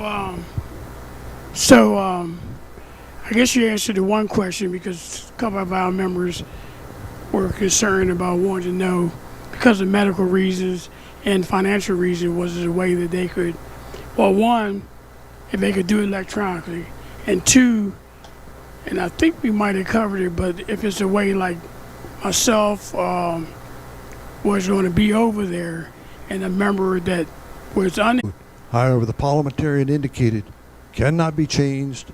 Only way you can change it is through a bylaw change. And too late to submit one, so everybody will have to be at the ocean to vote. As well as it says you can only represent one department. You cannot represent 2 departments. That is or correct. more. And at the present time, with the credentials coming in, I've had to send out, I think, 5, 6 letters to departments to straighten up their credentials, because a individual is serving on 2 different companies, and it's not going to happen. Because when we go to the ocean, if my list hasn't been completed, I'll ask for those to be suspended. Parliamentarian?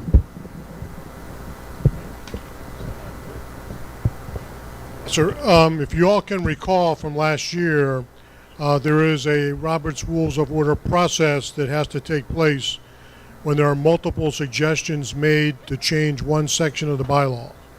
And that process includes creating a blank and filling the blank with a yes or no vote for each suggestion. And then when one of those, or one or more of those, gets a majority vote yes, then they appear on the ballot along with the existing name. So we have to remember that if we're going to follow the Roberts rules, that we have to follow that process as well. This year, when last year we had 3, I think, suggested name changes, this year we have 5, that same process would have to take place.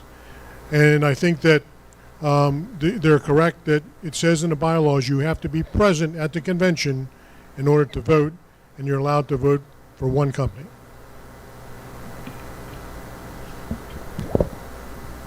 Any other discussion? Yes, buddy.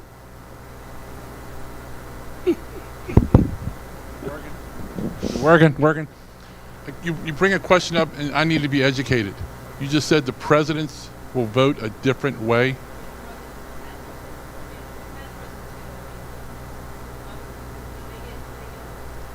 Right, they get a vote, but they're not doing anything different.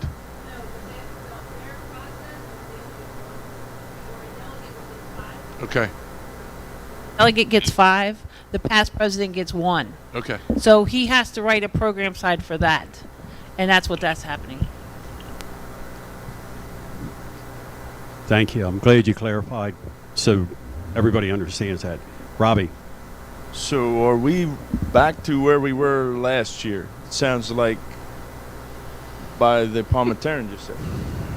I'm confused. Parliamentarian? Mr. Bush. The question. Expert in last year. I don't care what Did that you- expert says. Robert's rules are guidelines. Okay. We have rules in our Constitution and bylaws that govern this. Okay, we have followed the rules. We have showed the bylaws to the parliamentarian expert, and he advised us this is the way it's done. You do have a 2/3 majority vote in order to get it passed in the final bylaw version, but you have to create a blank, fill the blank with a simple majority vote to fill the blank, and then you have that go to a 2/3 majority vote, and that's the way it counts. Mr. Chairman, Tim? I hate to do this to Ladies you. and gentlemen, can you please stay with us? I know you've got a lot of side conversations. If it's so important you got to talk about it, come to a mic and talk about it. Other than that, please go outside so we can all listen. Tim, you have the floor. What you showed me on the computer is totally different than what Ken just said, right? Right, but that's the process Ken's talking about too, right? So, but what Rick has created is not an individual question for each of those. It is? Okay. All right. I just don't want this thing was so confusing last year. So each name you can vote for. You have up to 5 votes though. You don't get 5 votes for each name.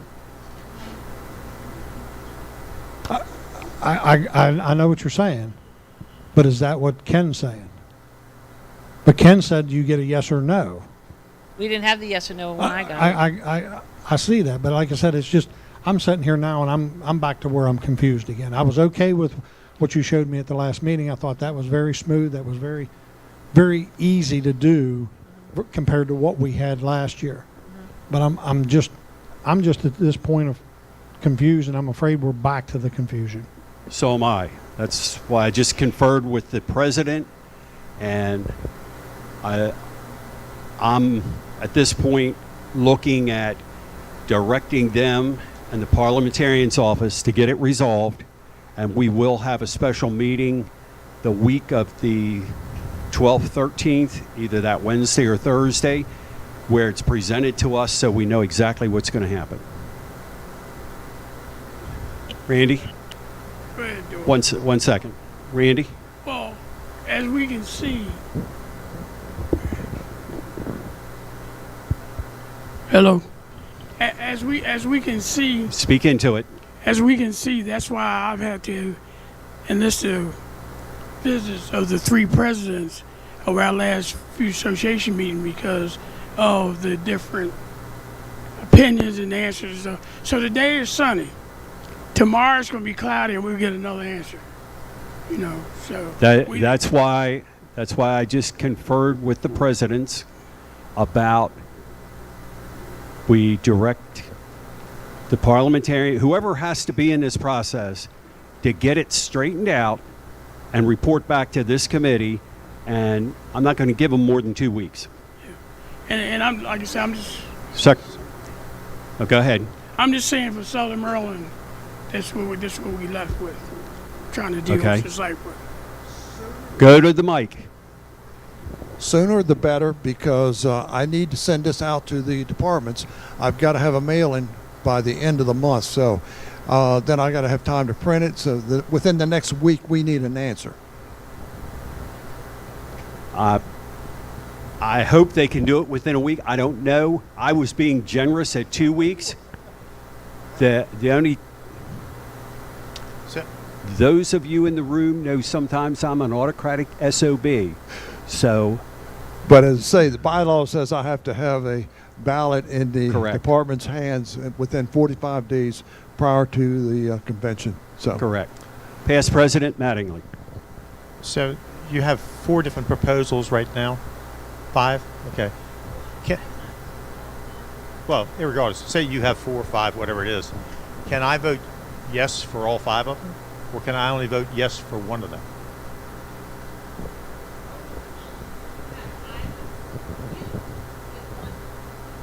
No. I'm not talking about that. Can anybody, any company, can they vote yes for all of the proposals? Yes, because you get 5 votes and you can go 1, 1, 1, 1, 1, or you can do 2 and don't vote for anybody else. So back to the question, is it just a simple majority for the one to be selected to go into the second round? I was told it's 2/3. Okay. See, that's not, well,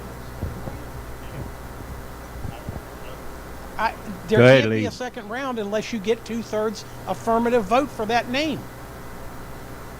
Okay.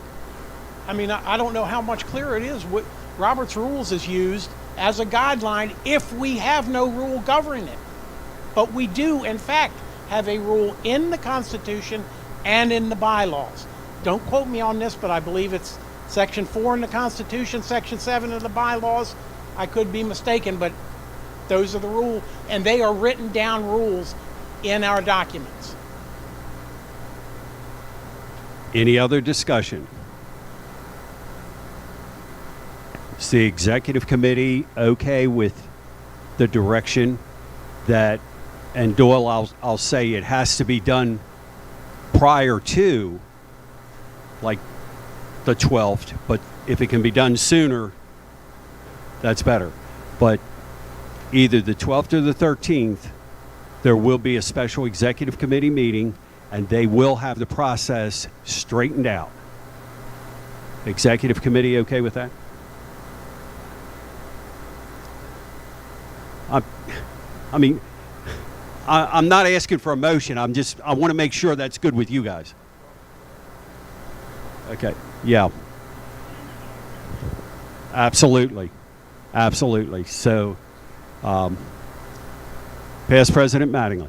and I don't mean to belabor this thing, but anyway, I mean, wouldn't it be a simpler process, and I'm not sure why we're going the route we're going, if there was a question of the 5, make it 6, have no change to the name of the MSFA, to the Maryland State Firemen's Association. And you can check each one of those that you want, and you get a majority, 2/3 majority, that passes whatever name comes up. Instead of having to take and narrow it down from 5 to 1 to go heads up against our actual name. Put our actual name. This is what's brought up in Southern Maryland. Put our name, the Maryland State Firemen's Association, as one of the boxes to take and fill. So, Please, I've asked, please hold your conversations, take them outside, or come to the mic. Past President Mattingly has the floor. so that's my only question. When we brought it up, at our meeting in Southern Maryland, is why the current name is not on there, and then it takes 2/3 majority of one of those 5 or 6, if you added that. It takes 2/3 majority to pass whatever. If it doesn't, none of them pass, then it doesn't change. I'm listening and want to make sure this goes to the committee. By the Robbie. report from the Constitution and bylaws, it is on there, Past President Manley. You probably are not aware of that. That will be brought to this body tomorrow. I take it from that committee. So the current name is on as states it is. It's on there now. Yes, but what I'm saying is I'm just saying we're privy to the committee. It's the report, so we need to discuss that. It's already, I mean, if people don't know, we need to advise people of this. Right. This is important. Absolutely. I go to the mic. I think that part alone would cut down a lot of the anxiety and stuff like that. Okay. Any other discussion? Get to the mic, please. That's why we're taking time to talk about it now, and that's why I want to make sure it gets right. Who put that, our name in there is one of the changes? Did a company put that in there? Okay. Okay.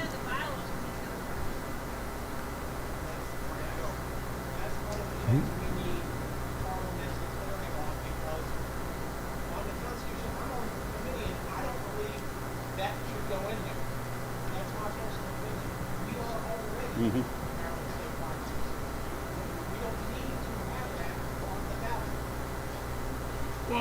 Process is that they had to submit, and the bylaws committee has to tell you that there's a name change. It's not like they're going to make it.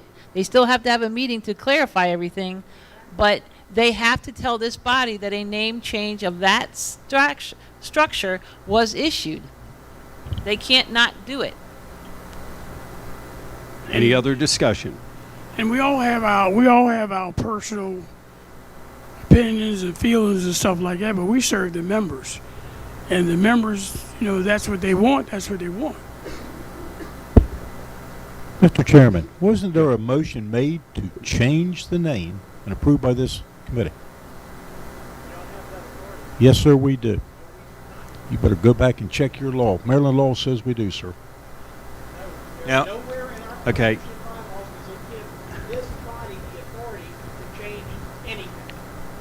Okay. Okay. Mr. Chairman? I hear. Right here. Oh, okay. And I'm sorry, I didn't the executive committee approve the process to which we were going to move forward? So it wasn't the actual name change itself, because we had that discussion that the executive committee did not have the authority, but they did have the authority to move forward with the process. That's what I thought when we look back through the minutes, that's what it was. That it was the process, not the actual name change itself, but the process. Yes. Secretary, if you recall, we asked you to research that point of the resolution. Do you recall your findings? Okay. There was a resolution. Use the mic. Use the mic. There was a resolution presented at the last convention on the floor. A vote was taken. The resolution passed. The wording in the resolution I do not have with me, so I cannot answer that. Okay. Again, all of that needs to be clarified, needs to come back to this committee, and it needs to be done in a timely manner. Tim? And that's something that group needs to have, because what I'm hearing, if the resolution says we're to change the name, then is La Plata's suggestion of MSF, or Maryland State Firemen Association, is that correct? Well, they are allowed to submit that name. They can submit a bylaws change, which they did. They're meeting Right. the request that they feel that they don't want the name to change. They want this name to be, and that's why they submitted it. Right. But my question, not a question, but I got the resolution from him because I wanted it when I went somewhere to explain to people, and I feel that needs to go in that next, when Doyle sends out the paperwork for the ballot, that needs to be attached to that ballot so that people can understand, because a lot of people are saying, we didn't even know that happened. Well, again, that's missing. And I believe Robbie and Doyle are pulling that up right now. I have the document. Okay.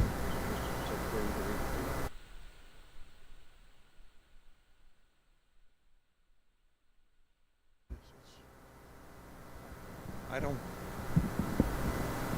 don't see in there what says that we have the right to change it.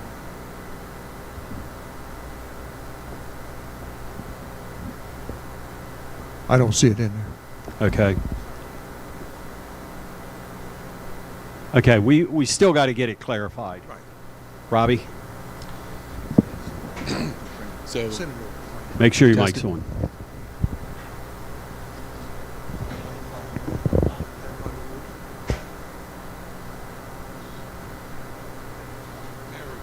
testing 1 2. Okay. So, and I'm as confused as everybody else, but I think the first vote, from what I'm hearing, has to be yes to change the name or not with 2/3.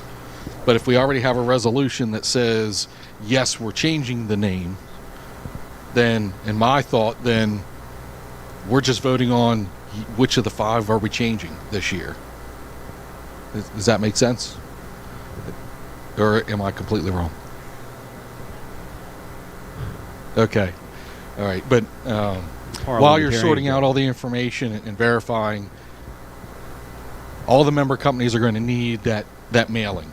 So we can work on marketing and advertising and saying, hey, look, whether we agree with it or not, this is the process, and we've got to get 2/3 to vote for one of these 5 names, and splitting votes is just going to be horrible. Correct. So, but. Okay. Past President Faust. Thank you, sir. I don't, Doyle, respectfully, I'm not sure that was voted on and passed at the convention. I believe the executive committee met at a separate meeting and decided that we should move forward with the process, as Kate said, to look at changing the name if that's what the association wanted to do. I believe it was at an executive committee meeting. It was Berlin. Decided. Berlin, there we go. So it was not at the convention. I think we're looking in the wrong place for it. But again, I know it was brought up in Sudlersville, and I forget. I think it was actually Bill that brought it up. Is that a question should be, do we want to change the name? Because if the association doesn't want to change the name, it's a moot point. So we need to figure that process out. But anyway, again, I think they're looking in the wrong place. I think it was Berlin's exec committee meeting. Thank you. Okay.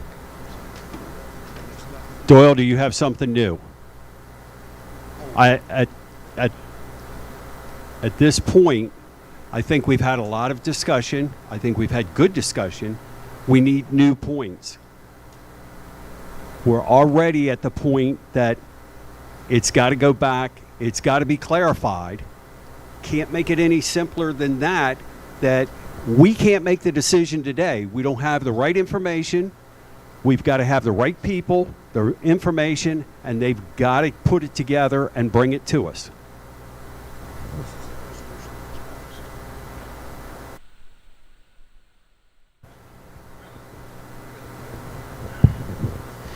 Okay. The resolution that was passed, whereas the amendment to Article 1, Question 1, will influence the articles of amendment filed with the Maryland State Department of Assessment and Taxation. Whereas amendment to Article 1, Question 1, will influence the name which appears throughout the Constitution and bylaws, and whereas the amendment to Article 1, Question 1 will influence the initials which appear throughout the Constitution and bylaws, now for be it resolved that if the amendment changing the name is adopted, it is adopted with the proviso that it does not take effect until the association receives notice the amendment to the articles and the amendment has been accepted by the Maryland State Department of Assessment and Taxation. Resolved that if the amendment changing the name is adopted, it is adopted with the proviso that we strike the current name wherever it appears and insert the adopted name. Resolved that if the amendment changing the name is adopted, it is adopted with the proviso that the current initials remain the same. Resolved that if the amendment changing the name is adopted, it is adopted with the proviso that Question 2 will not be considered, and resolved that if the current name receives the highest majority or no suggestion receives the highest majority, the current name remains the name of the association, and Question 1 need not be considered. That's what was passed. Mr. Chair, I think Go ahead. Mr. Secretary's already given you the document, but this was in Session 1 on 6/20/22 at the convention last year. It was 213 in favor of and 35 against with that resolution. Okay. Okay. So that passed. The resolution passed. Okay? All this information needs, just a second, past president. All this information and this discussion needs to go back, and we've got to have it resolved so that the secretary can send it out so that we know what's going on and that our member companies and the delegates understand what's going on. President Faust. Yeah, again, I believe that that resolution you're talking about was what the process was going to be if a name was decided to be changed to. That was not the resolution or what this executive committee voted on. That what the executive committee voted on was back in Berlin. That's what I think this body needs to see as well. But that has a lot of ifs and thens in it, and the resolution did not pass. So I don't know if that's still valid or not, because nothing that happened at the beach happened unless we carry it forward to the next convention. But that really name change, what happens next? And the name change would not become effective until it was received and approved by STAT. But he's absolutely correct.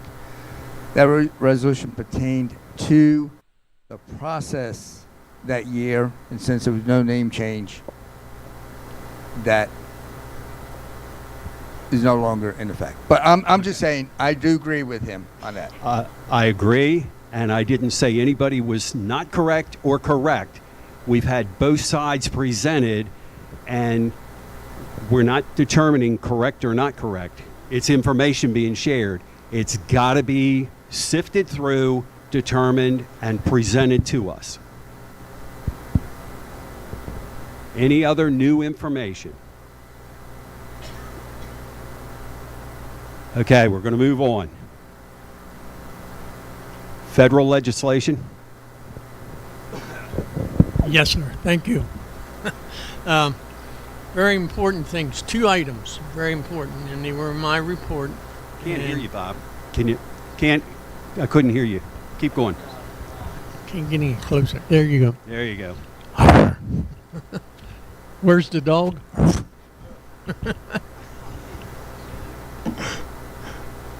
Sorry about that, brother.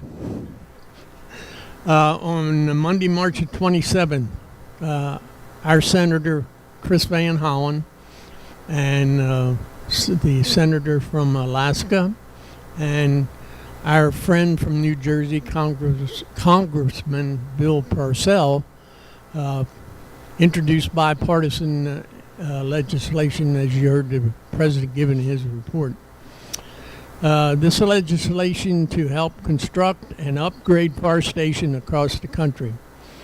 It's called the Fire Station Act. Will create a $750 million grant program that will be administered by FEMA, and it will upgrade and construct fire and EMS department facilities to support the first responders. I put percentage points in there that was given in that. I'm not going to read them because you all have my report. But in this, they took the surveys to find that many fire and EMS stations across the country have no backup power, have outdated ventilation systems and mold, or even lack through quarters for female personnel. A survey of Maryland's fire departments conducted last year by Senator Van Hollen's office found similar considering conclusions along the national trend, revealing that 71 departments across the state need some sort of repairs, ranging from renovation to additions or requiring entirely new facilities.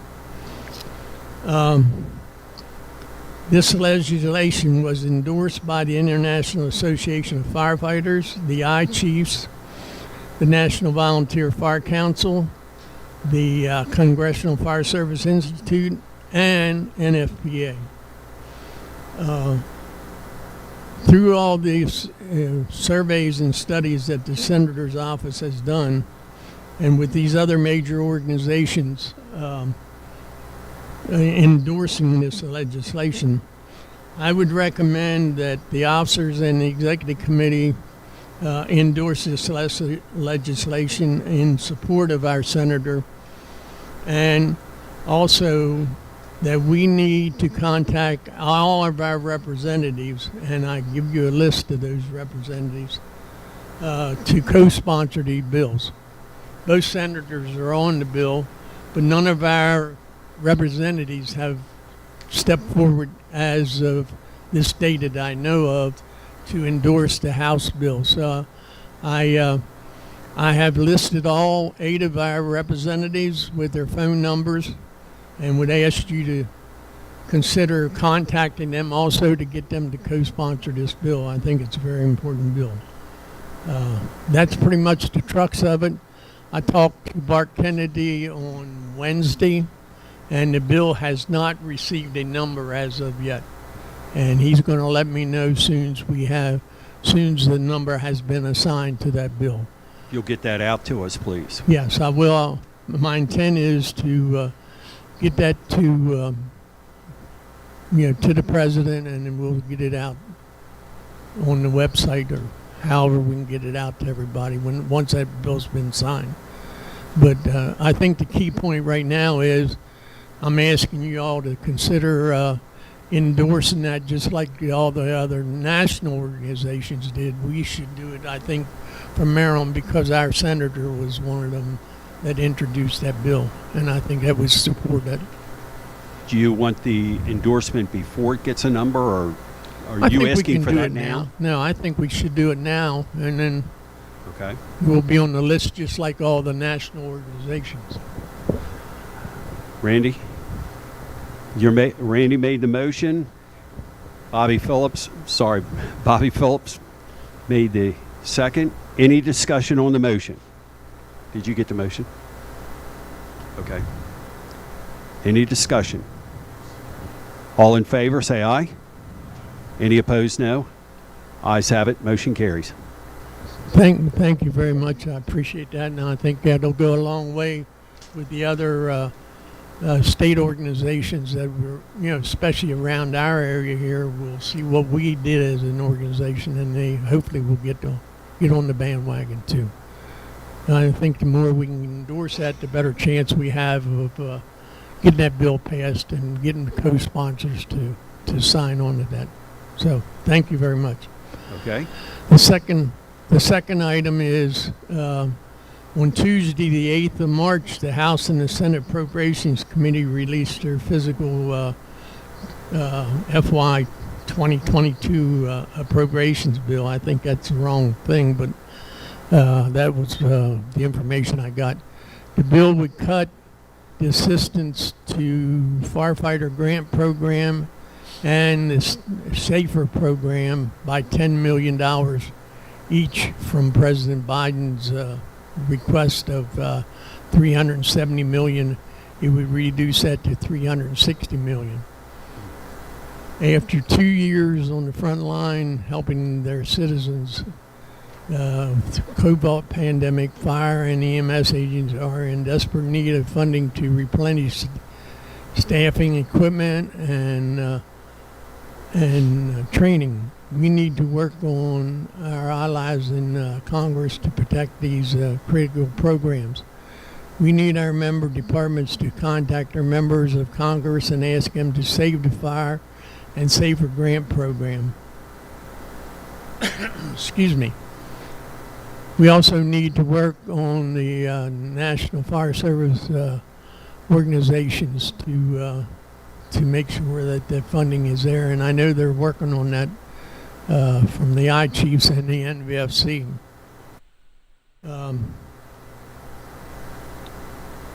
Also in this bill are the Senate bill unanimously approved 623. Well, that's a different bill. I'm sorry. This bill sunsets this year, and we need to get that bill reauthorized too, and there's a bill going through right now, or they're working on getting a bill to reauthorize that to September the 30th of 2030. So we need to do that because that bill sunsets this year on September 30th. So if it doesn't sunset, we won't get the appropriations for that bill. So those are the key things there.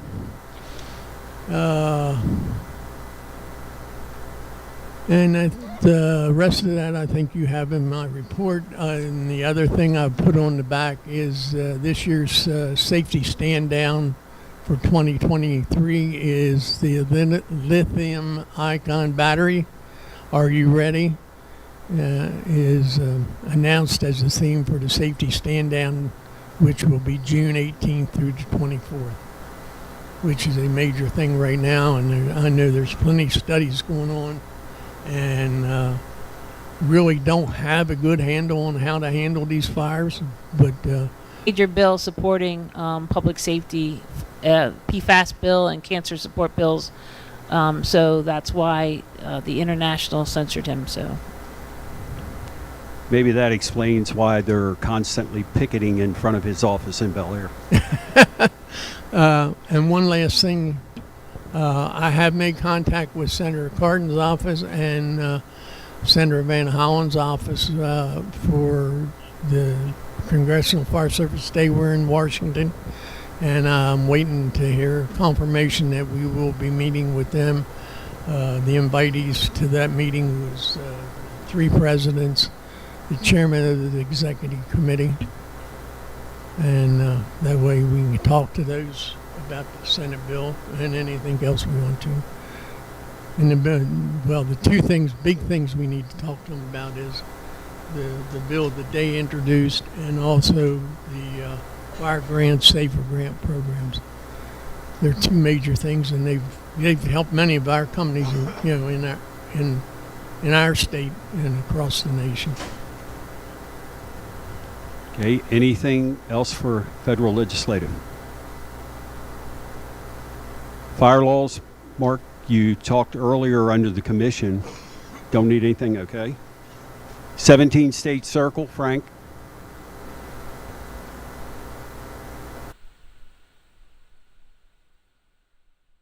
Bob, did you have anything else for out of state? Okay.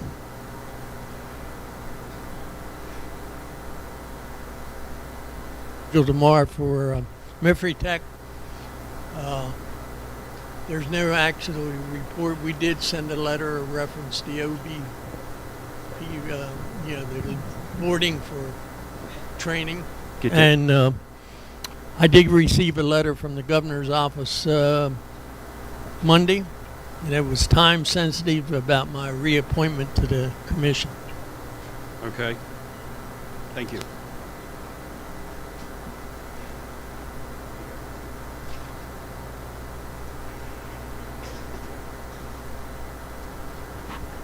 Okay, you guys ready for another good story?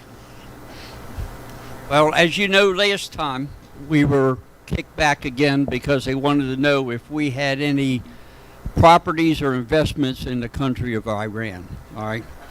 I bought 10 acres there, so that handles that. Now, the latest thing that I got, we do have a contract here ready for Mr. Ben to be signed. But after dealing for 2.5 years with these people in the state of Maryland, they told me I was not an authorized signer.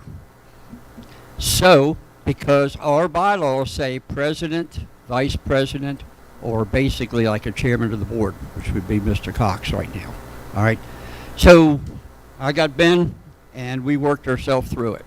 So I now have a contract right here to be signed by Mr. Ben right now, so I can resubmit it to the Board of Public Works after 2.5 years. We have a 5-year lease instead of the former 2-year leases, and it's effective as of July of this year, so we have a full 5 years. Hurry up, Ben. Hurry up. Randy, go ahead.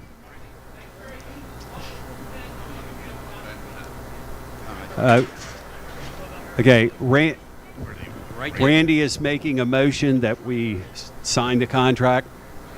It has been through the attorneys. Sir? Yes. Okay, I have a motion and a second. Any discussion on the motion? All in favor say aye. Any opposed? No. Ayes have it, unanimous. Do we want to get a picture of this one too? Anybody from the trumpet? I mean, it's a long time, but thank you, Frank. All right. Thank you. Mr. Chairman, Yes, sir.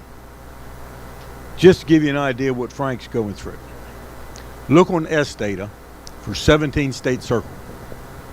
It doesn't exist. 17 State Circle is the building on Main Street.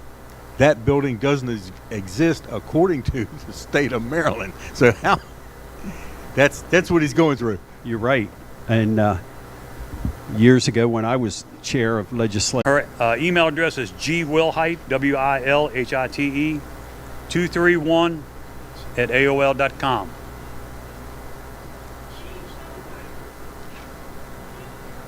That's what I just said.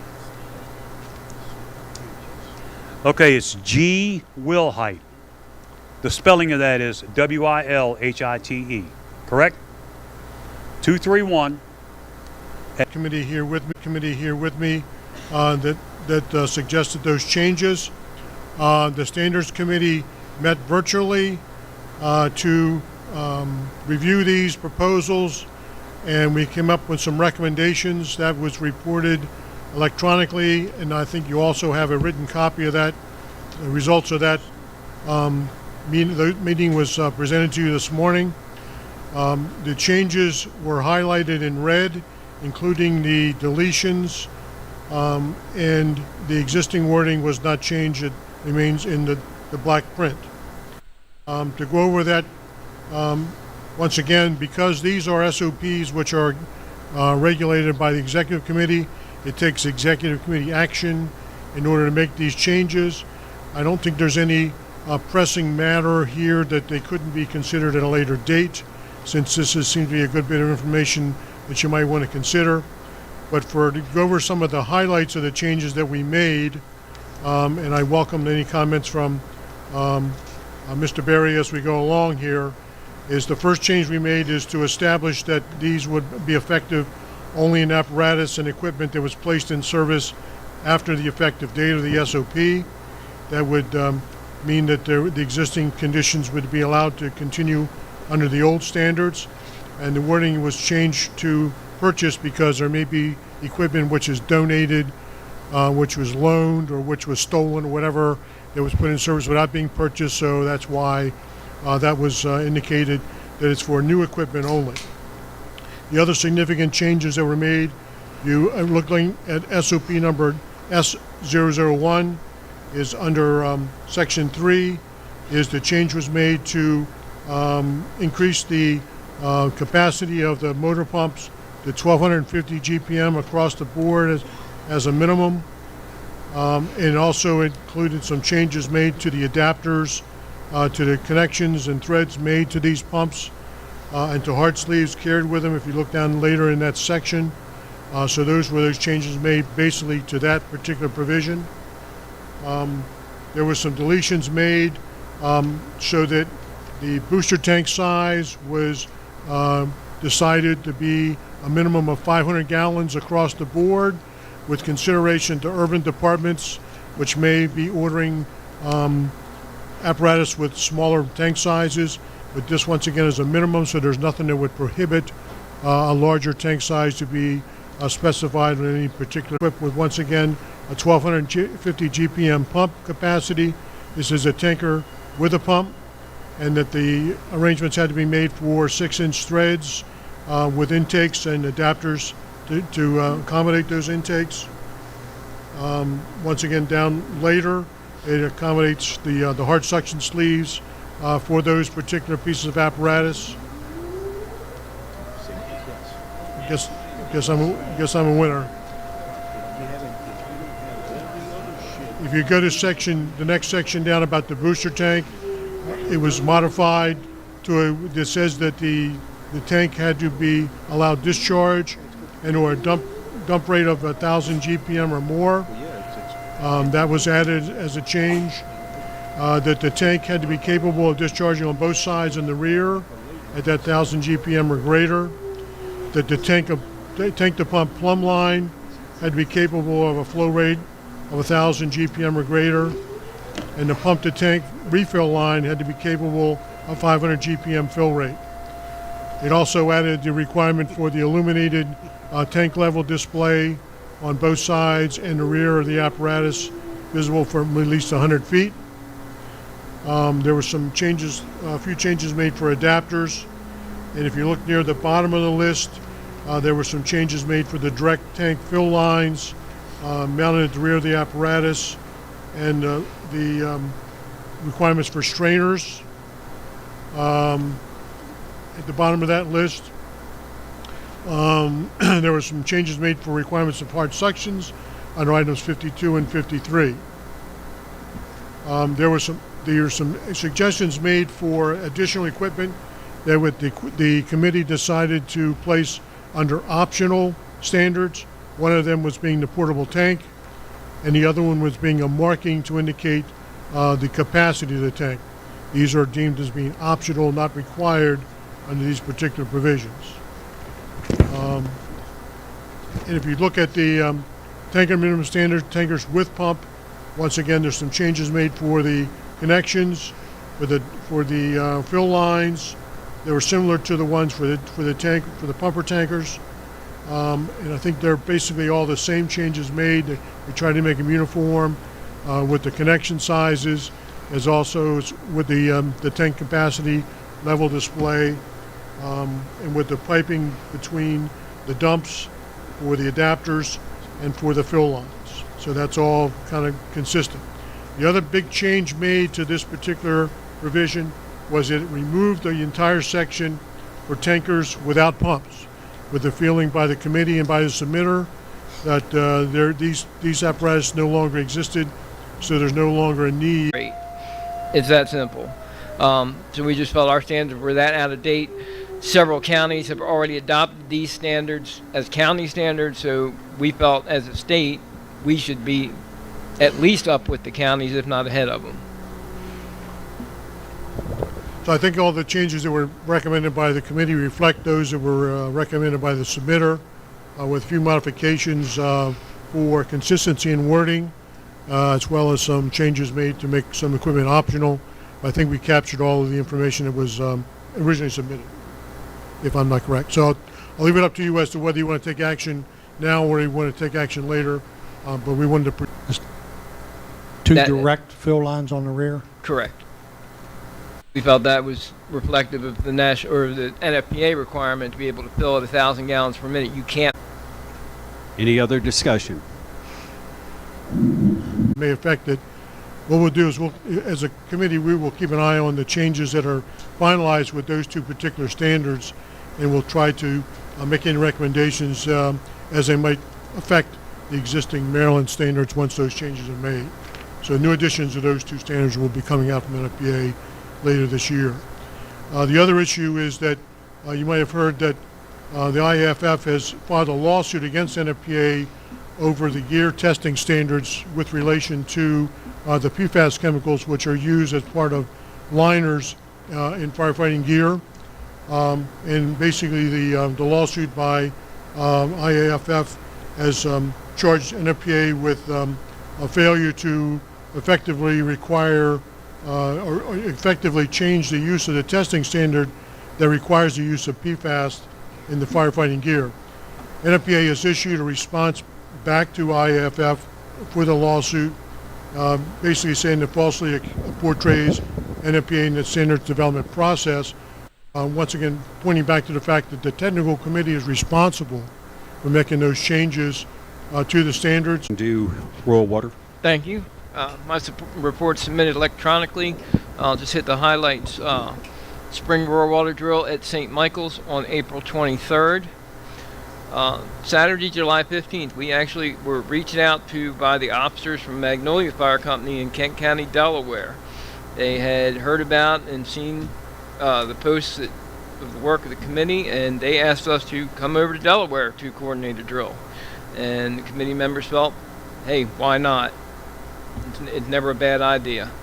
So we're going to be doing that, and we're also going to help them with some additional training in the meantime. We're still looking for hosts for the rest of the year, so if anybody wants to host a drill, please let us know. We did some appliance testing in Mechanicsville last week. Kind of struggled with it because of the weather and so forth, but still it was a good day, and we're always available for anything anybody needs. Any questions of Royal Water? Thank you. Thank you. I'll just stay on that branch. Dan, high school?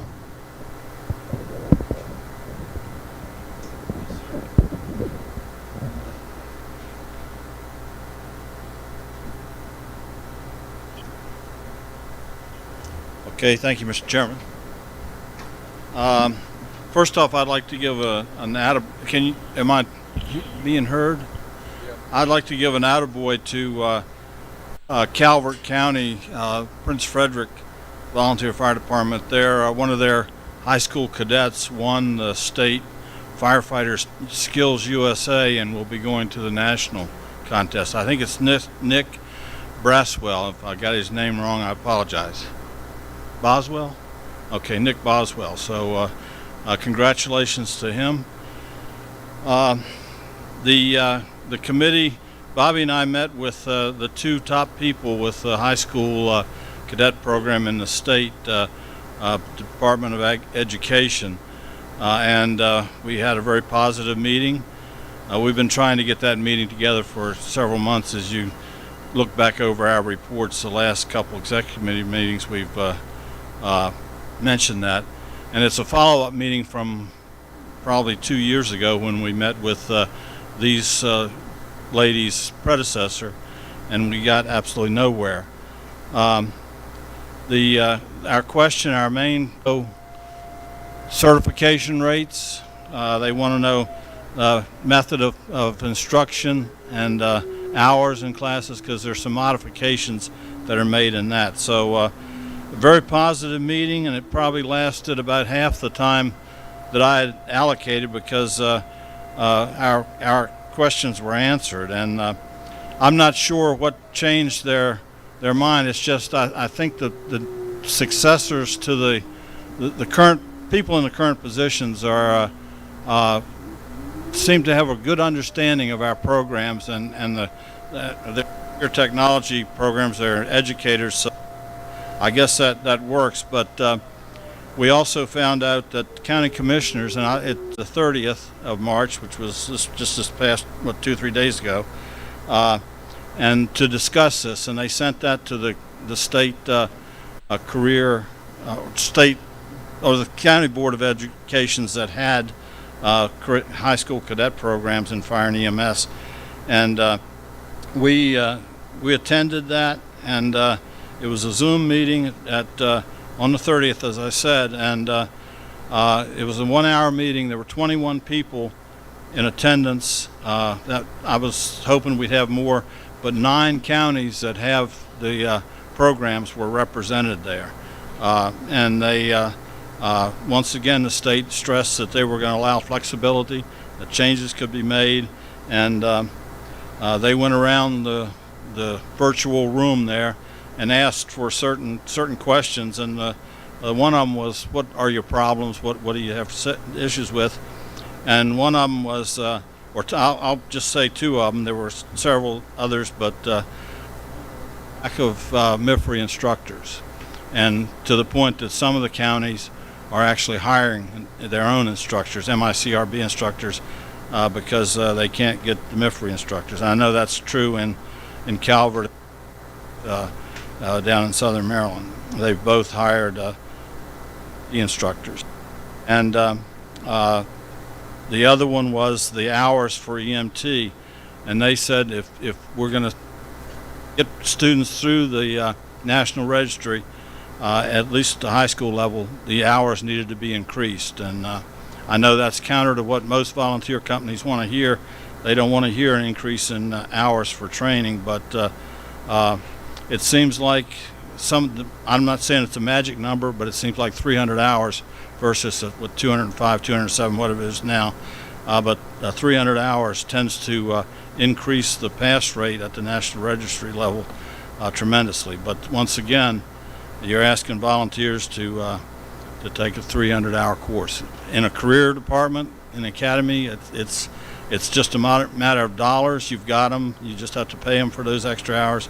Of course, you have to pay an instructor, but for volunteers, it might be a hard pill to swallow. But in the high school programs, they've got them there for the time and whatever. So we'll see how that goes. I know some of the counties that hire their own instructors are increasing the hours, and what we're going to have to do is find a way to capture certification rates and hours taught and all that. So committee's working on that. And the other thing, which was a big news from this virtual meeting, the director, Marquise Friday, she suggested or proposed a dual path. In other words, the students could have a fire class or an EMS class, but they wouldn't have to take both. And that was very well received by the people that are were in attendance at this virtual meeting. And we've heard that, we've discussed that in the past as a committee because we have students that want EMS, that they don't want fire, they want fire and they don't want EMS.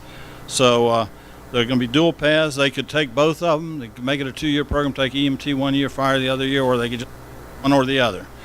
And in conclusion here, the committee, we sent a letter back to the state Department of Education saying that the committee stood ready to assist and be a sounding board for this program.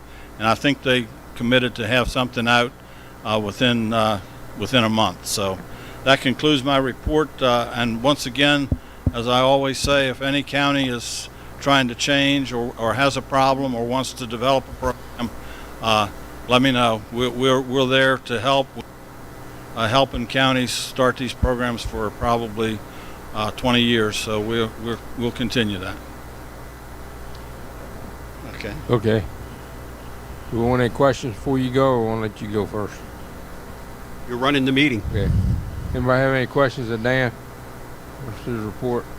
Okay, Steve wants to talk for MIFRE's behalf. Thank you. Record needs to show that I am speaking for MIFRE. Okay.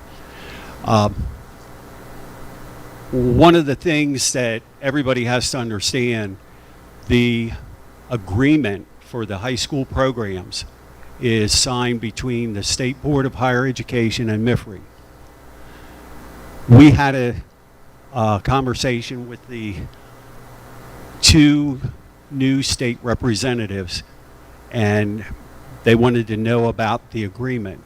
And at that time, MIFRE went on record telling them that they needed to look at the program, that we knew that the MSFA would be coming to them. The program needed to be flexible. It needed to be 1 or 2 years, depending upon who or the school board, and that it could be either EMT or EMR, and that we were agreeable for all those changes. So hopefully that answers your question as to why the turnaround with them, because in the past, the agreement was strictly, this is what you had to do. And MIFRE went on record saying that we're willing to modify those agreements to make this program work.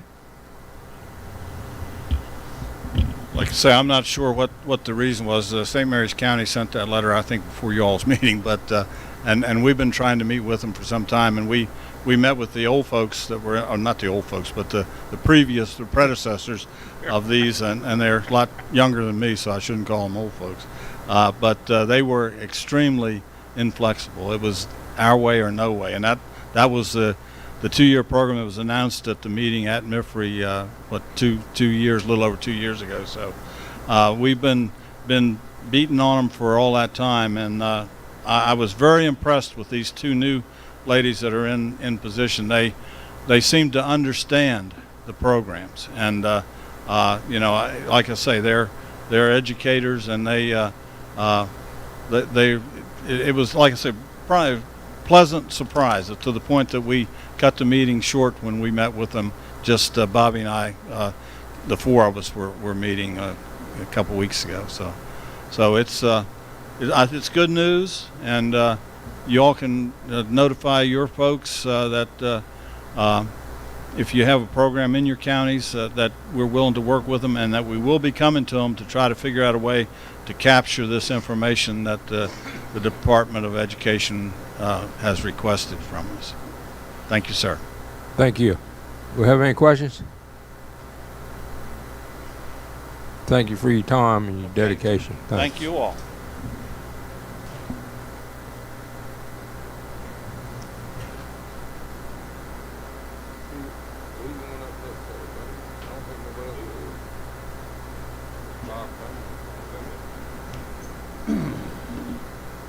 Bob Cumley, you got any more reports? We got you here for Maryland Fire Rescue Education Training Commission. I thought you did. Thank you.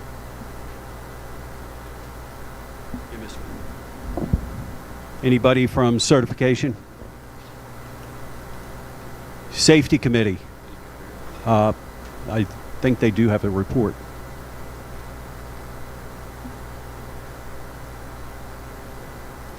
It's electronic, but we do have a presenter. Bobby Aaron.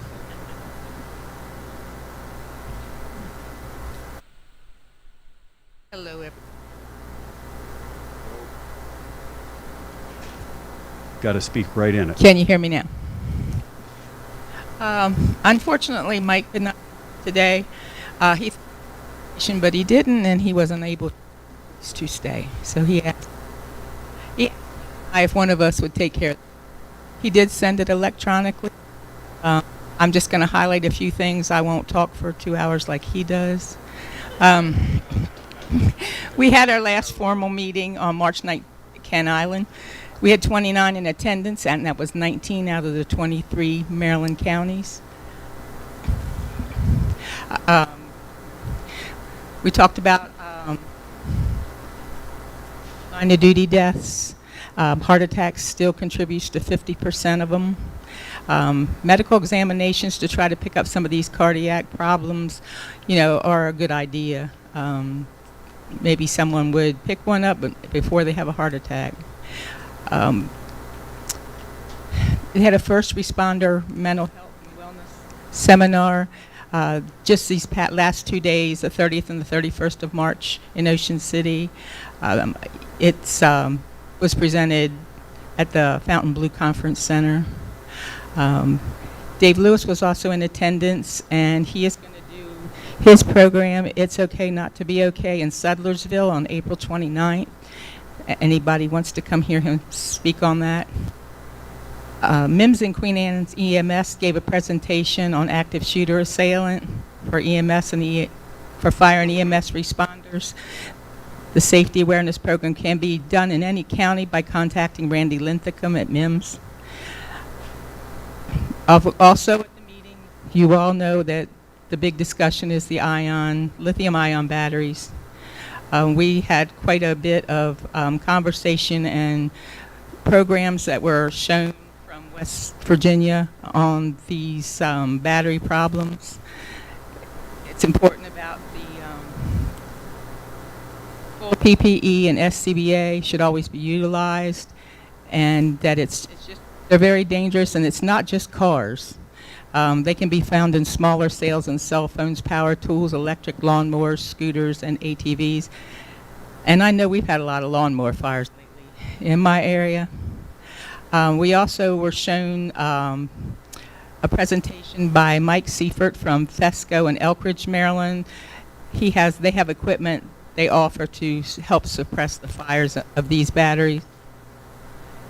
And then the other issues about the batteries, the training, the safety committee has, I think that MIFRE is going to do most of the training, and they're asking for department safety officers to please take this training because it's really important that they know how to handle these situations.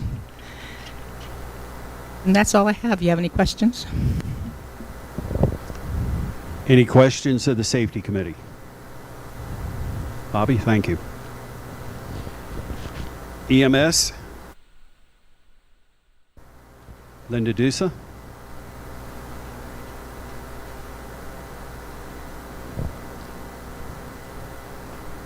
Bill, you want to come up? Let's do all of EMS.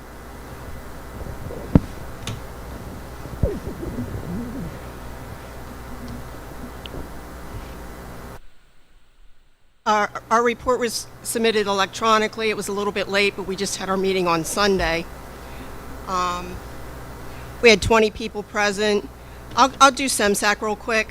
We had a meeting in February, and the protocol updates were recommended for approval, and the EMS board did approve them. The filming for the update is ongoing and should be out in May. There's an albuterol shortage, if you don't know that, in several counties. There are some alternatives, and they're hoping it will get better, but they're not sure. It's just one of many. I'm not going to go over ED crowding because we did that already. EMS care in Ocean City is April 26th through the 30th. The big thing we talked about was the proposed change in practical testing for EMTs. They're doing a pilot program that's going to start in July, and it's going to go through December.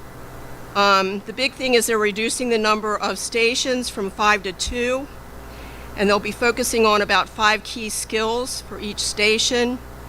And they'll also be reporting the student actions in a reliable way so they can objectively evaluate their efforts.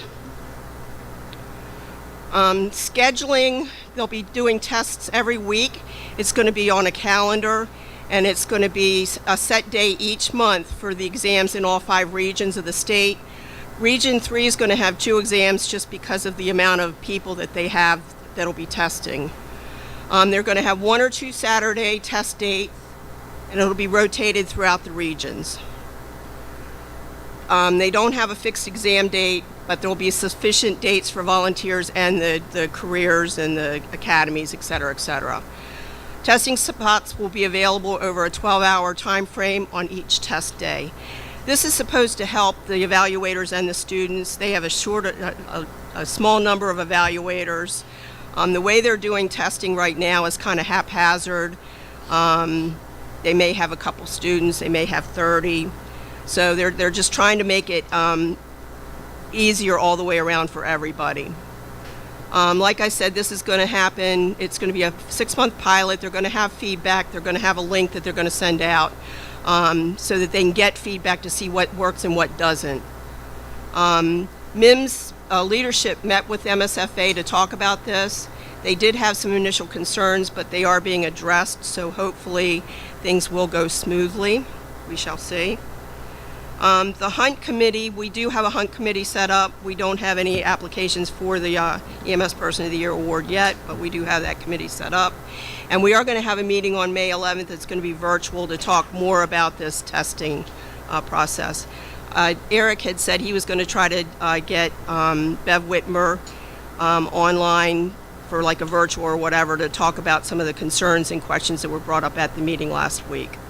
So more to follow on that. Any questions? That's the highlights. Any questions? Yes, sir, buddy. Is the EMS committee?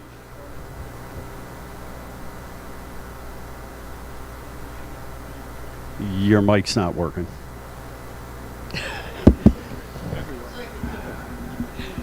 EMS committee, are they putting together a badge for your uniform to show respect to all the providers that gave the shots out during COVID? Roger Marks is working on that. Right. He wasn't at the meeting on Sunday, but he has some information, and we are working on that.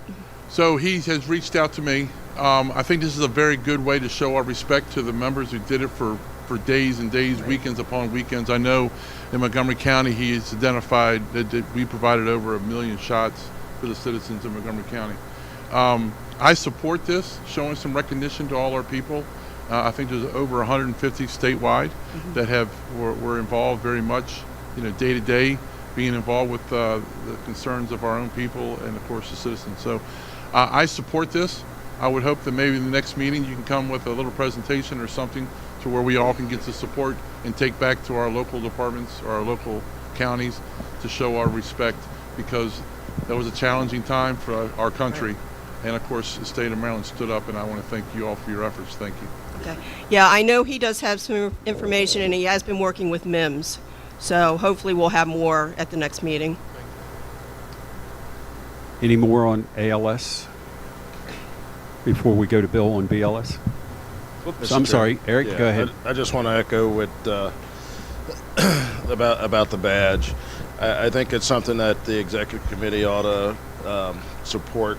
There was a lot of vaccinators, BLS vaccinators, that stepped up to the plate around the state, and they should be recognized for their due diligence here with that. So, Okay, when you say support, well, the process for the badge, they just need to know that we're going to stand behind them and support that recommendation that they should have something to recognize them for the work that they did. Yeah, I think they're looking for funding resources.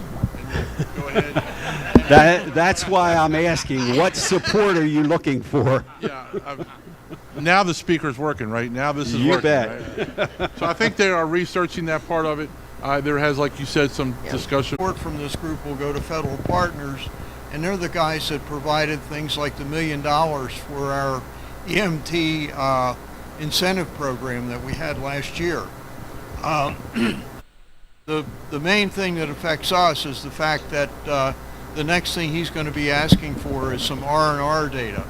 So if we can get out to all of our companies that in the not too distant future, MIMS is going to be looking for R&R data. We have no definition at this point of what he's going to be asking for, but that's what he's looking for the workforce. And that's all I have. Any questions? Any questions? Okay. Simsack, do you or Eric have anything? I already did it. Okay, I'm sorry. Tied in. My apology. I'm going to back up just a second. Eric, you were talking about the support, and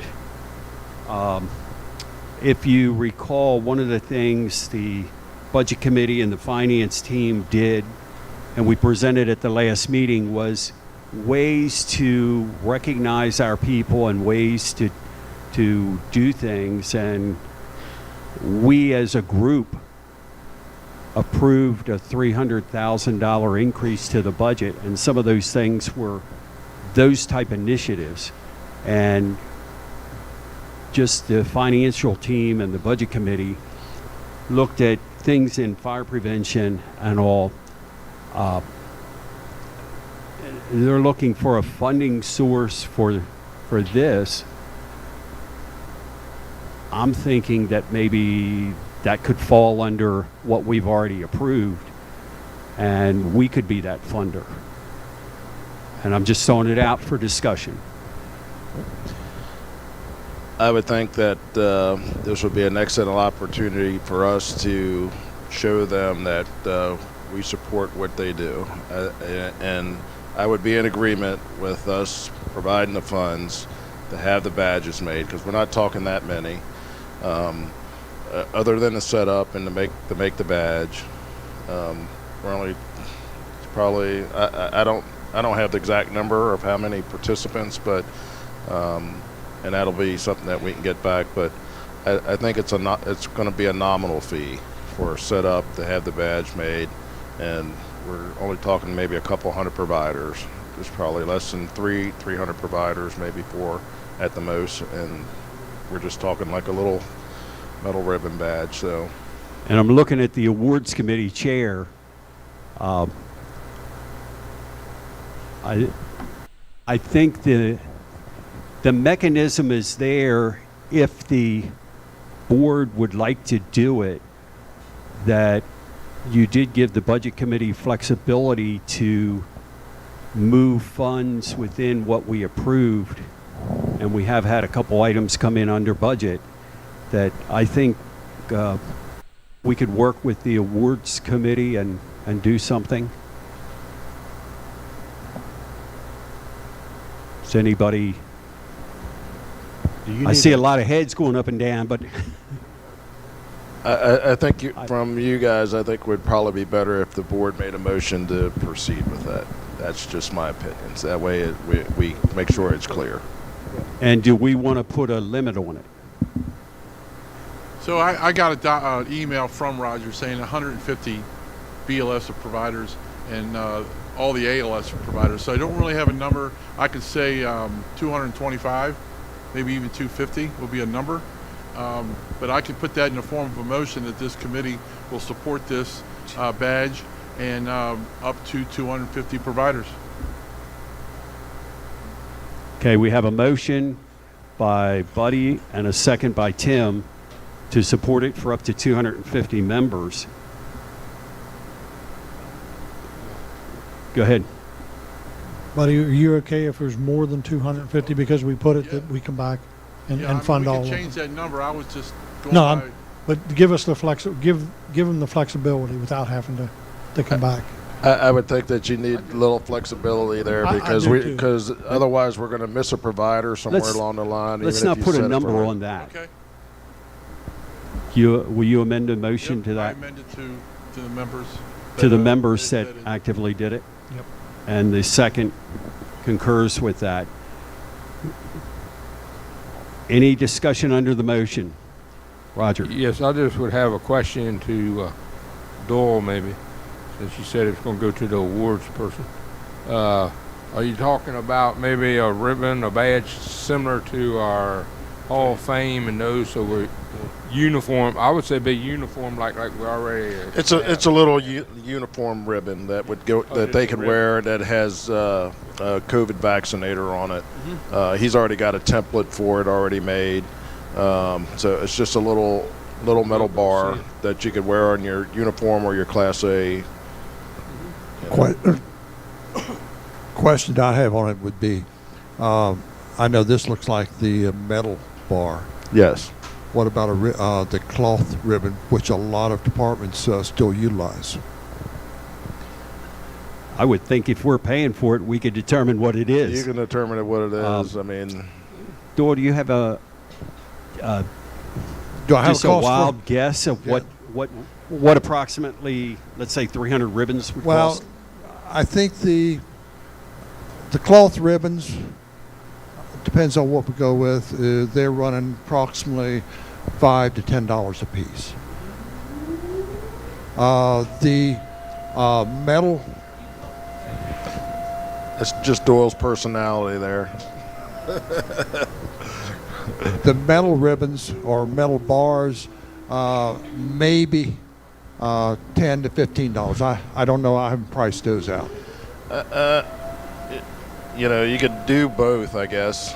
Because if folks have a cloth ribbon, they would have their choice of what they wanted, but they would have the same information on it as identify you as a vaccinator. So that would probably work.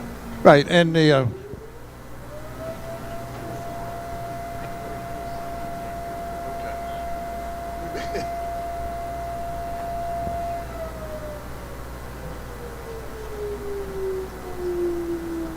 I deal with a supplier in Salisbury, Uniform Unlimited, and this would be coming through most likely Blackington, who would be the main supplier on this, who makes a lot of the ribbons, badges, and so on for us. So. Well, we can forward you the information and what he sent and pair you two up, and then you guys can work that out, and that would probably be the best way to do it. Anytime. Thank you. Still under discussion. Wouldn't we want to outline what the requirements are to receive the ribbon? Yeah, I would go back to the EMS committee to actually maybe formulate a list of how many in the requirements for you to be eligible to have this. Yep. Okay. Okay. Is that part of your motion That's fine. that You're good with that? Does everybody understand the motion? Can you repeat the motion?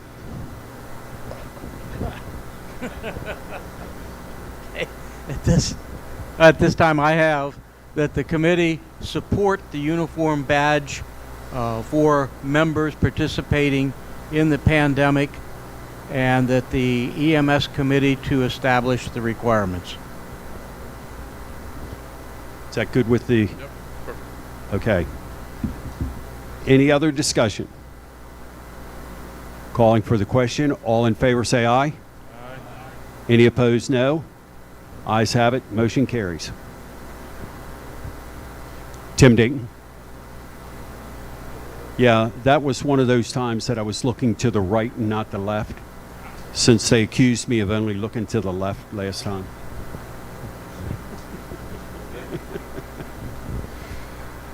Okay. Resource branch, NDEM, anything else? Bill Hildebrand.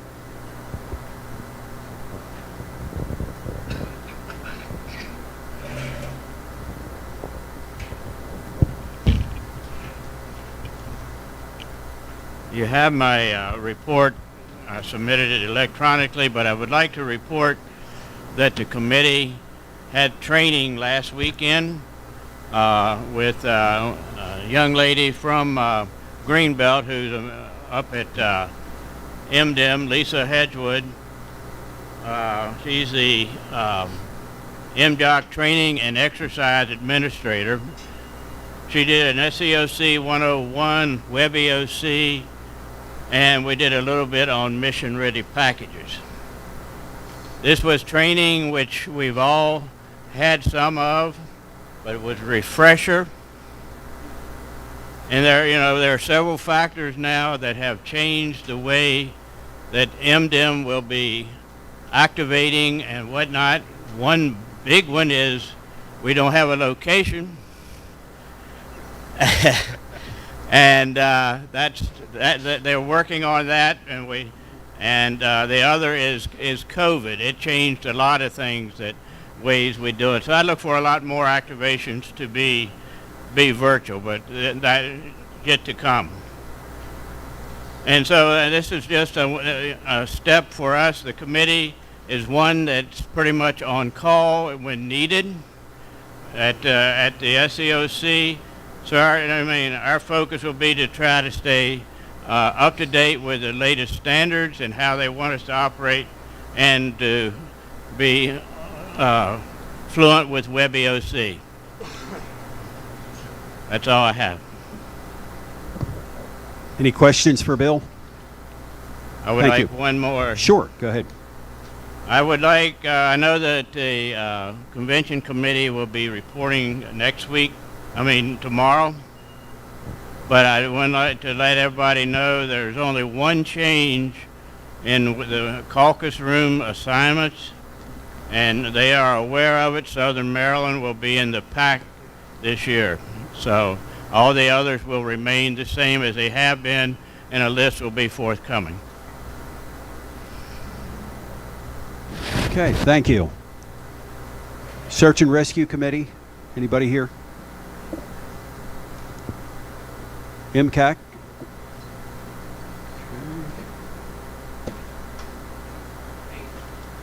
Fire prevention?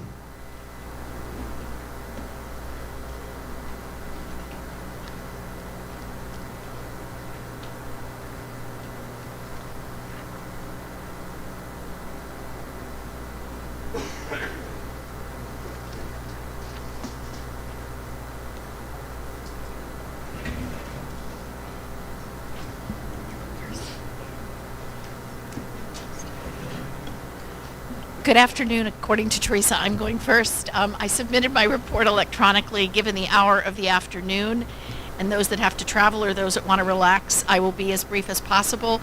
We, as Teresa has already said, we had a very successful PubMed life safety seminar. Thanks again to MIFRE. Scott and Tim were just incredible.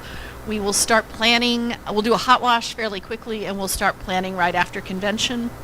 Our Safe Kids coalitions are all hoping to participate in the national and international meeting, which will be in July, hosted at National Harbor.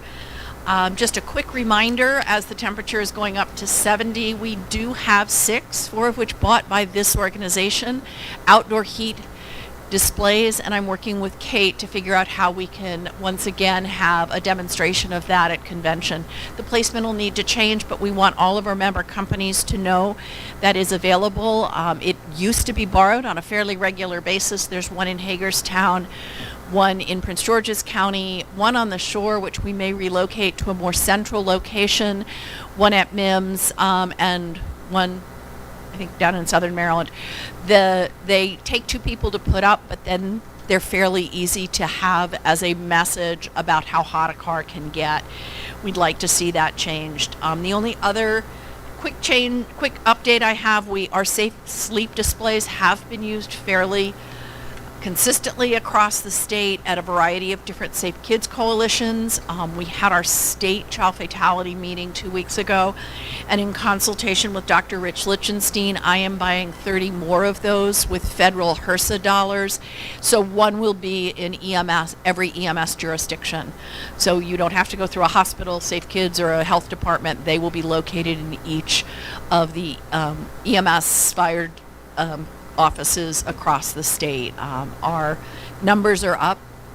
We've got a number of places where we've had 2 sleep deaths in each home, in the same home, and we have had 19 deaths since the Thanksgiving holiday. These are homes, I'm going to get the number wrong, it's either 86 or 87% of the time there's a crib in that home. It's just not being used. Our bike helmet grant and our car seat grant we have reapplied for. We are looking for some contacts in Frederick County for our Risk Watch and Safe Kids work. And lastly, attached to my report is a volunteer form. We're looking forward for a second year to be at convention and have a variety of activities for children, family, and youth to learn. Love to have some volunteers, and you will see our mascots again as they hope to bring people through. And I have a promise from Teresa and from Brian Geraci, we will get a live dog this year as well, so that hopefully that will bring more families upstairs. There will be some additional information that we'll share as we are trying to map all of the injuries across the state in a GIS mapping software program with Johns Hopkins. I hope to have those by June, and if we do, we will have handouts there at the convention. I'm happy to answer any questions. Any questions? Okay. Teresa? I'm here to talk about the name change. Okay. Adjourned. See you later. Okay, so I am so excited to do this. It's been a long time, but in response of the issues at hand, back in April when I was with the fire marshal, I kept on thinking that my budget would always be the same budget that I would apply each time.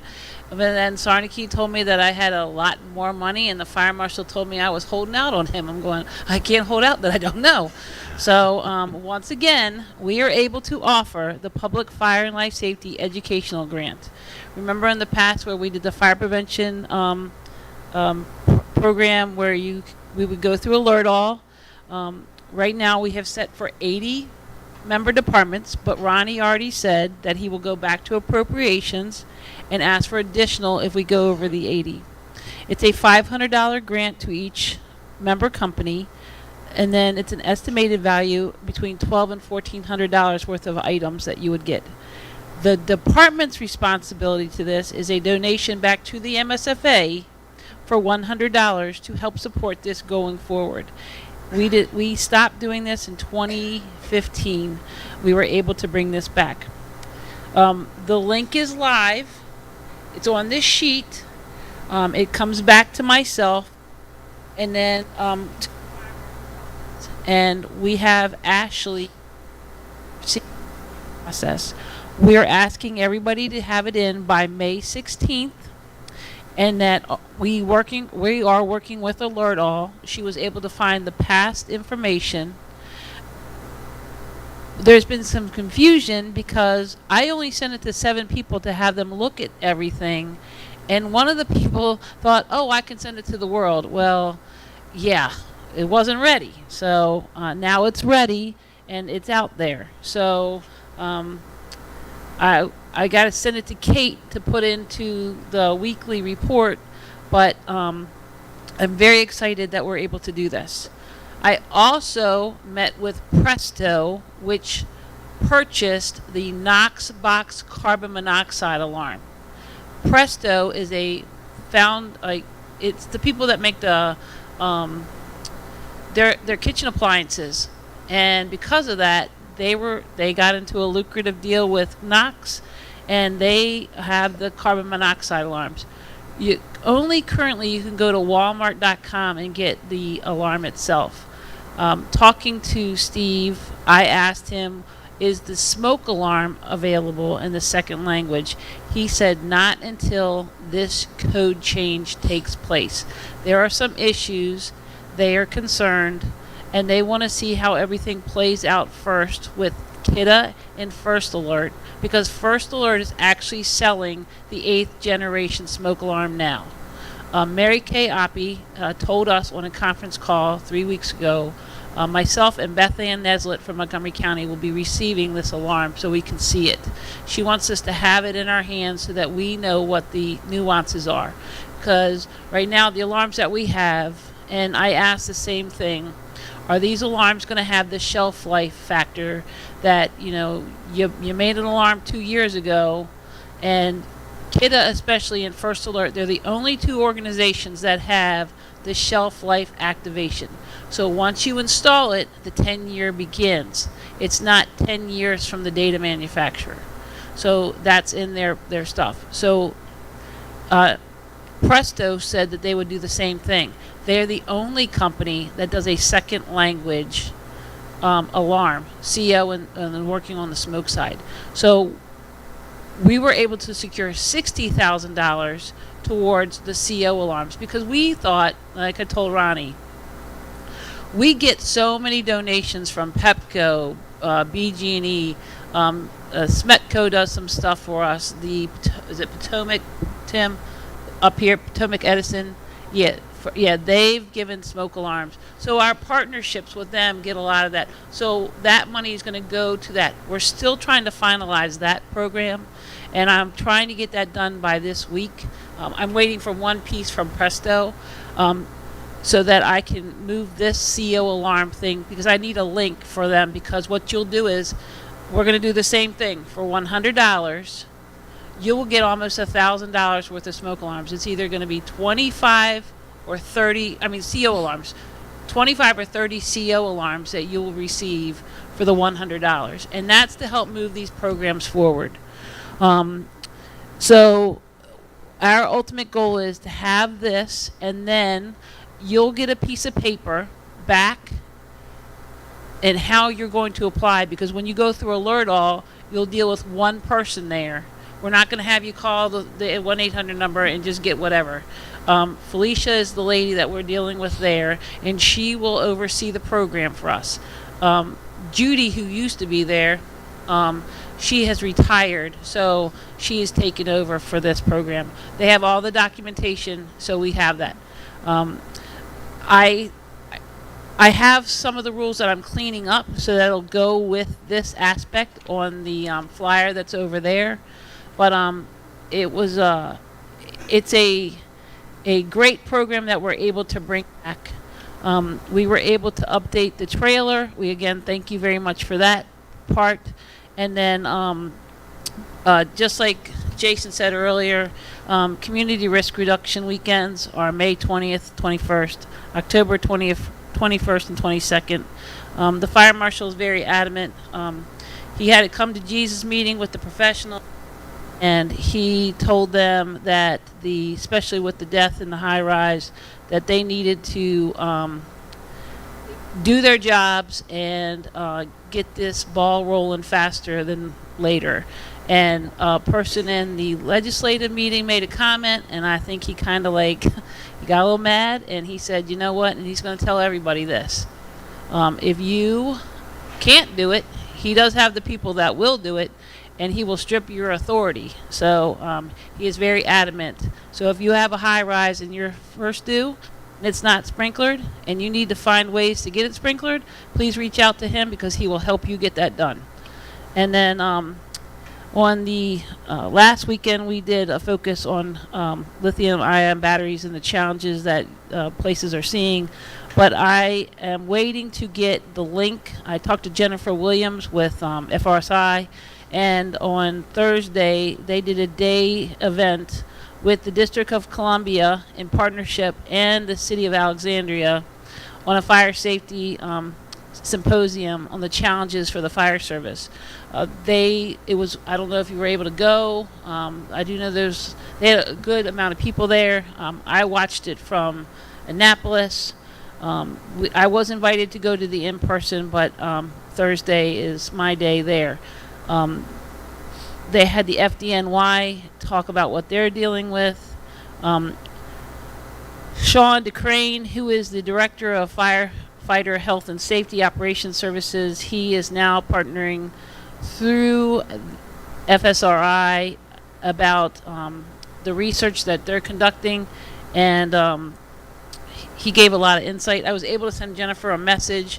Our substantial report of everything that we did last Saturday was sent electronically. I don't know if it's been updated, but it's everything that we did for that weekend. And again, I can't say thank you enough for all the support that this committee gives us. To Robbie, I'd like to say thank you for attending our event. I hope you enjoyed it. And again, we've already set the date for next year. We asked Todd to hold the date for us. It's March 23rd, 2024 at Mifree. And we'll be having a hot wash later. Oh, and Colin from Bethesda. Oh no, is it Bethesda? Bethesda. He's really knowledgeable. He's Colin from Bethesda Chevy Chase. No, he. Oh, I see what he just did. I got you, buddy. Okay, well, I'll be having one of those little bar pins things that you make. There you go. Okay. So, again, I'm going to close out with the 5 safety essentials that the fire marshal asked us all to have. 1 is that home escape plan. 2 of having working smoke alarms. Again, he's pimped me out supposedly, and if you have a community that needs to be walked and you need smoke alarms, please contact myself. I'm there for you all. The carbon monoxide alarms, especially, noting that if you have a 9-volt smoke alarm, that is a 7-year alarm. The sealed are 10, and closing before you doze, and then close your doors before you exit any residence. And remember, some of the people that you're dealing with in your communities, if they're coming from another country, they've never been in a setup like this. So I would think about your messaging. We had a conversation of that yesterday. I was coming up the road with Vision 2020, and that was an eye-opener because, they're coming from a country that might not have the buildings that we have. And it's evident that you see what's happening with the earthquakes and all the stuff across the other countries. So, again, that's our committee. Fire prevention, the ambassadors program, that's due May 1st. Lori apologizes. Just let everyone know. She set her alarm wrong. It was set at 6 a.m. because she worked last night. It went off at 6 p.m. So she woke up and she's like, tomorrow. So, yeah, okay, that's what it is. But we got it all out there. And again, thank you all. And if you all need anything, we'll pimp ourselves out to you. Mr. Chairman. Go ahead. Just while these 2 ladies are in front of us, I just want to thank them. They've thanked everybody all day long for the efforts of supporting them last weekend. They do a heck of a job with that, and it's my first time, I will admit, but I can tell you I will be back. Thank you. Let's give them a round of applause. Any questions? Yes, sir.